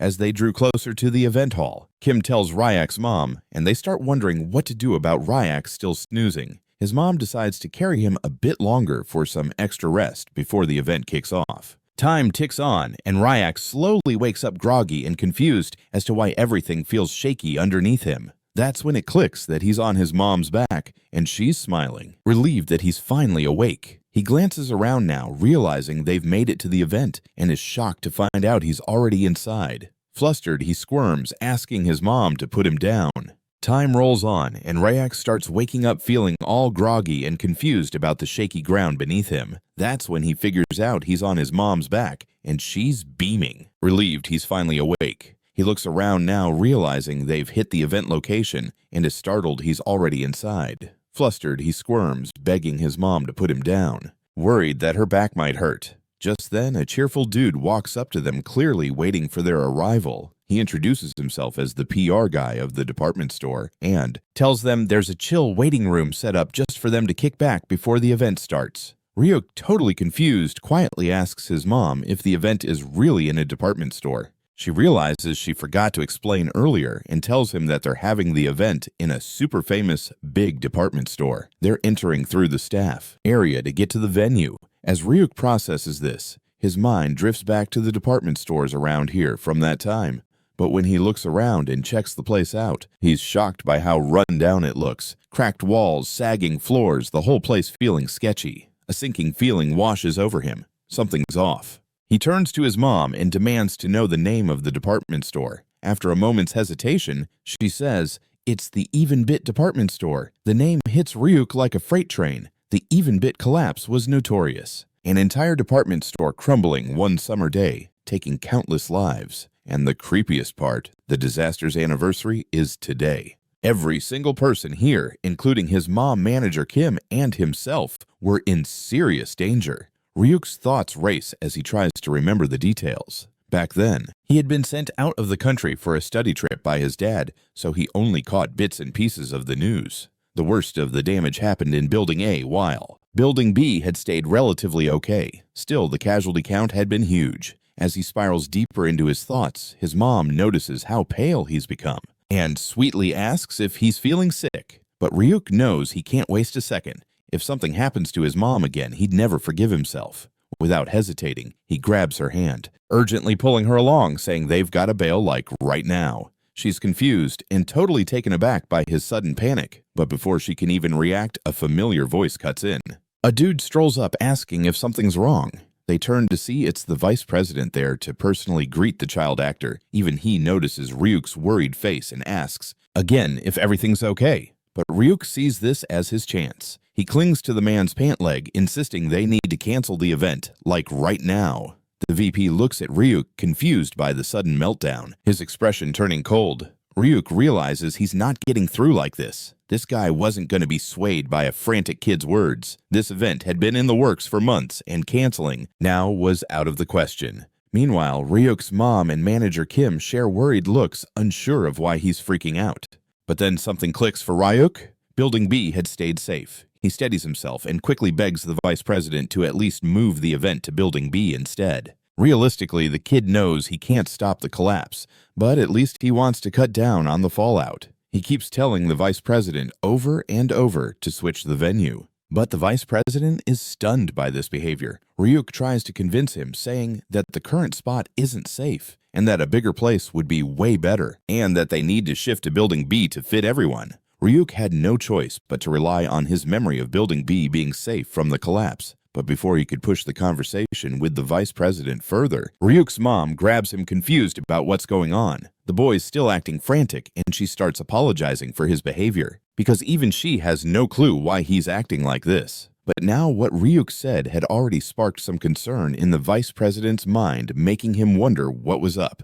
Suddenly, Secretary Wang sprints toward the vice president, his face white as a ghost, yelling that the event hall is facing a huge problem. The scene flips to inside the hall where a ton of people are gathering. Even though the store manager is trying to keep everyone chill, it's not working, and a riot-like situation is breaking out. The secretary realizes they have to keep things in check for the event to go on. But it's completely spiraling out of control, and he knows it's a total disaster. The department store manager keeps bowing and apologizing, explaining that it had only been a little busy in the morning, but became totally wild in the afternoon, probably because the report got delayed. Hearing this, the vice president just smirks, fully aware that it was clear the department head had tried to handle everything solo when he heard the vice president was coming, but it had slipped through his fingers.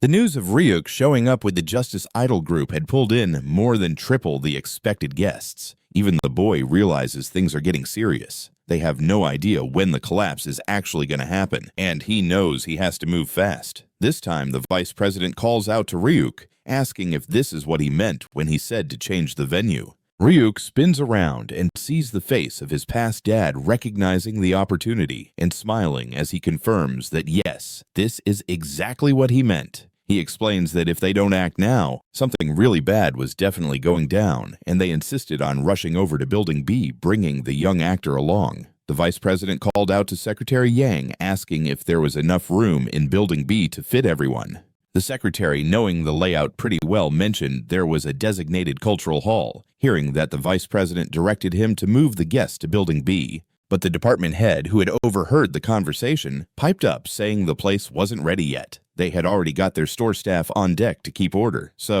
it was better to stick with the original plan in Building A. Ryuk disagreed and jumped into the mix, telling the store manager to get moving because he needed to save everyone. Alongside the vice president, because no matter what, he was still Ryuk's dad.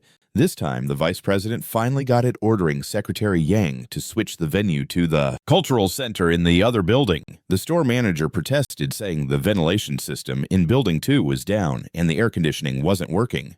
But the vice president insisted that it was better for people to be hot and cramped than to risk a deadly stampede which could happen at any second. Some discomfort was better than death. Even as the store manager whined, Secretary Yang told him to just go with it. Ryuk felt a wave of relief that things were heading in the right direction. He knew that with this move, his mom, dad, and everyone else would be safe. He started frantically searching for a way to raise an emergency alarm. Spotting the fire alarm switch nearby, he dashed toward it knowing it had to be activated to get everyone out safely. But the path was blocked by boxes blocking access to the fire alarm, clearly breaking fire safety regulations. Ryuk kept reaching for the switch, failing repeatedly. Just as he was about to grab it, Ryuk's mom came up behind him, grabbing him and scolding him for putting himself in danger. But Ryuk, panting and nearly yelling, told her he needed to set off the alarm. Otherwise, things could turn really ugly and they had to get everyone out right away. But then out of nowhere, Ryuk started feeling sick.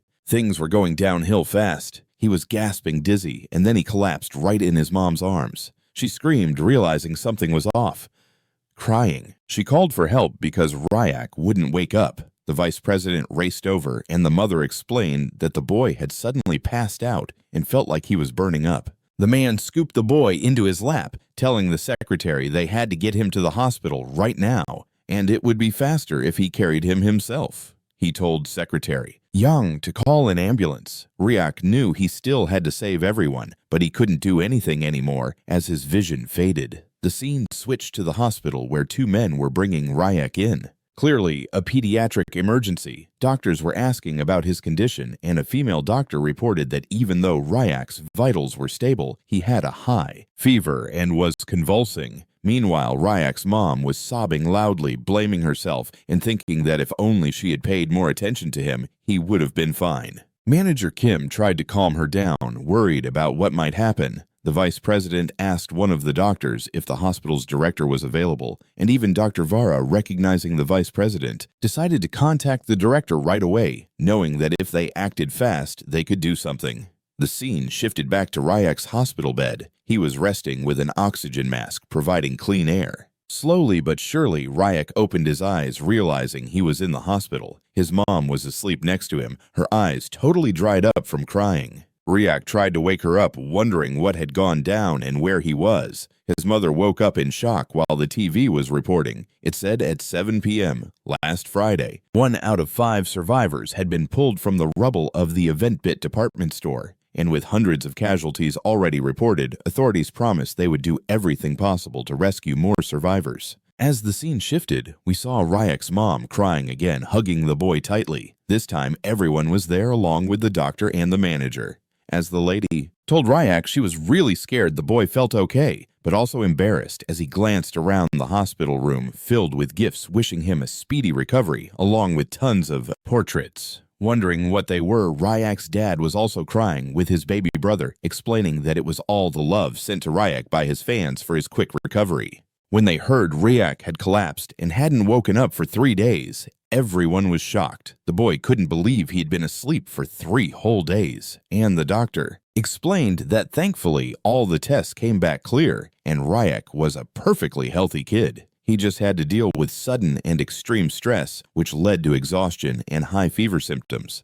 The doctor recommended the manager to take better care of him so he wouldn't feel stressed out moving forward. Ryuk's dad immediately thanked the doctor, and Manager Kim felt relieved that nothing serious was wrong with Ryuk. Suddenly, all 3 family members pulled him in for a tight hug as his dad told him not to pass out again and to stay healthy. Relieved that Ryuk was all good, suddenly all 3 family members pulled him in for a tight hug as his dad told him not to pass out again and to stay healthy. 'Cause nothing was more crucial than him. Ryuk was stunned when he saw his mom, dad, and the guys all freaking out about him. In his head, he started apologizing for making them stress. As he wrapped his arms around his mom, Ryuk asked her what was up and if something weird was going down.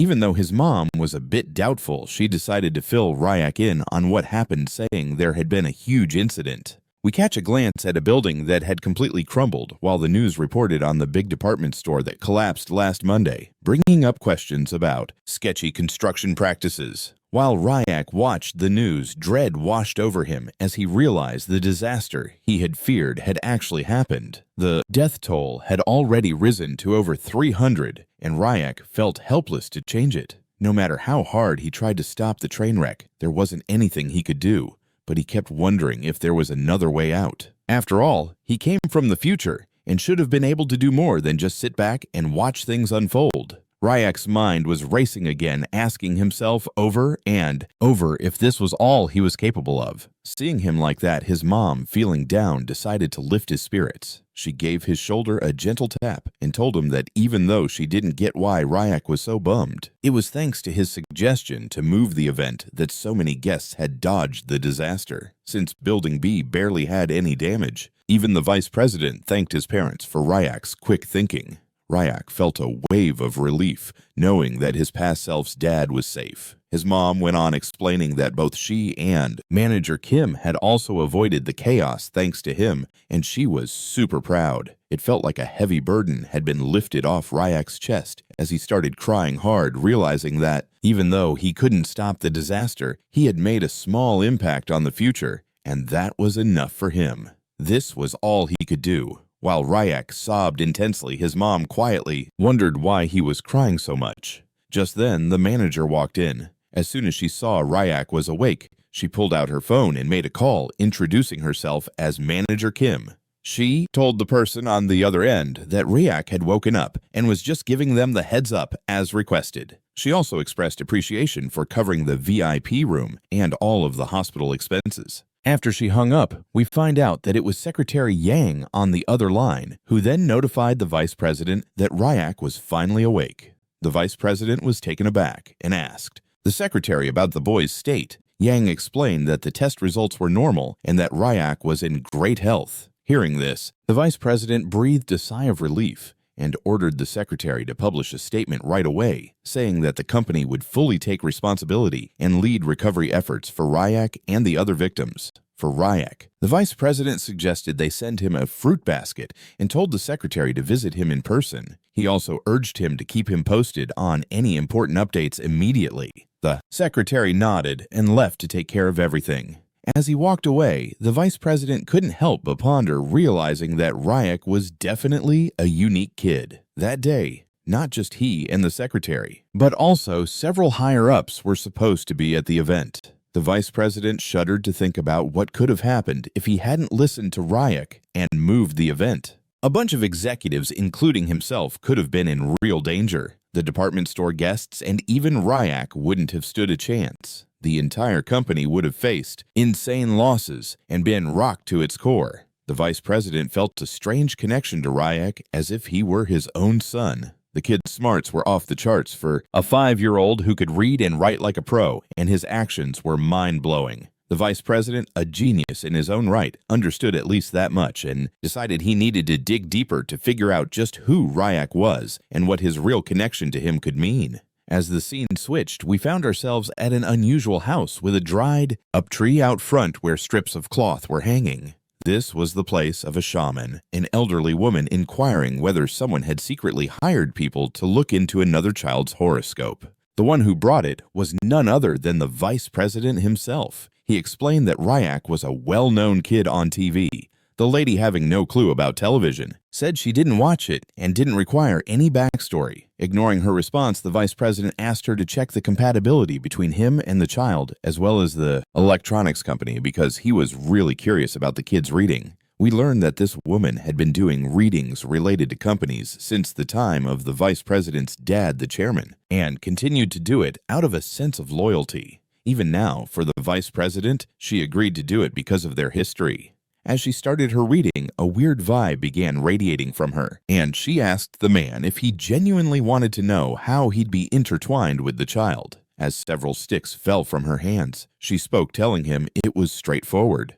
The vice president was going to be consumed. Ryuk was a child who would give him very little and instead take everything away. The shaman warned the vice president that in either his past life or this one, he was meant to connect with Ryuk, both coming from wealthy families. Their link was beneficial for both of them, including the vice president. But soon enough, the kid would grow up and start flowing like a river. It was destined that Ryuk would navigate the oceans and conquer the world. The shaman was now dead serious, warning the vice president that Ryuk was going to take everything from him and then elevate himself, looking down on the entire company with pride as he soared to even greater heights. This was becoming a nail-biting situation for the vice president as he pondered his next move. He wanted to ask about his own son, Tai, but the shaman wasn't wasting a second on him, bluntly telling him again that his kid was just plain ordinary and nothing noteworthy. She was certain that if he had an older brother, he'd be totally overshadowed and wouldn't find his own path.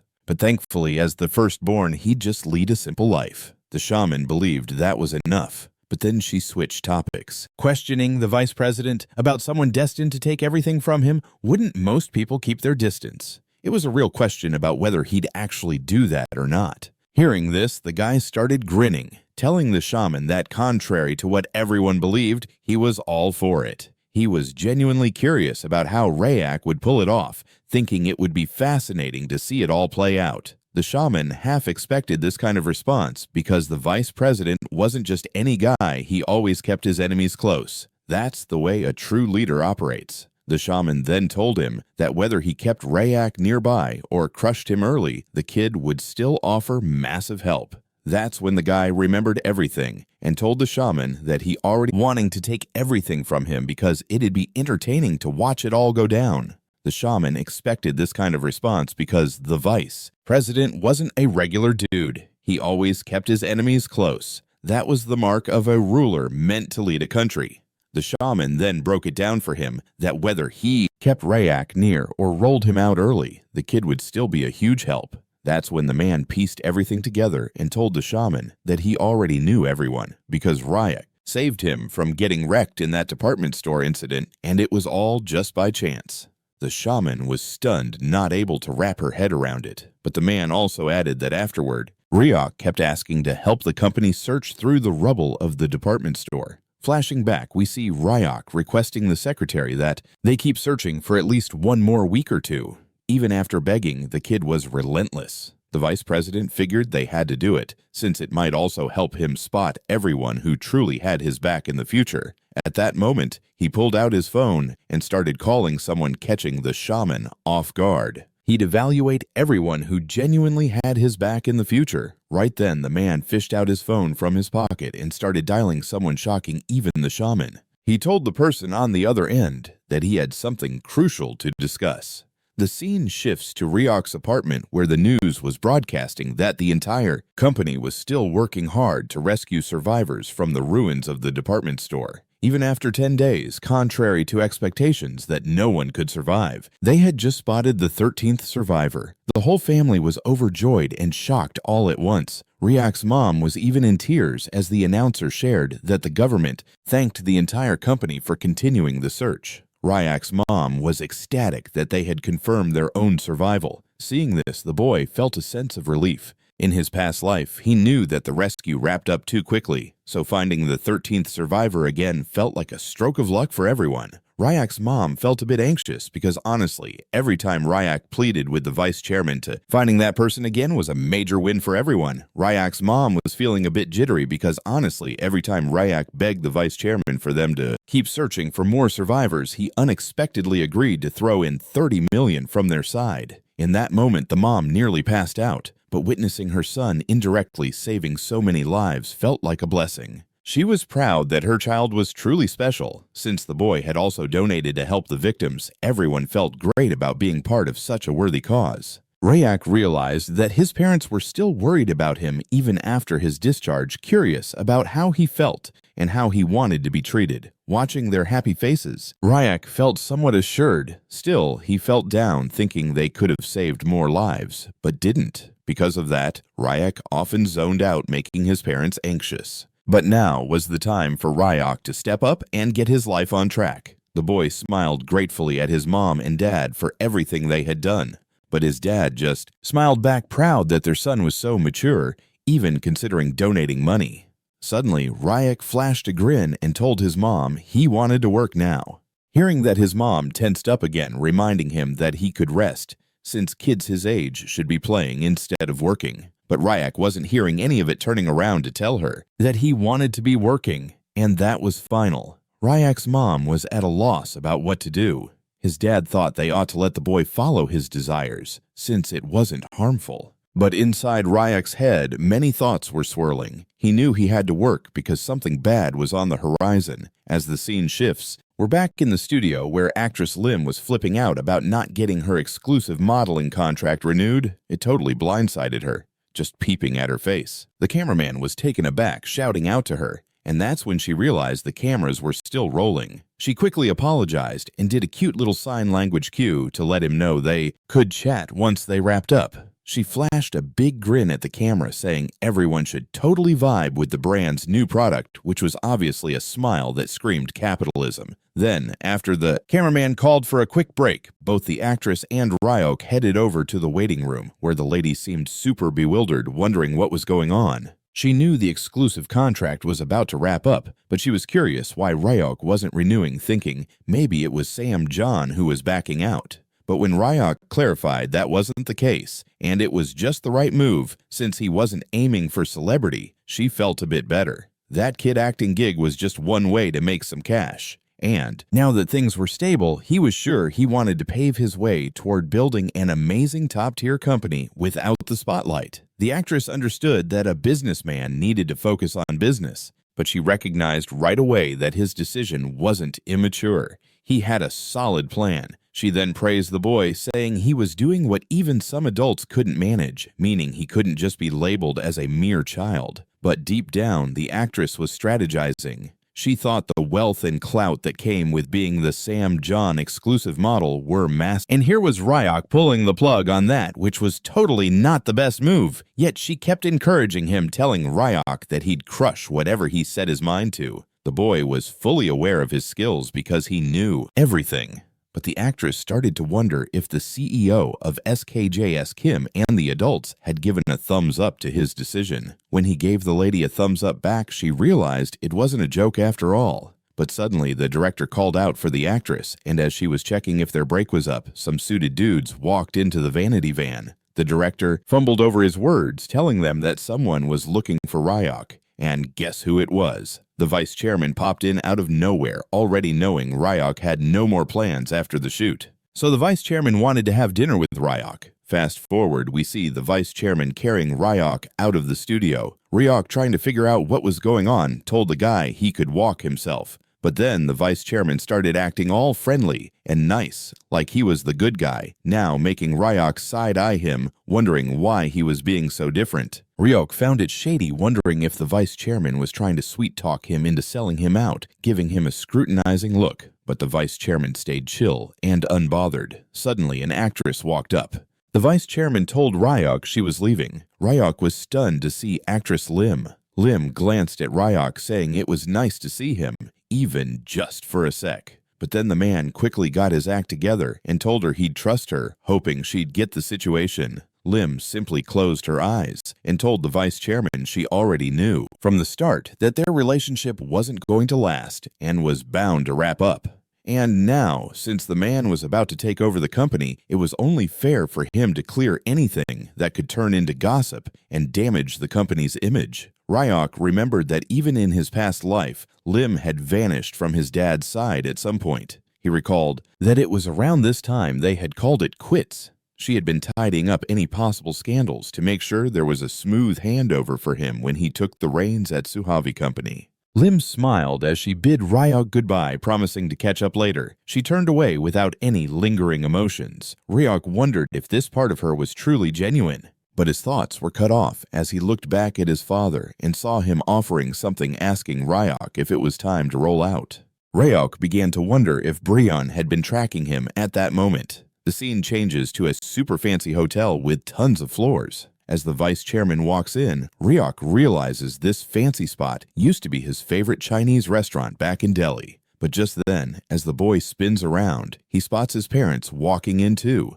The vice chairman tells them Ryuk was curious about who it could be and why the vice chairman dragged his parents into this. Then he hears a strange but familiar voice, warm and authoritative, greeting them at the pre-booked table. It turns out to be the chairman of Samian Group Ryuk's grandfather from his past life and the owner of the company. Shifting scenes. We see a bunch of expensive and delicious-looking food laid out on the table. The vice chairman tells the family to dig in. The old man mentions they must be starving after traveling such a distance, so they shouldn't hold back. But Ryuk and his family were feeling the pressure, and their appetite was slowly vanishing. Ryuk even commented that Lim was all smiles as she waved goodbye to Ryuk, promising they'd catch up later. She turned away without looking back, no regrets. Ryuk couldn't help but wonder if that part of her was truly genuine. But his thoughts got interrupted when he spotted his dad in the past offering something, asking if they should head out now. Ryuk wondered if Bryon was trying to track him at that moment. The scene shifts to a swanky hotel with multiple floors.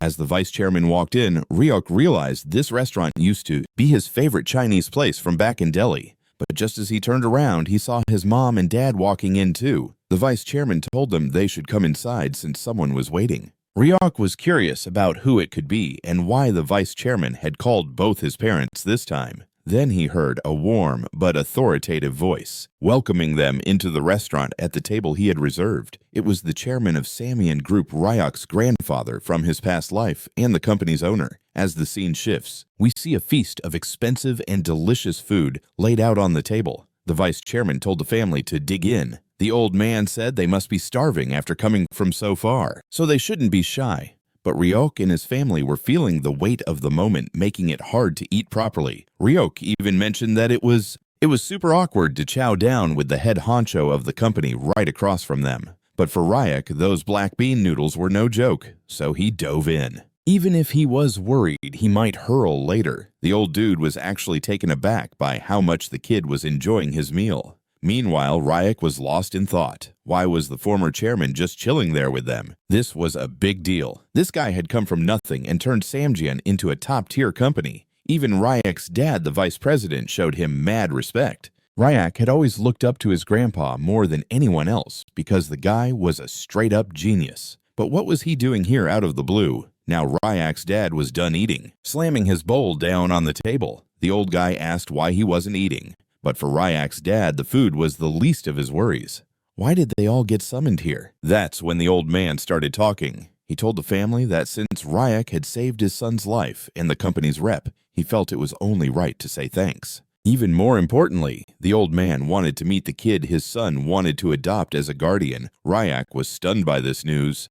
Ryuk's dad looked just as shocked, trying to figure out what the chairman was getting at. Then the vice president asked if he could be Ryuk's guardian. He planned to give him all the education he could wish for until he was grown, whether that meant private school here or studying overseas. If Ryuk wanted a gig at the company when he turned 21, the vice president was ready to hook him up with a job, no questions asked. Ryuk's dad wondered why they were going to all this trouble. The vice president's answer was simple. Ryuk had saved his wife, and he owed it to the kid. Plus, the decision came from Ryuk's potential. He was a kid with a lot of promise, and the vice president was pumped about how far Ryuk could go if given the right support. Since the vice president genuinely wanted to adopt him as a guardian, the old man had no complaints. Everyone turned to Ryuk as the old man asked if he was cool with having the father and son as his guardians. Ryuk paused for a second, mulling it over. He figured the vice president seemed pretty genuine.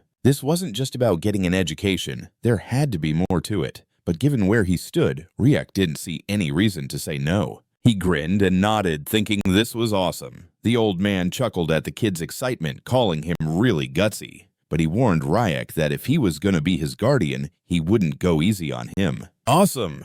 The old man chuckled at the boy's excitement, telling him he was really bold. But he warned Ryuk that if he became his guardian, he wouldn't go easy on him. He'd push him like crazy so he could turn into a talent that fit the company. Ryuk just told him he didn't mind at all. While they were chatting, Ryuk's dad jumped in. But before he could get a word in, the old man told the parents how much he appreciated Ryuk. Since the kid was super smart, he'd be a fantastic addition. But out of nowhere, Ryuk cut him off, saying he needed to talk to the old man. Ryuk then started lecturing his grandpa, telling him not to drink too much when he was stressed out and that he really needed to chill. The old man was totally taken aback by the concern. And that's when we learned Ryuk had seen his grandpa in a past life. He was a hardcore workaholic who couldn't stop grinding or drinking until the day he kicked the bucket. Ryuk figured if his grandpa had just scaled back on the booze and eased up on work a little, he might have had a longer life. So this time, Ryuk was determined to help him, even if just for a little while longer. The old man was confused but started laughing genuinely. Ryuk, on the other hand, was dead serious, telling him that health is wealth and it's what matters most. As the conversation wrapped up, the vice president told the parents to mull it over and get back to him. After a bunch of laughs, the old man suddenly started coughing and clutched his chest, feeling uneasy.